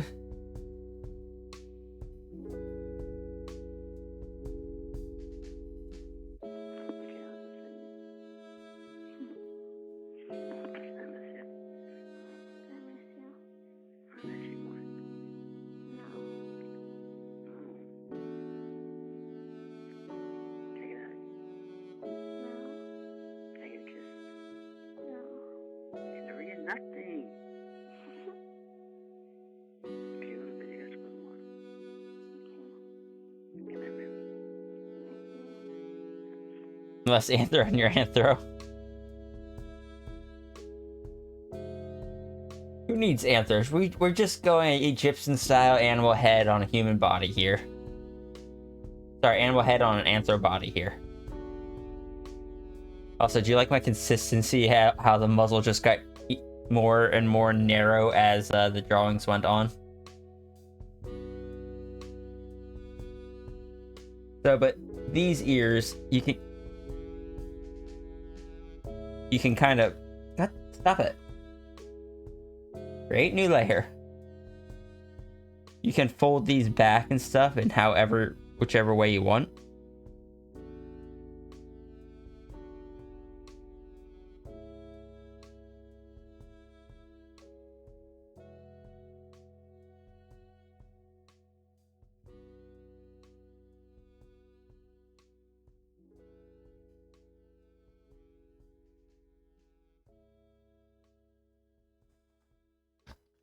It's funny when you do something so much becomes natural and you try to think it out. It's like, oh no, how does this even work again?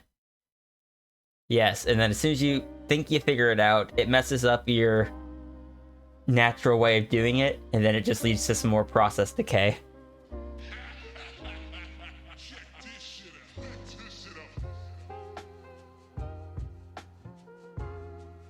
Wolf, fox, and dog variety. Nope.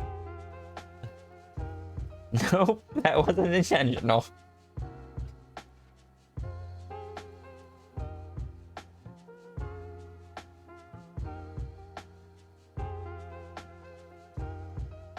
But just keep in mind, anything that I show here is not the definitive way to do it. Then I have the ones that just kind of, instead of facing forward, they're kind of facing off to the sides.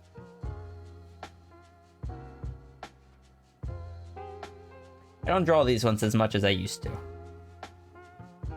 But I do still sometimes.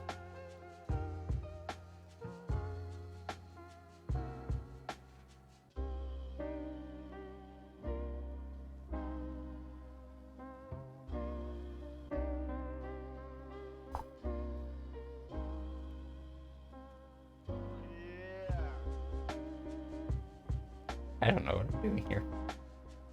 This was easier when I was doing structured the exercises. Anyway, we're continuing.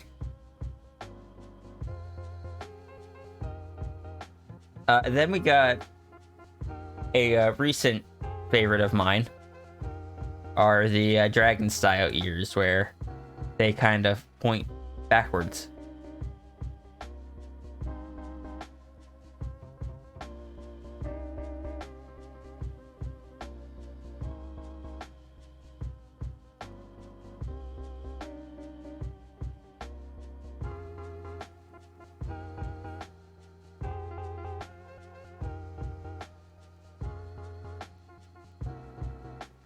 I tend to have the cheek tufts kind of meet up with the upper edge of these ears.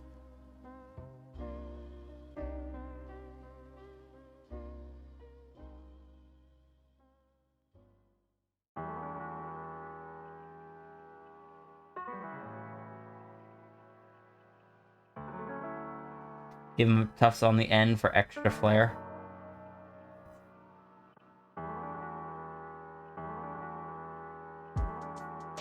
Is the fact that they point backwards why I call them Dragon Style? I call them Dragon Style because I first used them on this big guy here. Not this specific drawing of Dragon Ryu, but I first started using them on Dragon Ryu.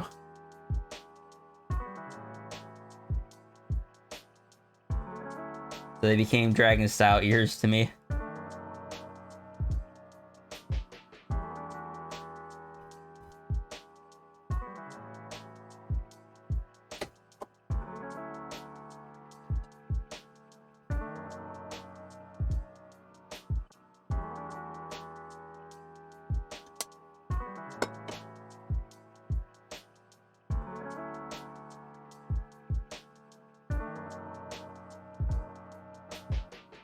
And C-Flare with like all information.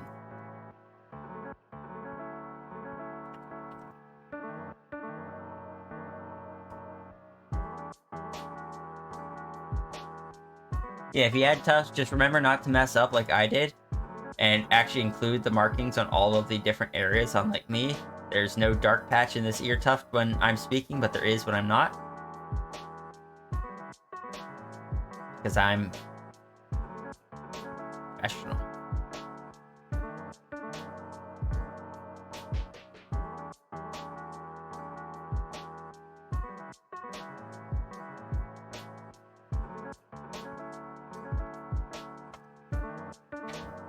Okay, so we got ears, now we want paws.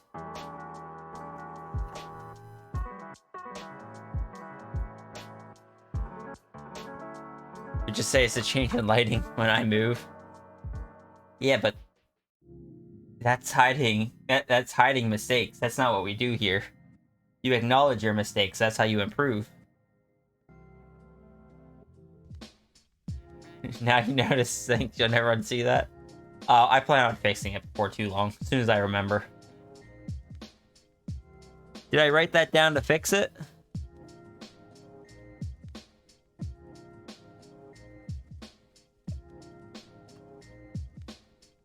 Yes, I did. The problem is I never looked at the index card after my stream.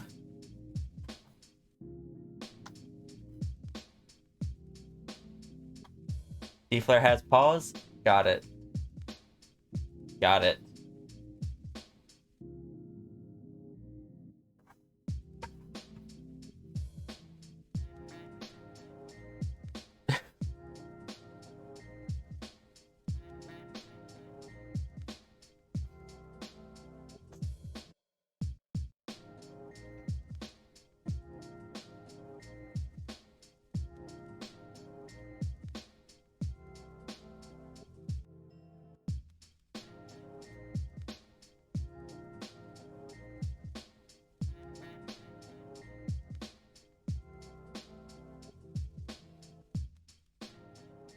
Okay, so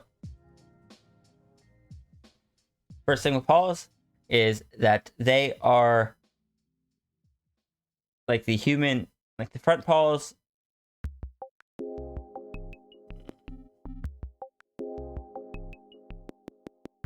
Okay, so the paws are like the human arm and leg.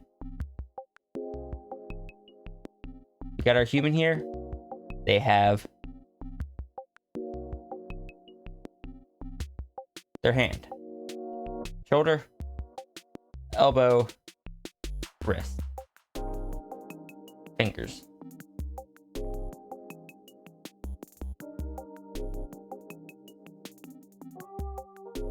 A paw, the front paw is got your shoulder blade is one. Got your elbow, it's two. Got your wrist, that's three.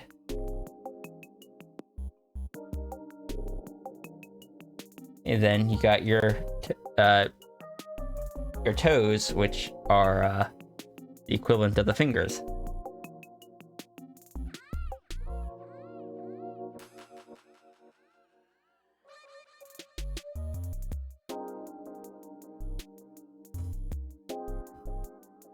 Will these be saved later as diagrams? Probably, and they're being shared to the Discord.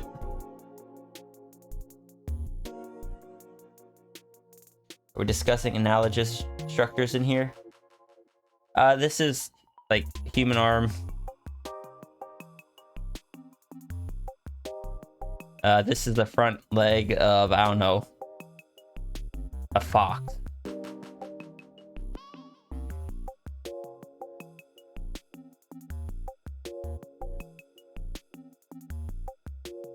In the back legs, you got the human leg. Find that girl. Walk up to her and be like, hey. With the hip, the knee, and the ankle, and the toes.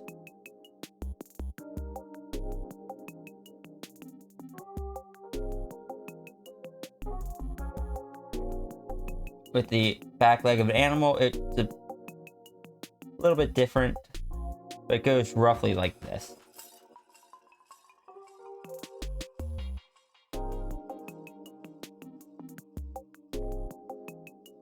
So you got your hip, you got your knee here, your ankle raised up here, and then your beans down here, which are the toes.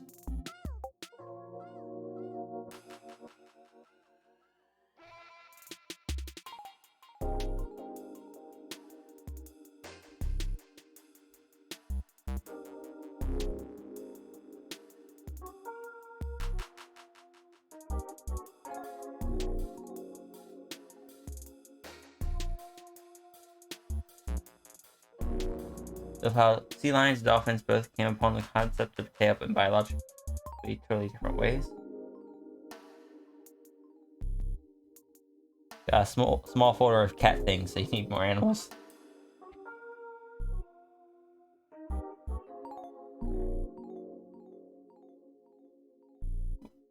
I think I need some caffeine.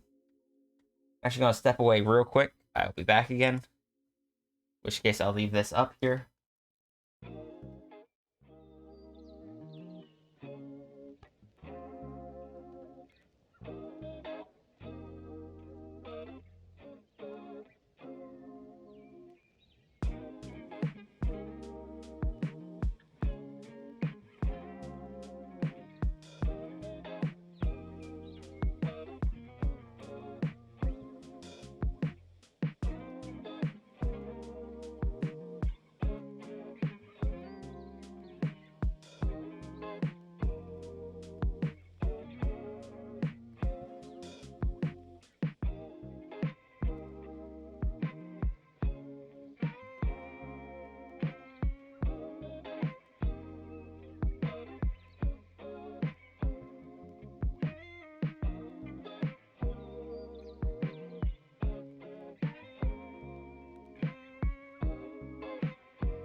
Alright, we're back.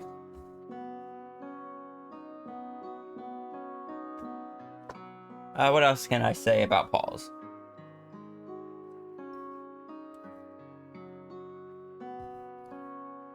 Paws, when you draw them, you want to keep in mind like the whole wrist thing there. I personally kind of shape out where I expect them to be first.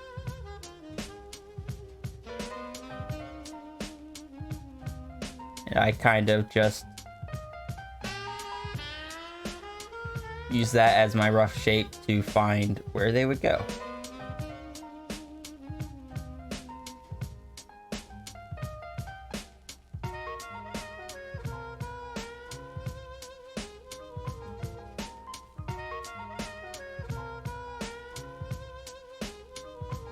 You want to make sure you include the little dew claw there.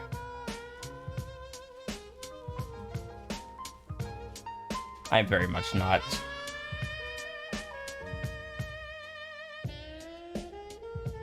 Piece of skin between the toes and the fur usually? Huh, I did not know that.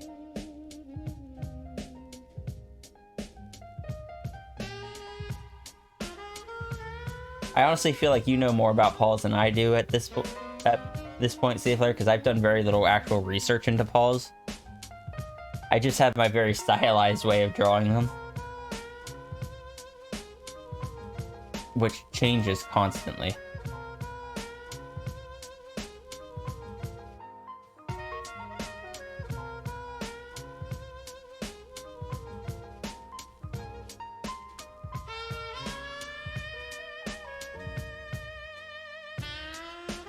Yeah, big bean on the bottom side of the paw. Make sure to add the claws.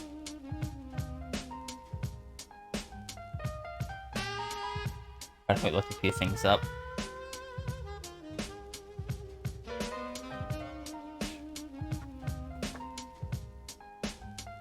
Alright. And then we're going to be looking up lion paws.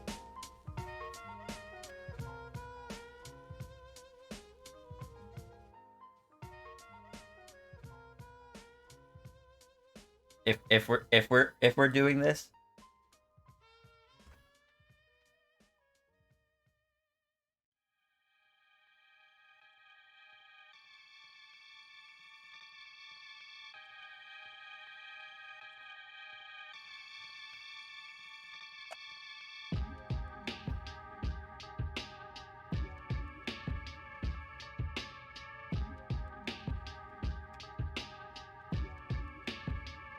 no truth, only lion. We'll do a few animals.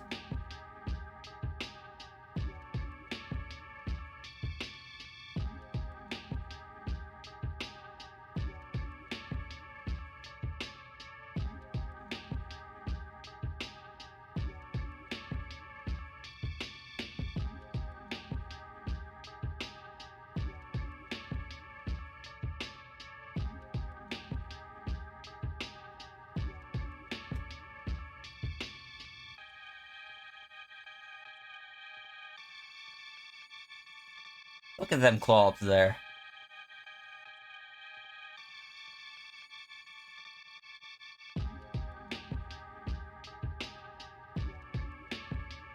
Saving that image.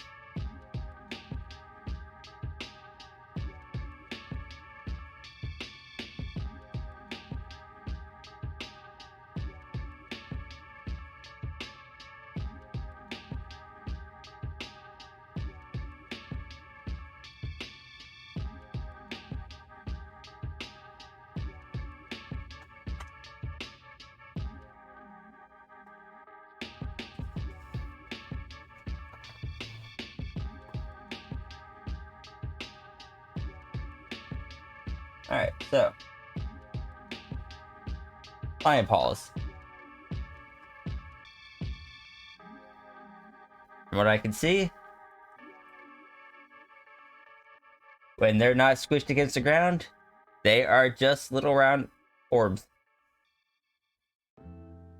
So you know how, sorry, not you know how, but so what this is telling me here, that How I draw cat's paws when she is flying is 100% accurate, and I do not need to change it.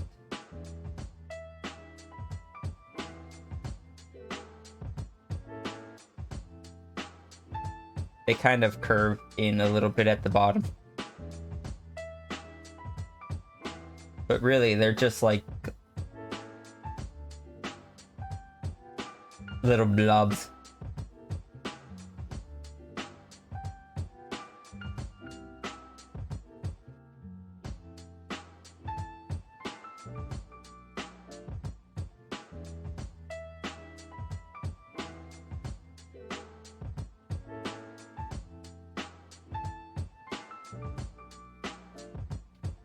Something tells me this will be a good example of seeing Paul like the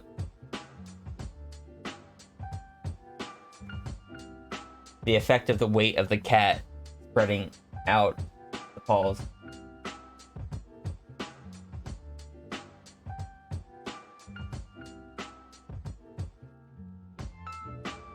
Can you share your few bits of your own research? Sure, go ahead.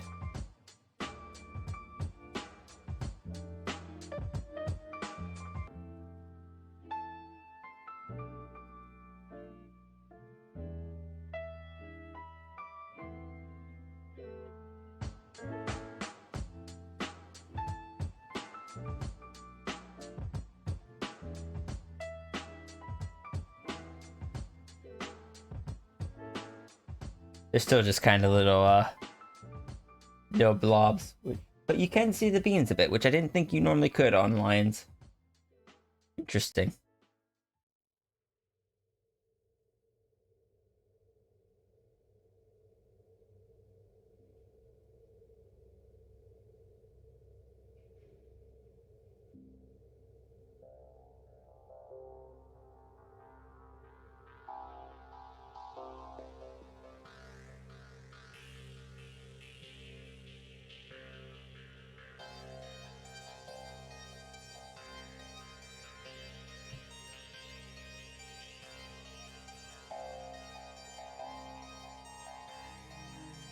You missed like 30 minutes. How'd they go? Last 30 minutes went fine. We mostly spent just like chatting about stuff and whatnot. Right now we're doing mini lessons, and it has been requested paws. Actually remarkably similar to tiger paws. Or paws. Maybe a bit fluffier.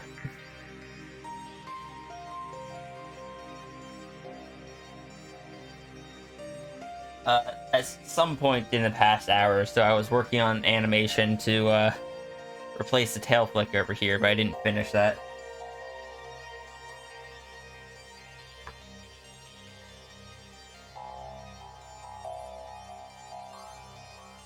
Hand-holding lions. More hand-holding lions.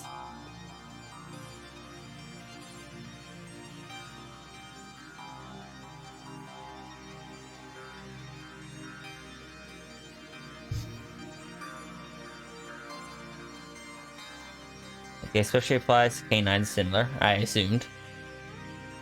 Remember when you usually draw claws, they go straight to the direction of the toe? Usually, from what you saw, female claws go inwards, almost touching each other, while the two outer ones pretty much touch the middle toes.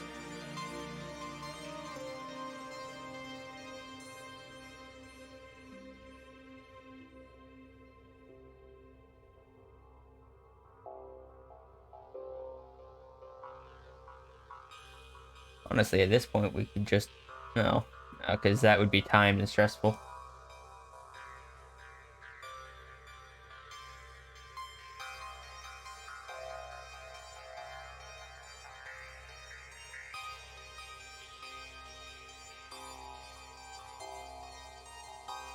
You know, the legs of the lions aren't quite as thick as I thought they were.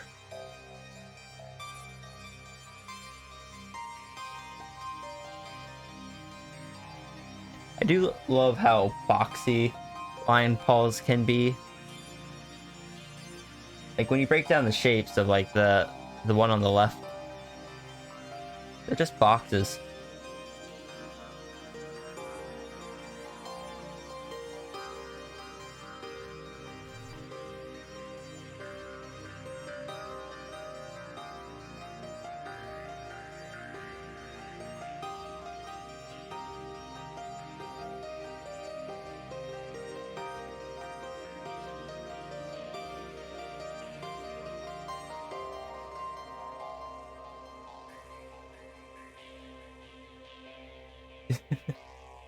They're just like big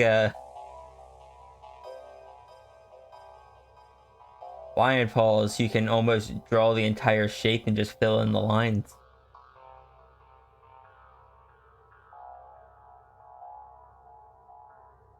Almost, not quite. Canines, Vulpines are more curvy, you think? It also depends on the cat.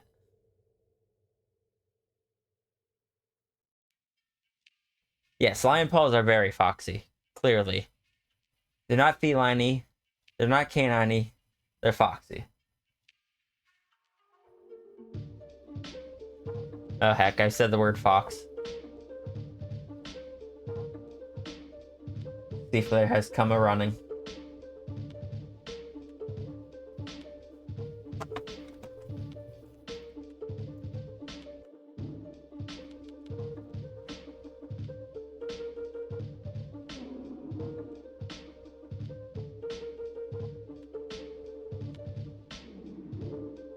I like that you can see the claws on a tiger a bit better.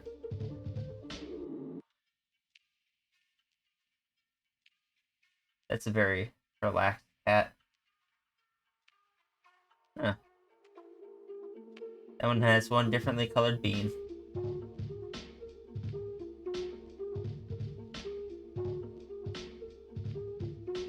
Seaflare had never left, but ears are now fur.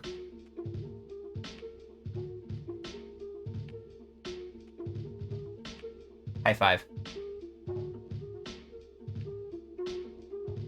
There are surprisingly few paw images of them actually like standing. The special bean.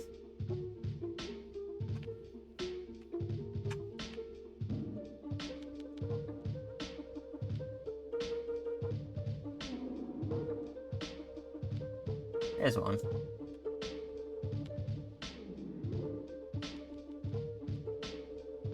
Danger tongue.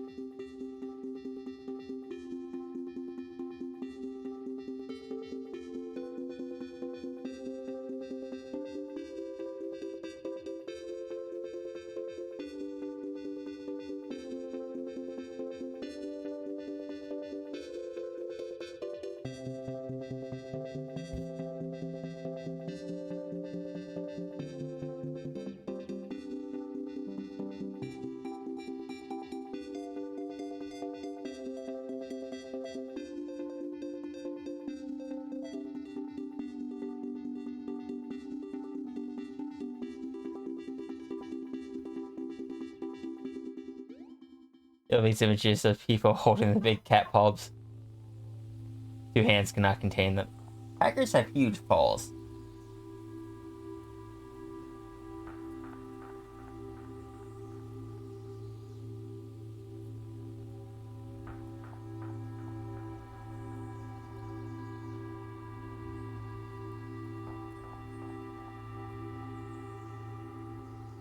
Speaking of which,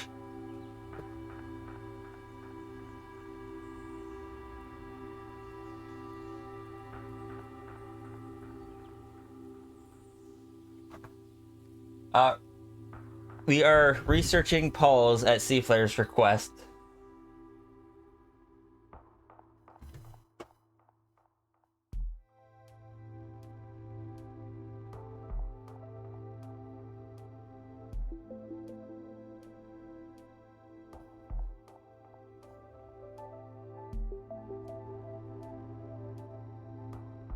Mighty Beans. Sure, the name is a giveaway, but then you see them and you're like, whoa, those are big.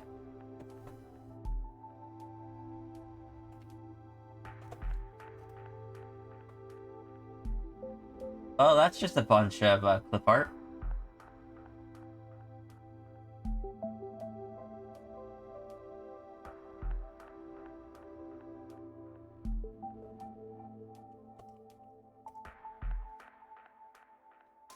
Oh yes, that's what it is. Lynx, not Bobcat.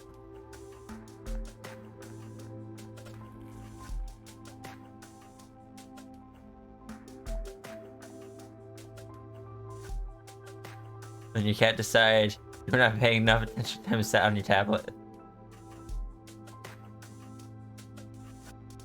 Surprisingly small beans for how big a Lynx's paws are.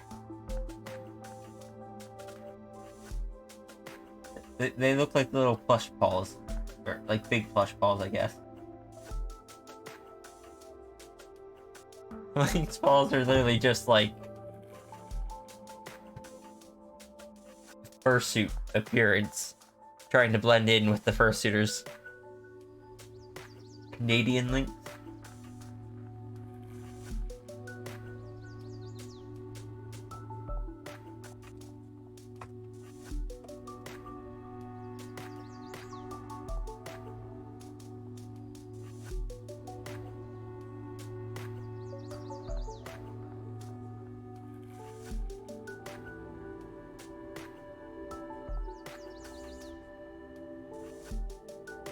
Just big old baffers.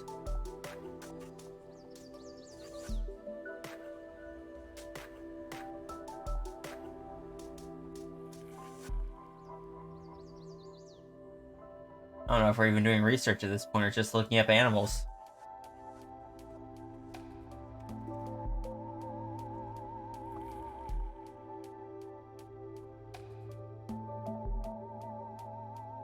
He has question.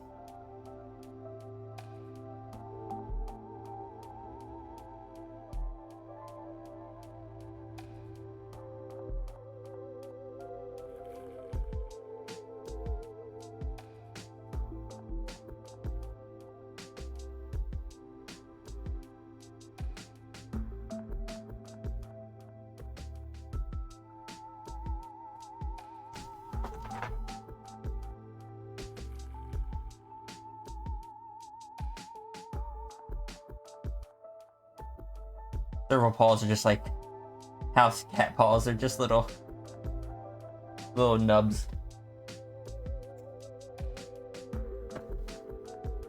I also hope if I spelled serval correctly, I spelled it with a C instead of an S.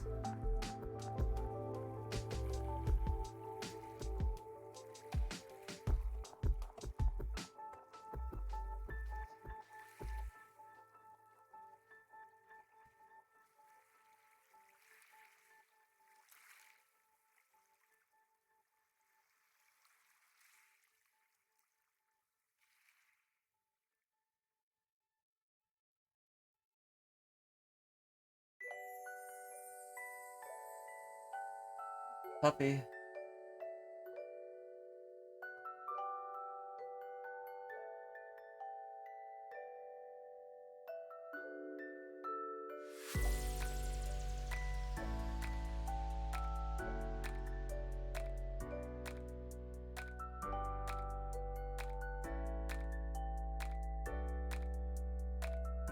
Like, a lot of good images for leggies. You got a few of the toe beans showing that the center two are connected. That's about it.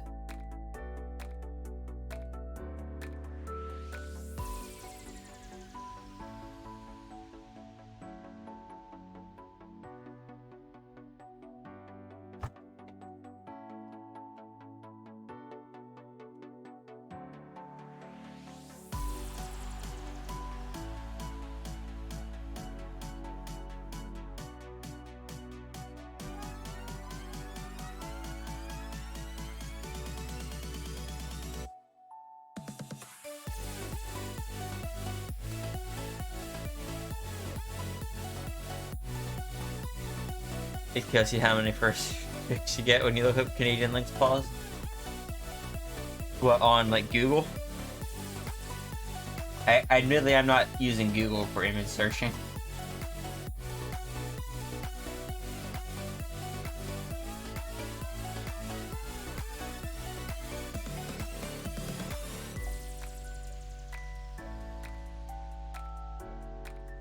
I see a little bit of skin between the toes that Seaflare was talking about.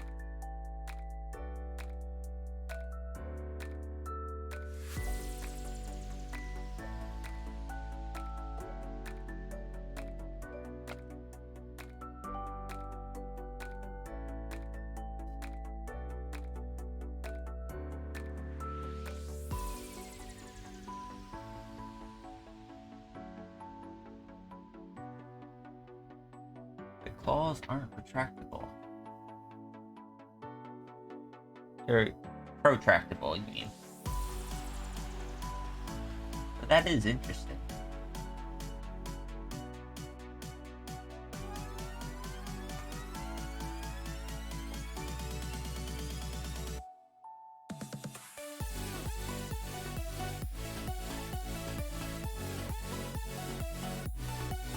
But, train of thought. Yeah, cats have protractable claws, not retractable claws. It is a minor difference, but one I shall share the knowledge of. Because the default state is with the claws sheath. They actually have to flex the muscles to have the claws come out. If they were retractable, they would be out automatically. They'd have to flex the muscles to pull them in.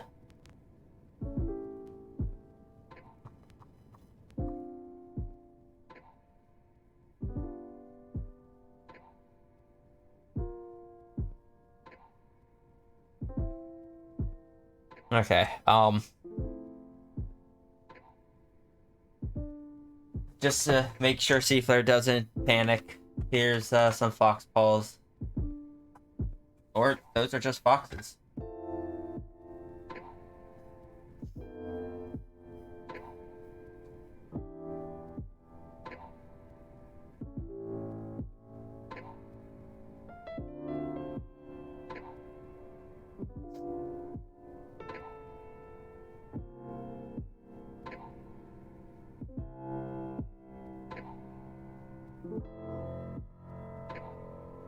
Good luck with what, Seaflare?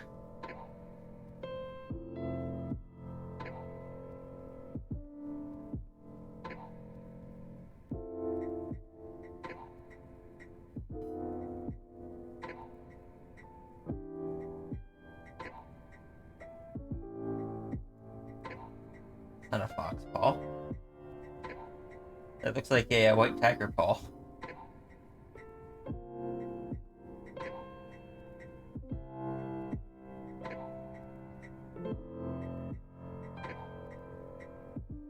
To be fair, Seaflare, fox paws are not nearly as impressive as like lion paws or tiger paws.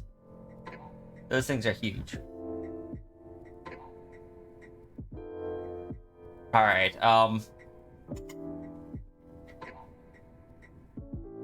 There, we did some paw studies. I really don't know what else to add to it.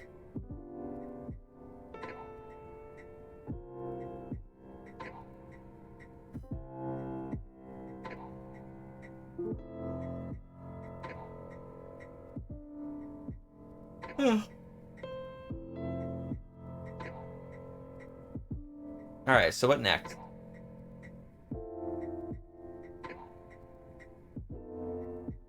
Anything else people would like to see how to draw? Or know my thoughts on or anything like that?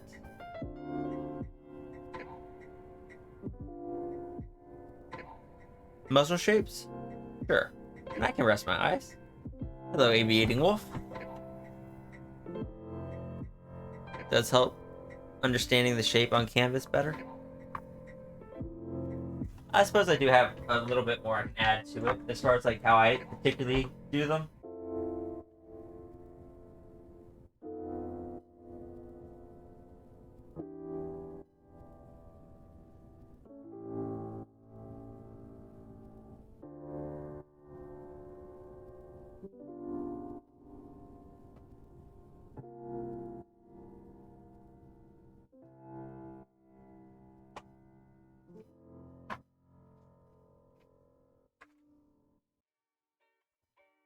Yeah, when it comes to paws for me, it's just basically like you have the base of the ankle to the knuckles, kind of locate the points in between, and then kind of curve them down. This is just general shape. Add in the beans if you want them shown, add in the claws if you need them. Then if this is at a particular angle, add in some, show the bones a little bit. Alright, so we got muzzles and then fur.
Are we back?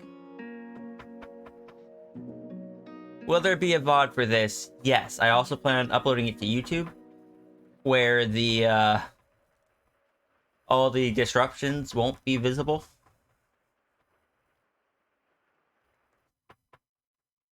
I understood what you meant by claw positioning, but this is me just showing how I draw them. But it sounds like it got cut off anyway. What I was saying was just because, let's be honest, going realistic doesn't always work the best in stylization. Like, realistically, paws, you'll have some, like, the toes, some will have kind of like this shape. Then you'll have some that kind of fan outwards. And sure, that's more realistic, and if you're going for a more realistic style, that'd probably work for that. But when going for something like mine, where it's more simplified, it just kind of looks sloppy. Like this one up here. It is how the paw actually looked, but if I were to do that in my style, it would probably just look sloppy.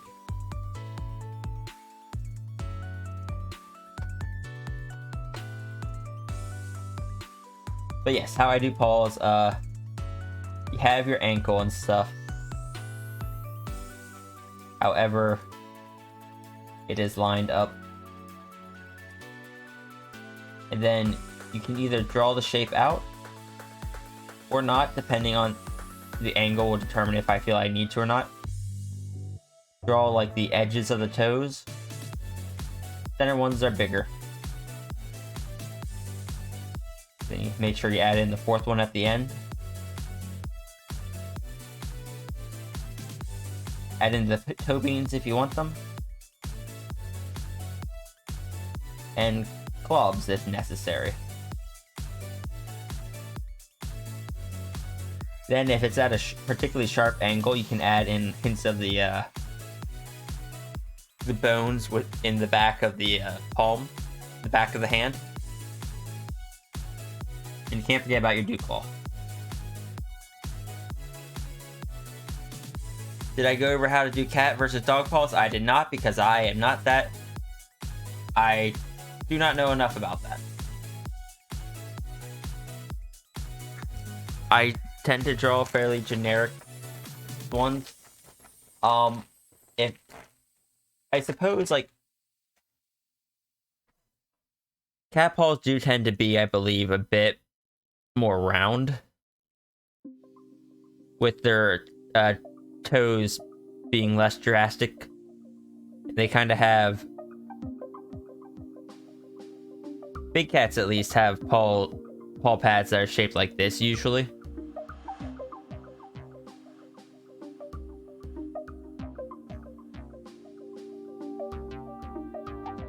Whereas a canine would have paws that are much more narrow, and their side toes are much further back.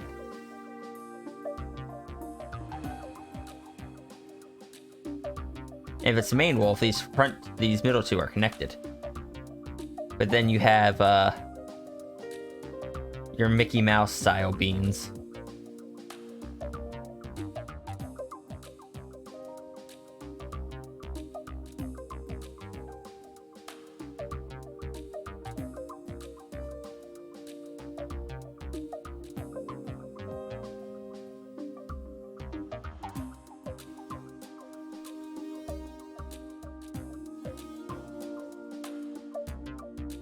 You think you see another thing you were doing wrong? What was that?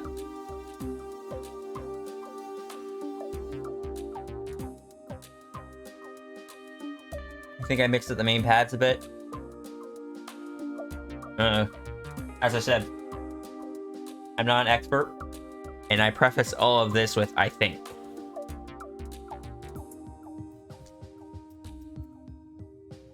Because I know this is what lion paws look like.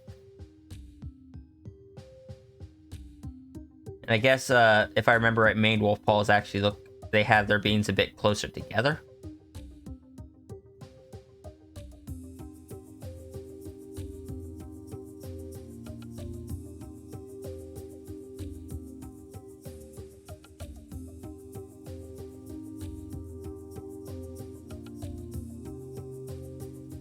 Yeah, because the Maine Wolf paws, no, they don't have them closer together.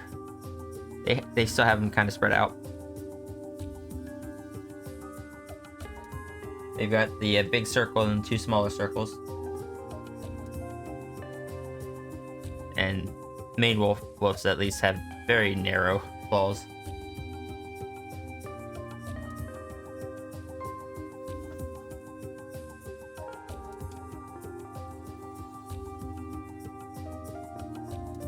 Whereas a lion paw has this shape to it. Admittedly, this curves in a little bit more than I did, but for the most part.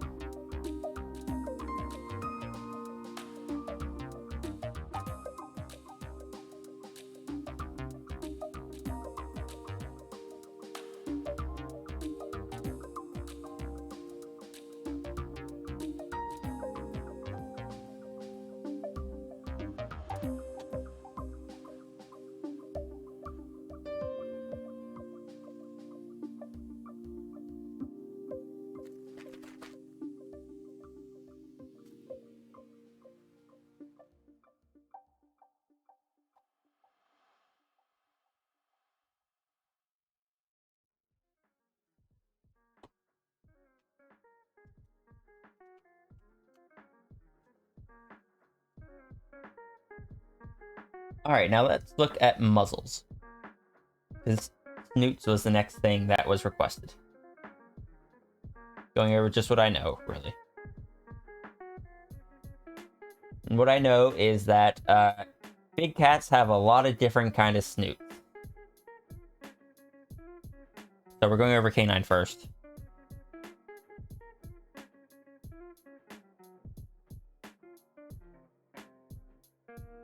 Trapezoid versus triangle on cats and dogs respectively. That's not even entirely accurate, because I'm pretty sure house cats have a triangle.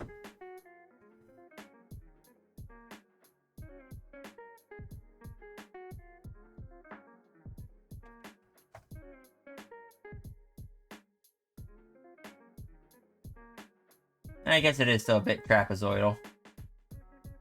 It's more triangular than the than a lion.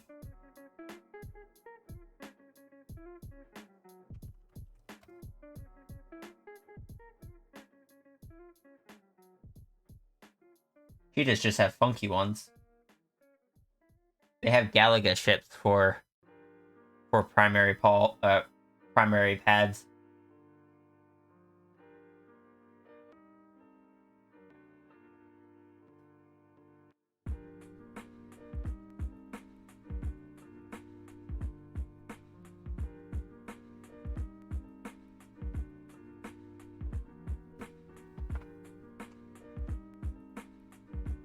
Galaga or Galactica? I can never remember those two apart.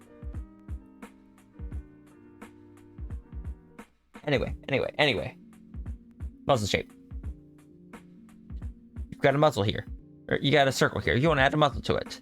You got a few ways you can do it. Simple one. Place a nose. That's going to be your reference point. You want to come straight out from where these intersect. I've got something on my glasses. 1 second.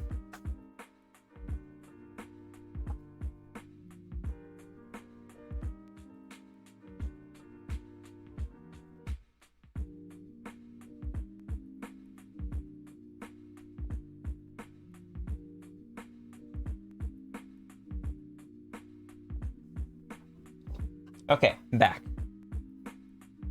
Okay, so you got the bridge of your nose here. Wait, I use glasses only when I know I'm going to be using or drawing on the tablet for a while. Because after a while, the screen starts to hurt my eyes if I'm not wearing the glasses. Otherwise, I don't use glasses.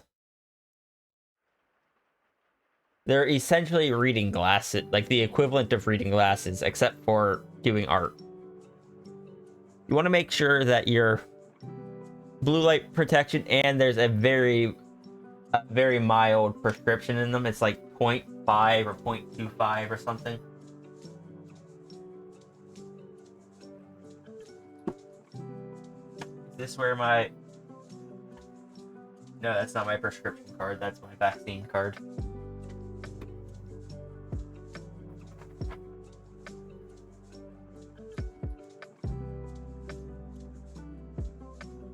Train of thought. Yes, you want to make sure that neither of the line actually matches up with the center of your face. The reason for that is because if you do, then the entire bridge of the nose, the entire muzzle is going to be on one side of the face. You want that line going down the middle of it. And then from the sides of it are going to be the eyes. Then you want to kind of make the rest of the muzzle shape.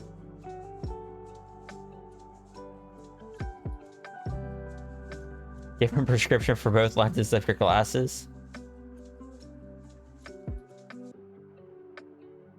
Makes it annoying to get new ones, I imagine.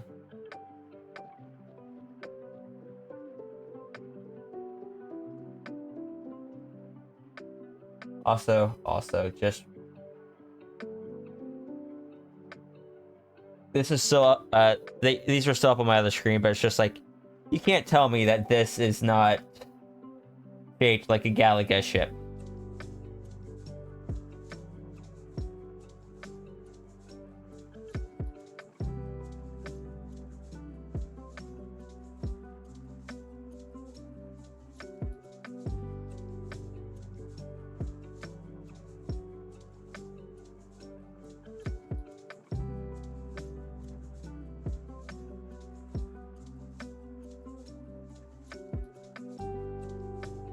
Anyway, back to muzzles. Back to muzzle.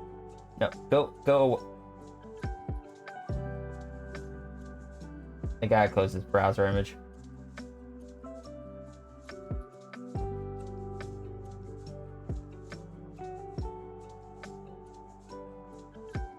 The boss bug in Galaga.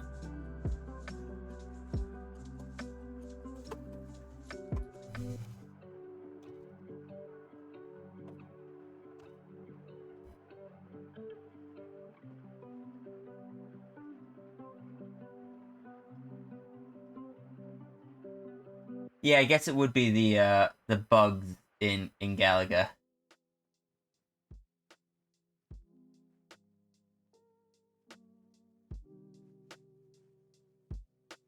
Like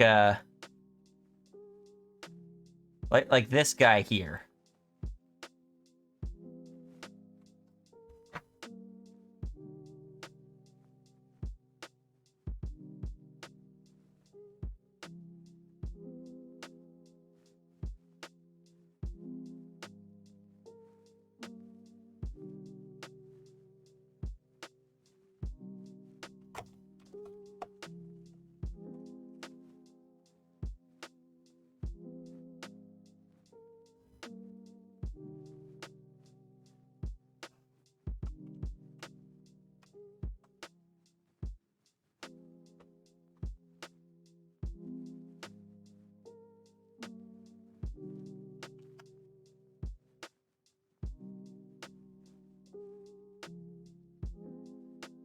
Also, maybe it was Galaxian that I was thinking about, because the ship in Galaxian is...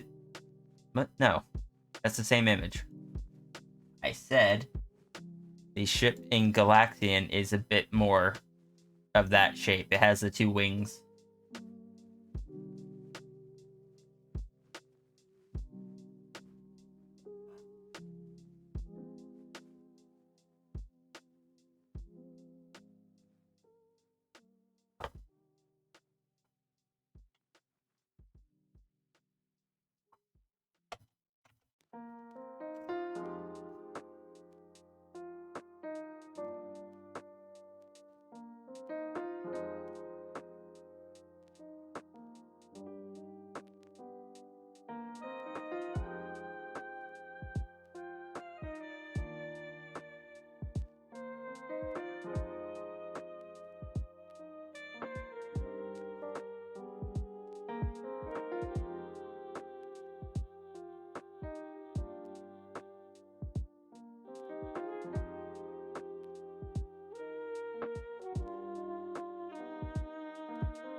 Okay, go away all extra tabs, not needed right now.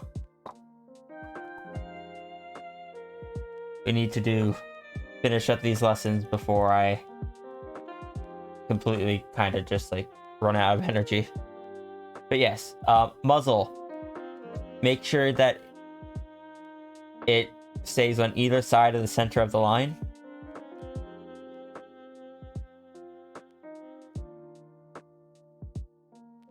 So regardless of which angle you have it at, most muzzles also kind of taper inwards a bit at the bottom. Not all of them do. Stuff like horses, some like Western dragons and stuff will often push outwards a bit.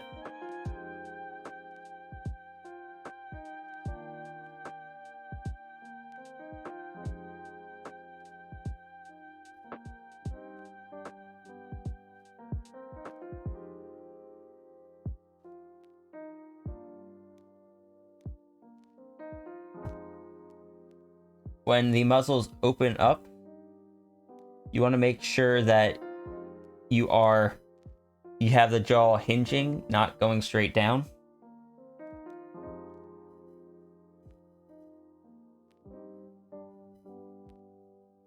So if you want it open, it's going to follow a curve instead of going straight down.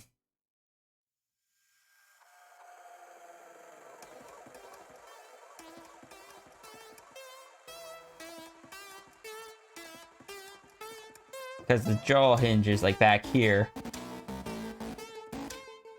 And it needs to be able to swing.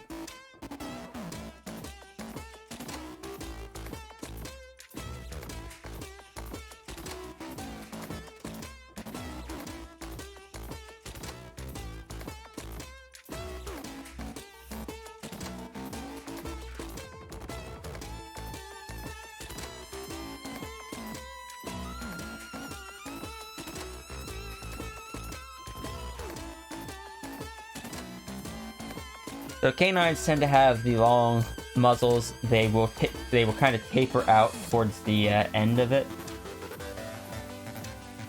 kind of like you stuck a cup onto the animal's face. They have the thin base. They get a bit wider at the top, except these ones have the opportunity to give blood.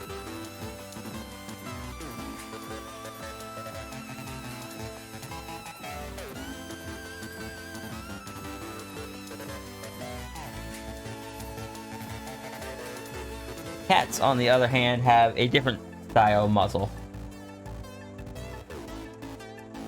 Felines have boxes for snoots. Very often, not always, but a lot of them have. So I kind of, instead of just going with the nose, I define the box. They are shorter in general. You want to kind of define where the bridge of the nose is. Makes a little trapezoid shape. But then, because cats have wide muzzles, you're going to actually go out beyond that and bring it in. Let me draw on the rest of the nose.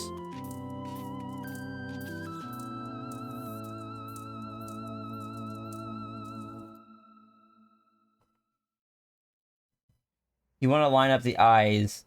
If you're drawing anthros, in my experience, you want to line up the eyes with this inner trapezoid, not the outer edges of the muzzle. If you do it with the outer edges of the muzzle, you will get a very wide-eyed character. I know this because Tiger Ryu ended up with that for quite a while, until I figured it out. You got some very early drawings of Ryu that just had awkward wide eyes.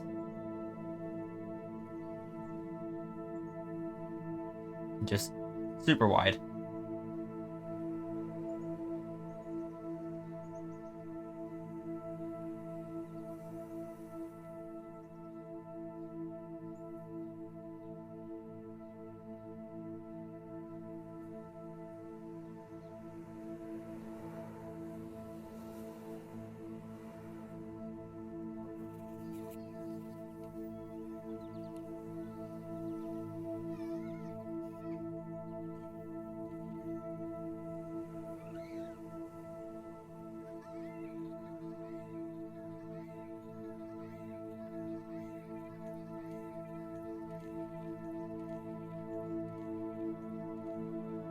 Trying to find a better example of it, because there were some where it was much more noticeable.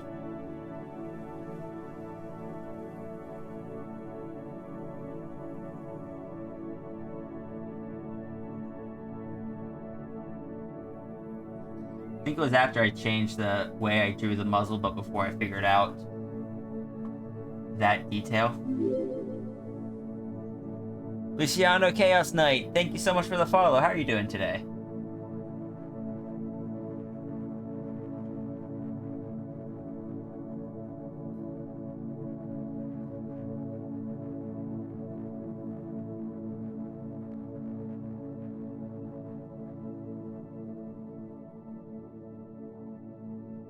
But what I was saying was you want to have the eyes connect to this inner trapezoid rather than the outer edges of the muzzle. if you're going for anthro. If you're going for an actual animal, it's a little bit different, but they work a bit more naturally if you line them up with the bridge of the nose rather than the edge of the muzzles on an anthro.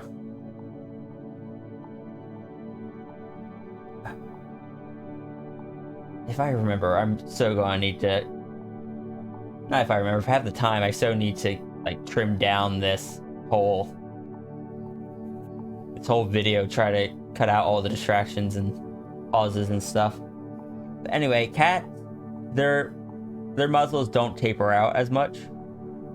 They will often go downwards, and they have big chins. A lot of cats will have the big chins. Lions do, tigers do, I think cheetahs do to a degree.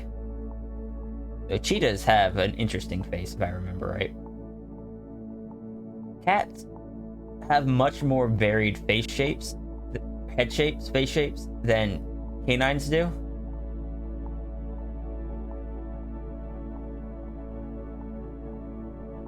So it is a little bit more difficult to kind of do that all in one lesson. A good reference I had seen at one point, someone that kind of broke down the different shapes.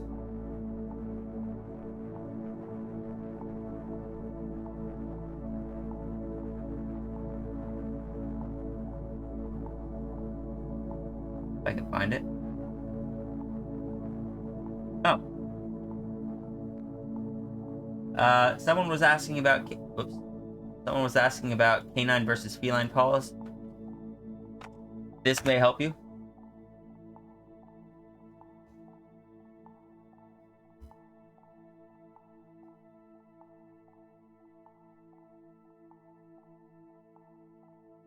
Oh, the one I was looking for, I apparently don't have saved. Not there, at least.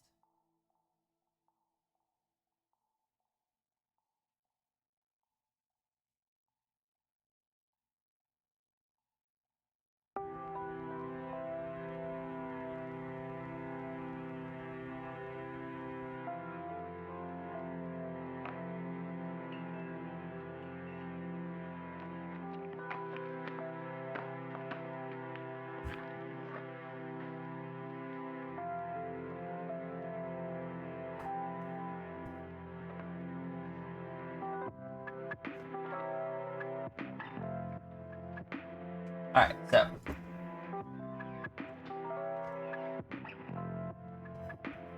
A tool that I will recommend to you guys. Let me pull up Microsoft Edge again.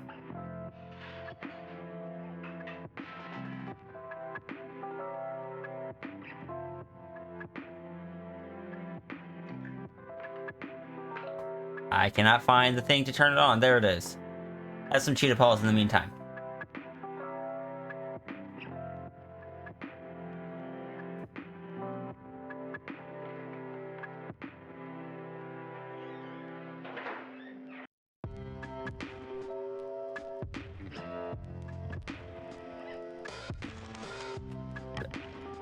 X6UD, because it doesn't have a better name, as far as I am aware.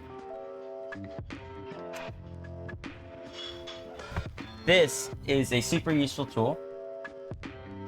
We're going to go with Big Cat Skull here. And we're going to choose... we'll choose Cheetah first.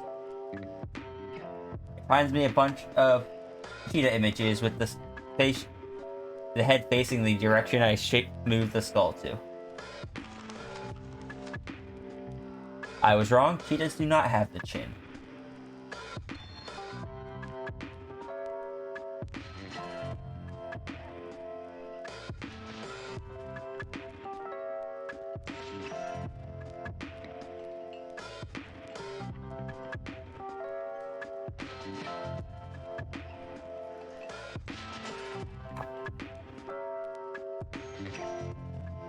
So their head just kind of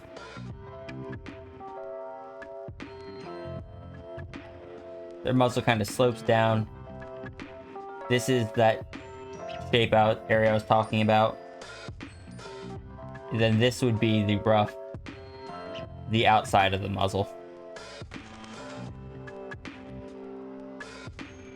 And their face kind of shapes back like that with some small ears.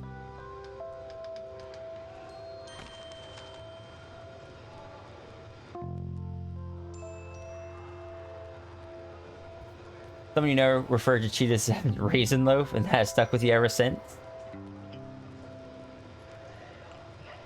Alright, so let's check.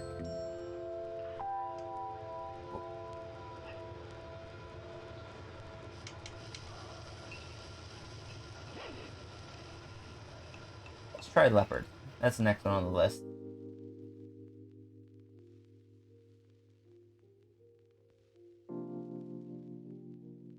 The leopards apparently don't have too much of a chin either.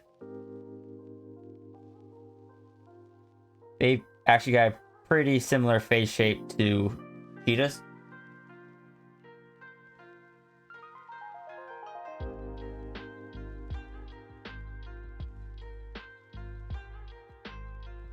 That's the wrong layer.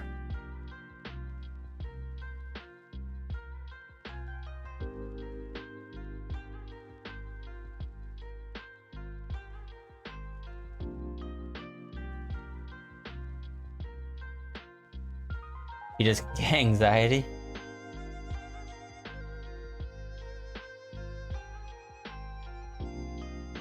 Angsty chi. Aww.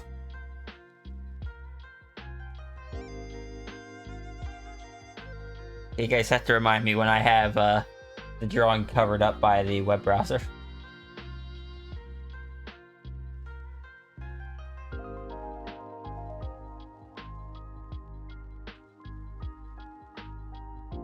Okay, lions on the other hand,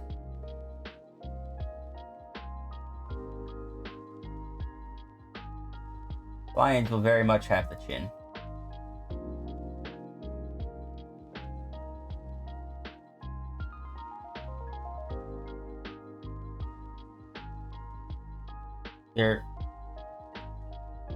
It slopes downwards.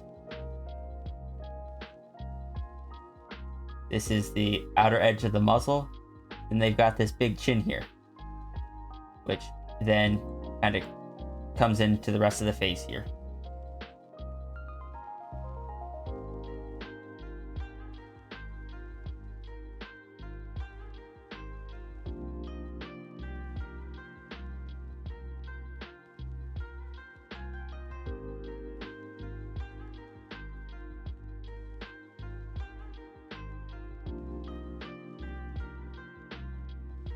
That is one of the things about cats for me, is the fact that their face is just, when they're looking straight ahead, their face is pointed down.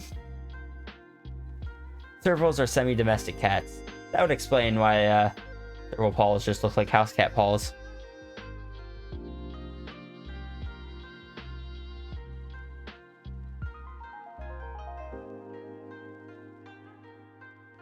This one's a good example of the lion face slope.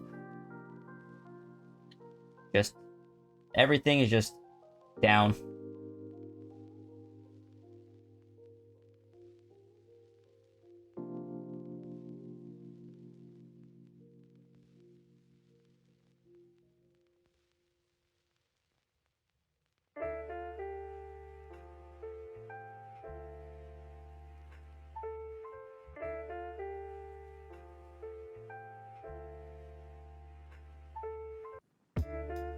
Droop snoot. Chin makes it look like a major underbite. To be fair, I think the chin actually goes more like that. But even so, lions have big chins. I believe tigers do too. What's the next big cat on the list? Lynx? Lynx honestly look very similar to house cat.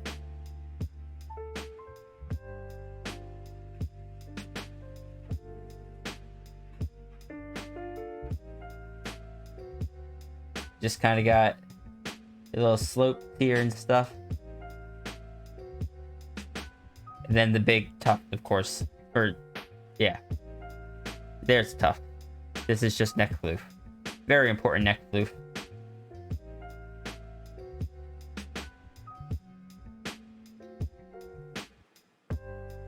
To a link in the thread. I think you sent it to me before. The last picture has a cool profile.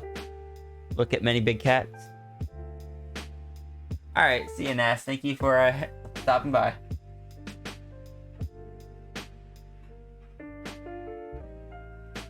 Oh yeah, that. Cat, same but shorter, and usually more of a downward dip.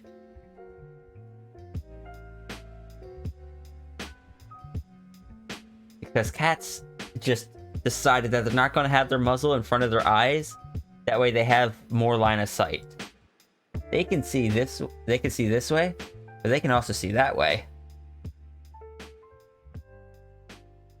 Hey Wildcards, how's it going?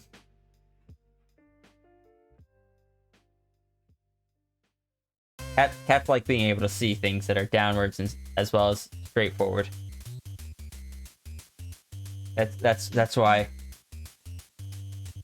That is my excuse for why their faces slope downward so much.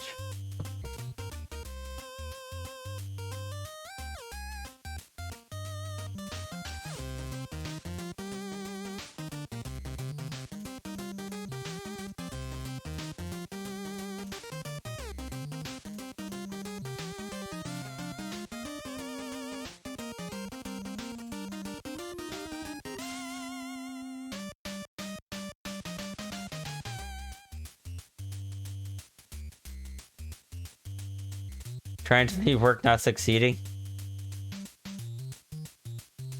Tigers also have large chin. They have their trapezoid for the bridge of their nose, and the rest of the muzzle kind of comes up to the side. Their face curves up, similar to a lion, but they have their side fluff, their own version of cheek fluff. But they do not have ear tuft. So they do lose a few points there.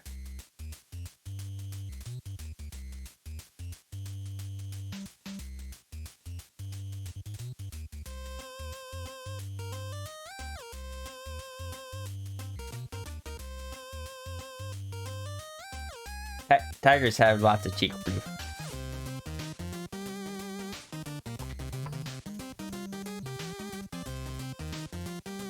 Not this. No tufts. None. Thank you for the head pats.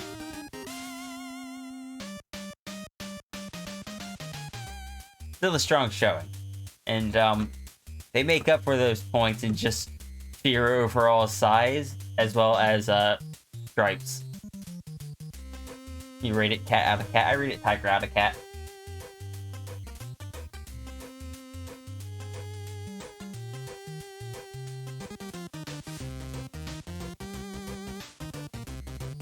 Also just, they got them big hecking chompers.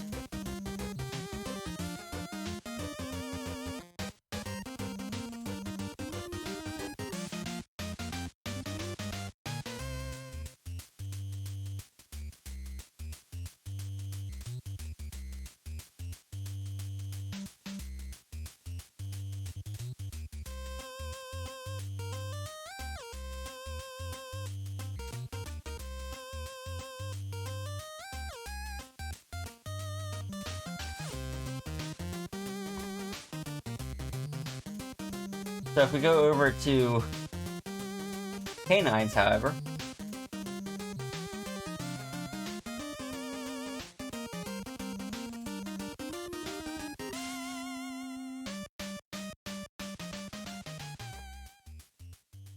canines, wolves, they have good snoots, but they suffer from a lack of being able to look down.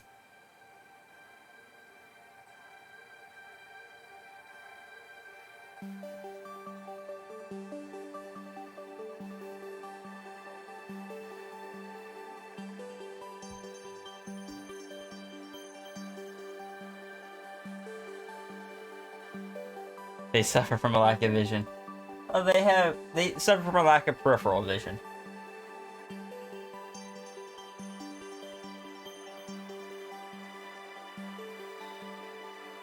And let's be honest, while they do have good chompers, they don't quite compare to the like daggers that the tiger had.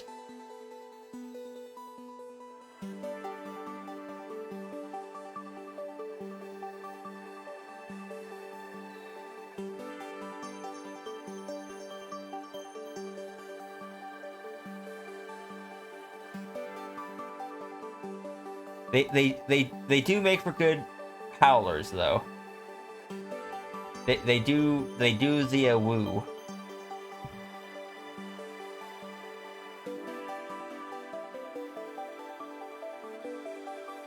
Oh yes, and they also do the shake. They do the shake to dry themselves off.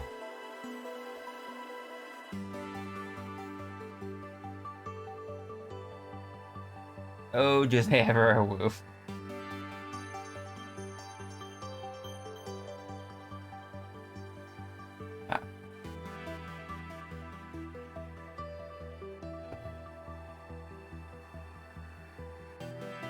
And last one, this is just for Sea Flare.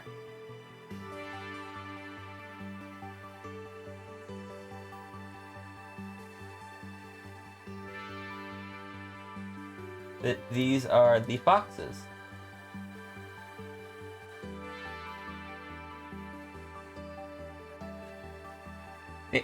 They're basically looking at this now. You basically got a block of cheese here, cut out a little ridge for the nose.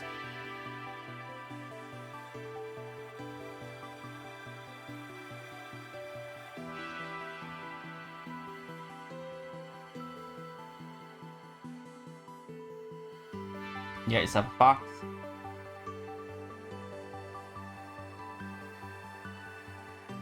They're small circles. And they don't all have it.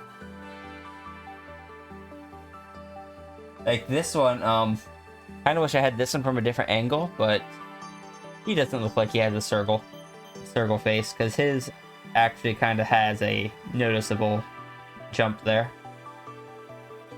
But still tapers out to pointy, kind of circly face, or circly nose.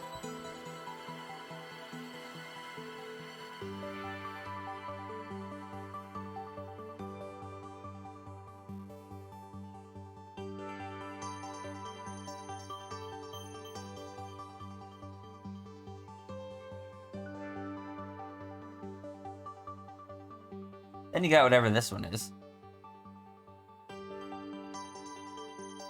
This one saw something,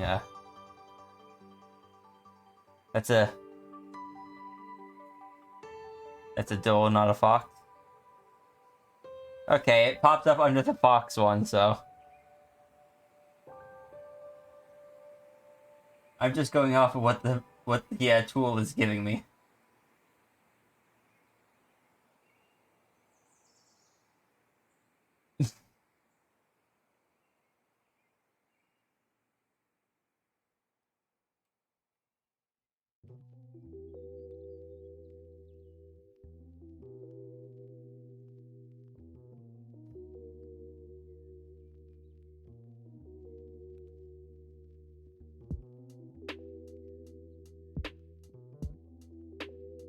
Foxes, they have big ears.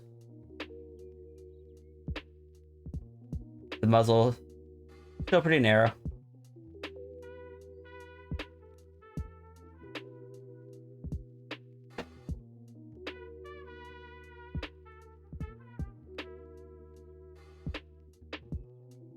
Some foxes have short, stubby muzzles, yeah, but I'm not getting any on the tool right now.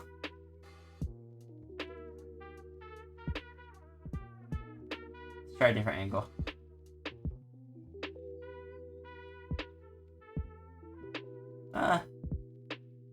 You've got a loaf of bread.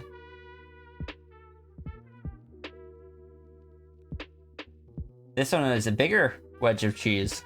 Like, just A less pointy wedge to choose.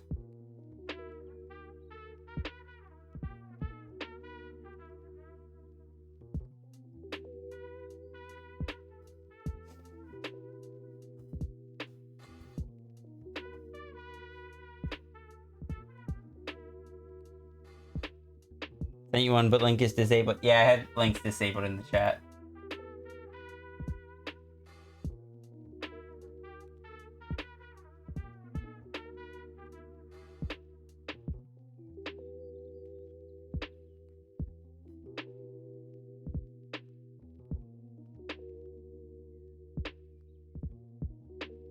Alright, this one has a pretty short muzzle.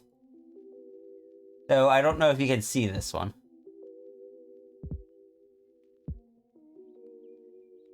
This one's like almost completely hidden.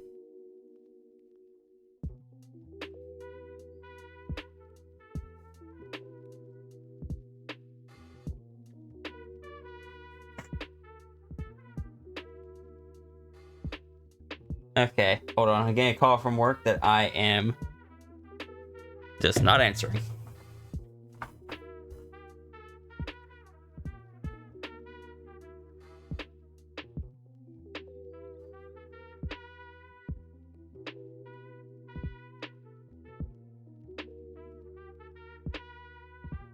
Yeah, that one was perfect snow camouflage, and this one is just perfect bakery. This one's just perfect bakery camouflage.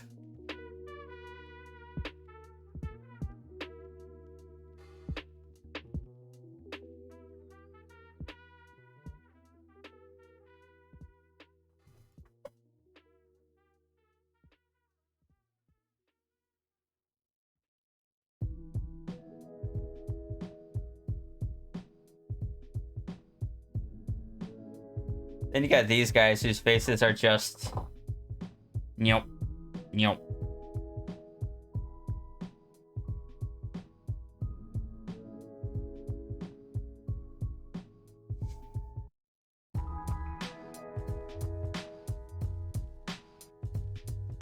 Like...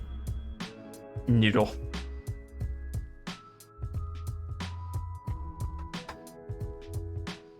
Cat stinks.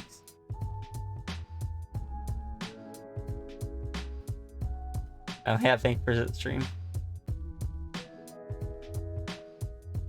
I think you're welcome. Is that a ferret or a stout? I don't know. An ermine? We've got 3 different possible animals it could be.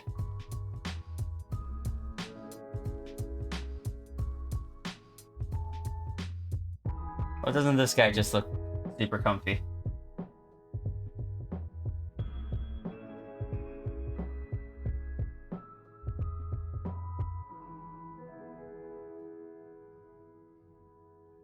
This guy's coming to steal all your things.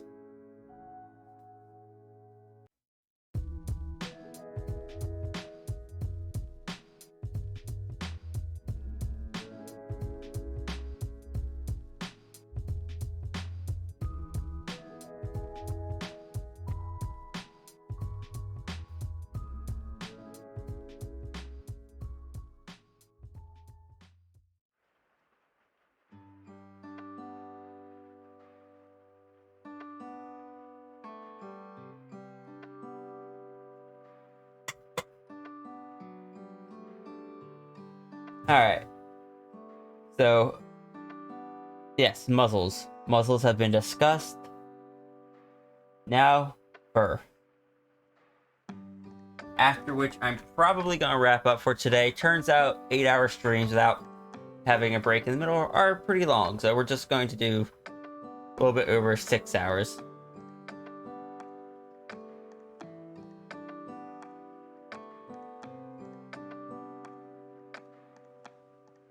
Mammals just naturally turn into tubes. Is that what happened to Ryu?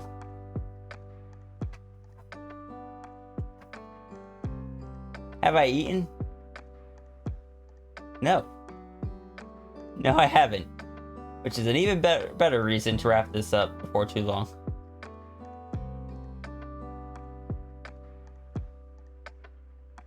Also, I think I've just kind of been tutored out for today. a whole lot of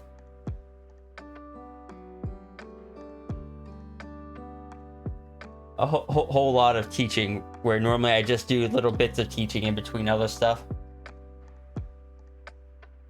I do want to thank everyone again for joining me in this experiment.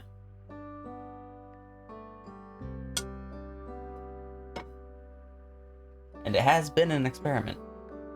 For the most part, I think it turned out pretty well. I really enjoyed... I really enjoyed getting to just kind of see everyone's work alongside me, and getting to introduce some people to different exercises they may not have tried, and figure sketching, because I've been preaching it for years, but it's nice to get a chance to actually pull some other people into it, be like, hey, you're doing this with me. Now you have if you haven't done it before, now you have your first time doing it. Keep that as your comparison to see how you've progressed. All right, fur.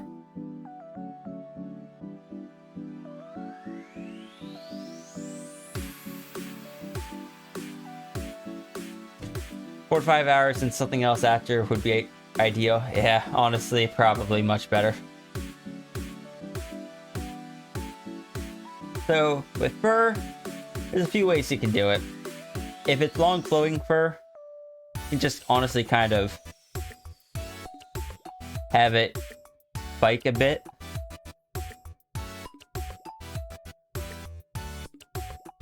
Thing is, you want to kind of keep it going in that direction. One day you have to teach you, and then we all get one canvas.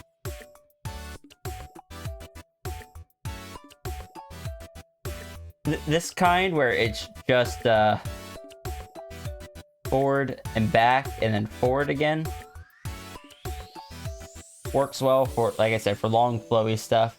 You do kind of want to let them overlap from time to time. It makes it look less just like you're doing zigzags.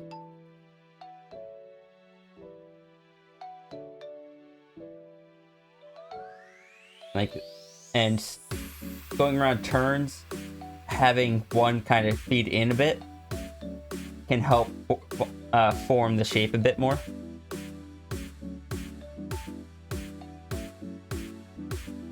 I just love when you flex your hand and wrist and it sounds like, no! Are you okay? Are you okay, Bob Bob?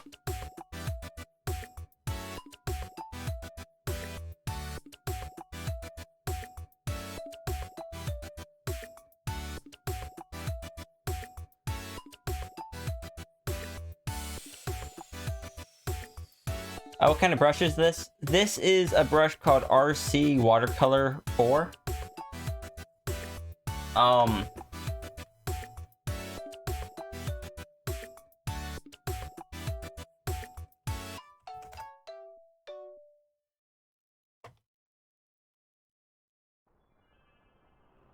Is this...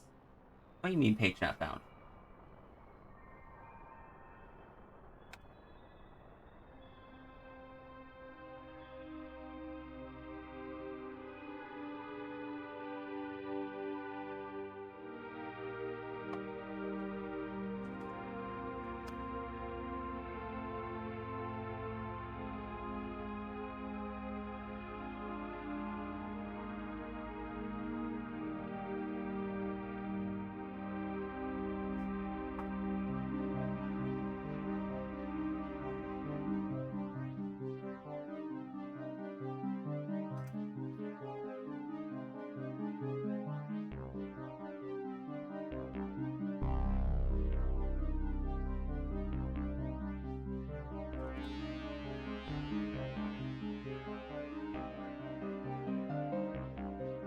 Oh.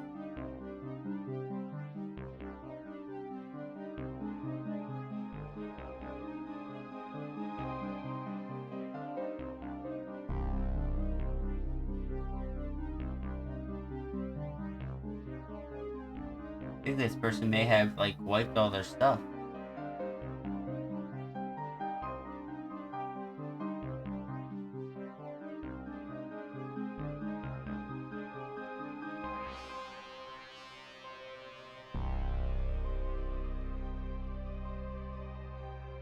Okay.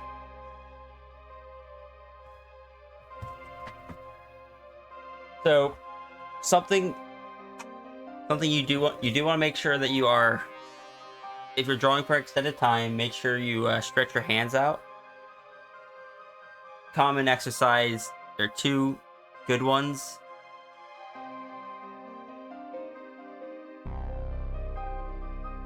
Is like having your hand flat on the desk, then just raising up each finger one at a time and holding it up there as high as you can to kind of stretch out that muscle. Another one is holding your arms straight out with the palm facing away from you, but your hand down, and then just pulling back on the fingers carefully to stretch out the underside of your hand.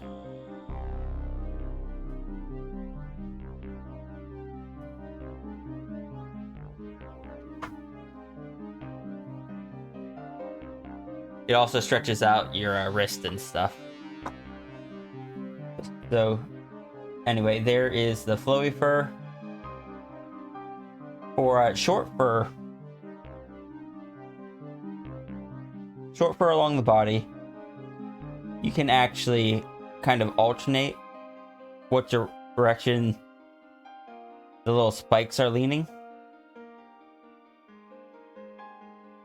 And you can also even change the direction of the fur without it being much of an issue.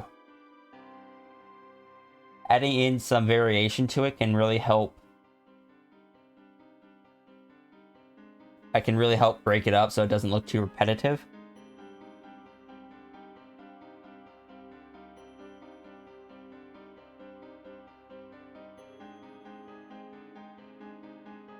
And for longer fur, like what's going on the guys on the back of the dragon neck, that's very similar. It's just you kind of want to apply the same principle to groups of the fur.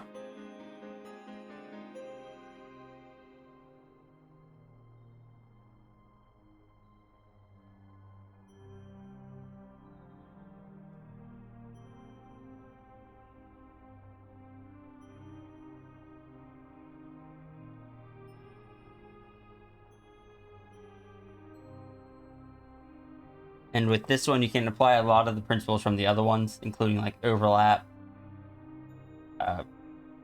varying different directions and stuff.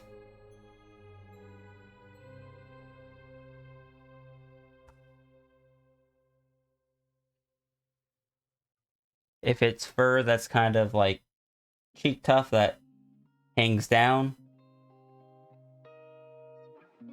I kind of typically draw it out and then connect it afterwards. But I like having a few strands at the top that are like shorter as it kind of fades in. These ones aren't pulled down by gravity as much, so they don't hang down. They kind of point up or outwards. You got your cat chin again.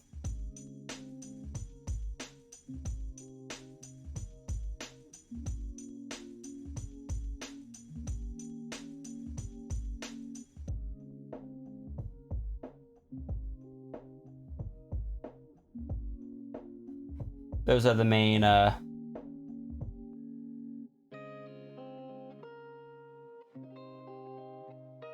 what is the best way to hold a pen? There's not really a best way to hold a pen. Hold it whatever works for you, honestly.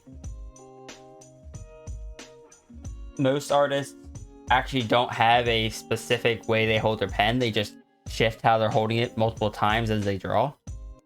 I have about 3 different positions that I personally use. If you go into the thread that was created on the server, I linked to a discussion a while back where multiple different artists share how they hold their pens and pencils. But alright, I do think I am going to wrap it up here. Do you guys have any more questions for me before I finish up?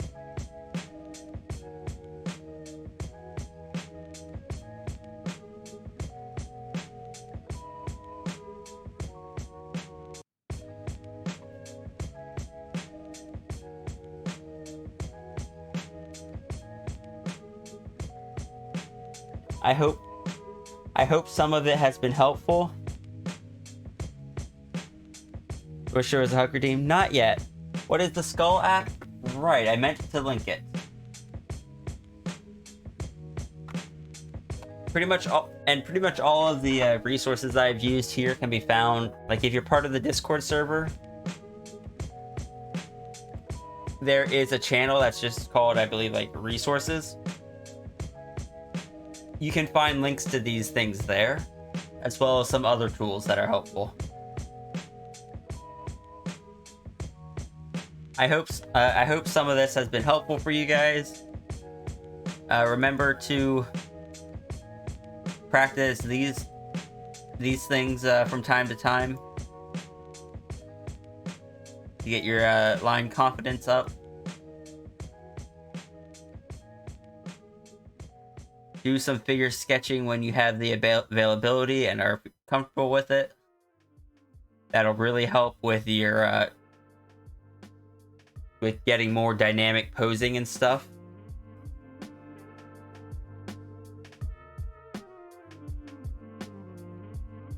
And use references. Do not be afraid to use references. References are good. It is not cheating. And from time to time, like I was doing earlier, don't be afraid to pull up a picture of a person or an animal and draw over top of it to break down the shape.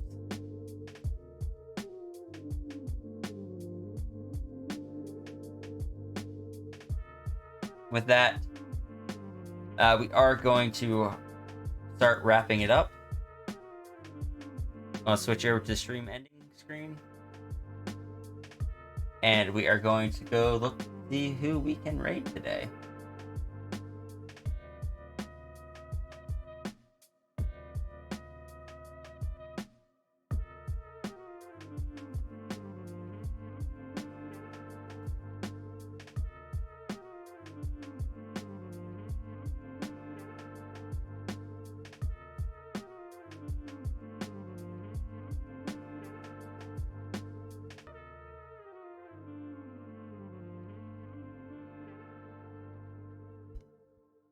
Naira Wolf? I was just about to click on them.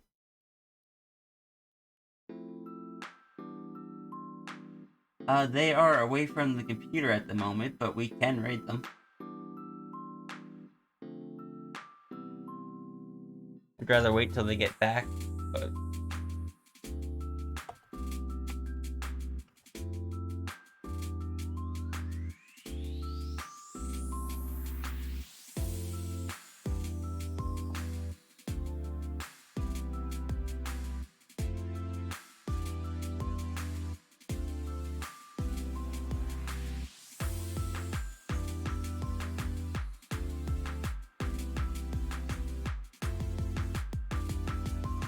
Alright, see you, Tirga.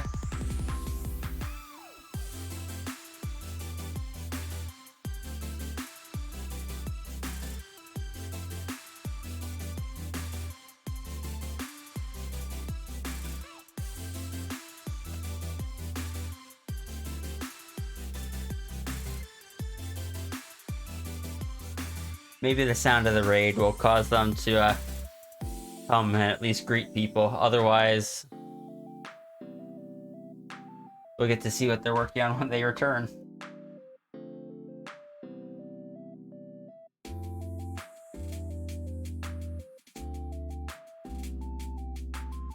Alright. I don't think I really have much else to say. I will be... Today is Wednesday, so I will be streaming tomorrow. Plan is to try working on some 3D stuff, and then after that, I will probably be working on like the animation for the tail or a new alert.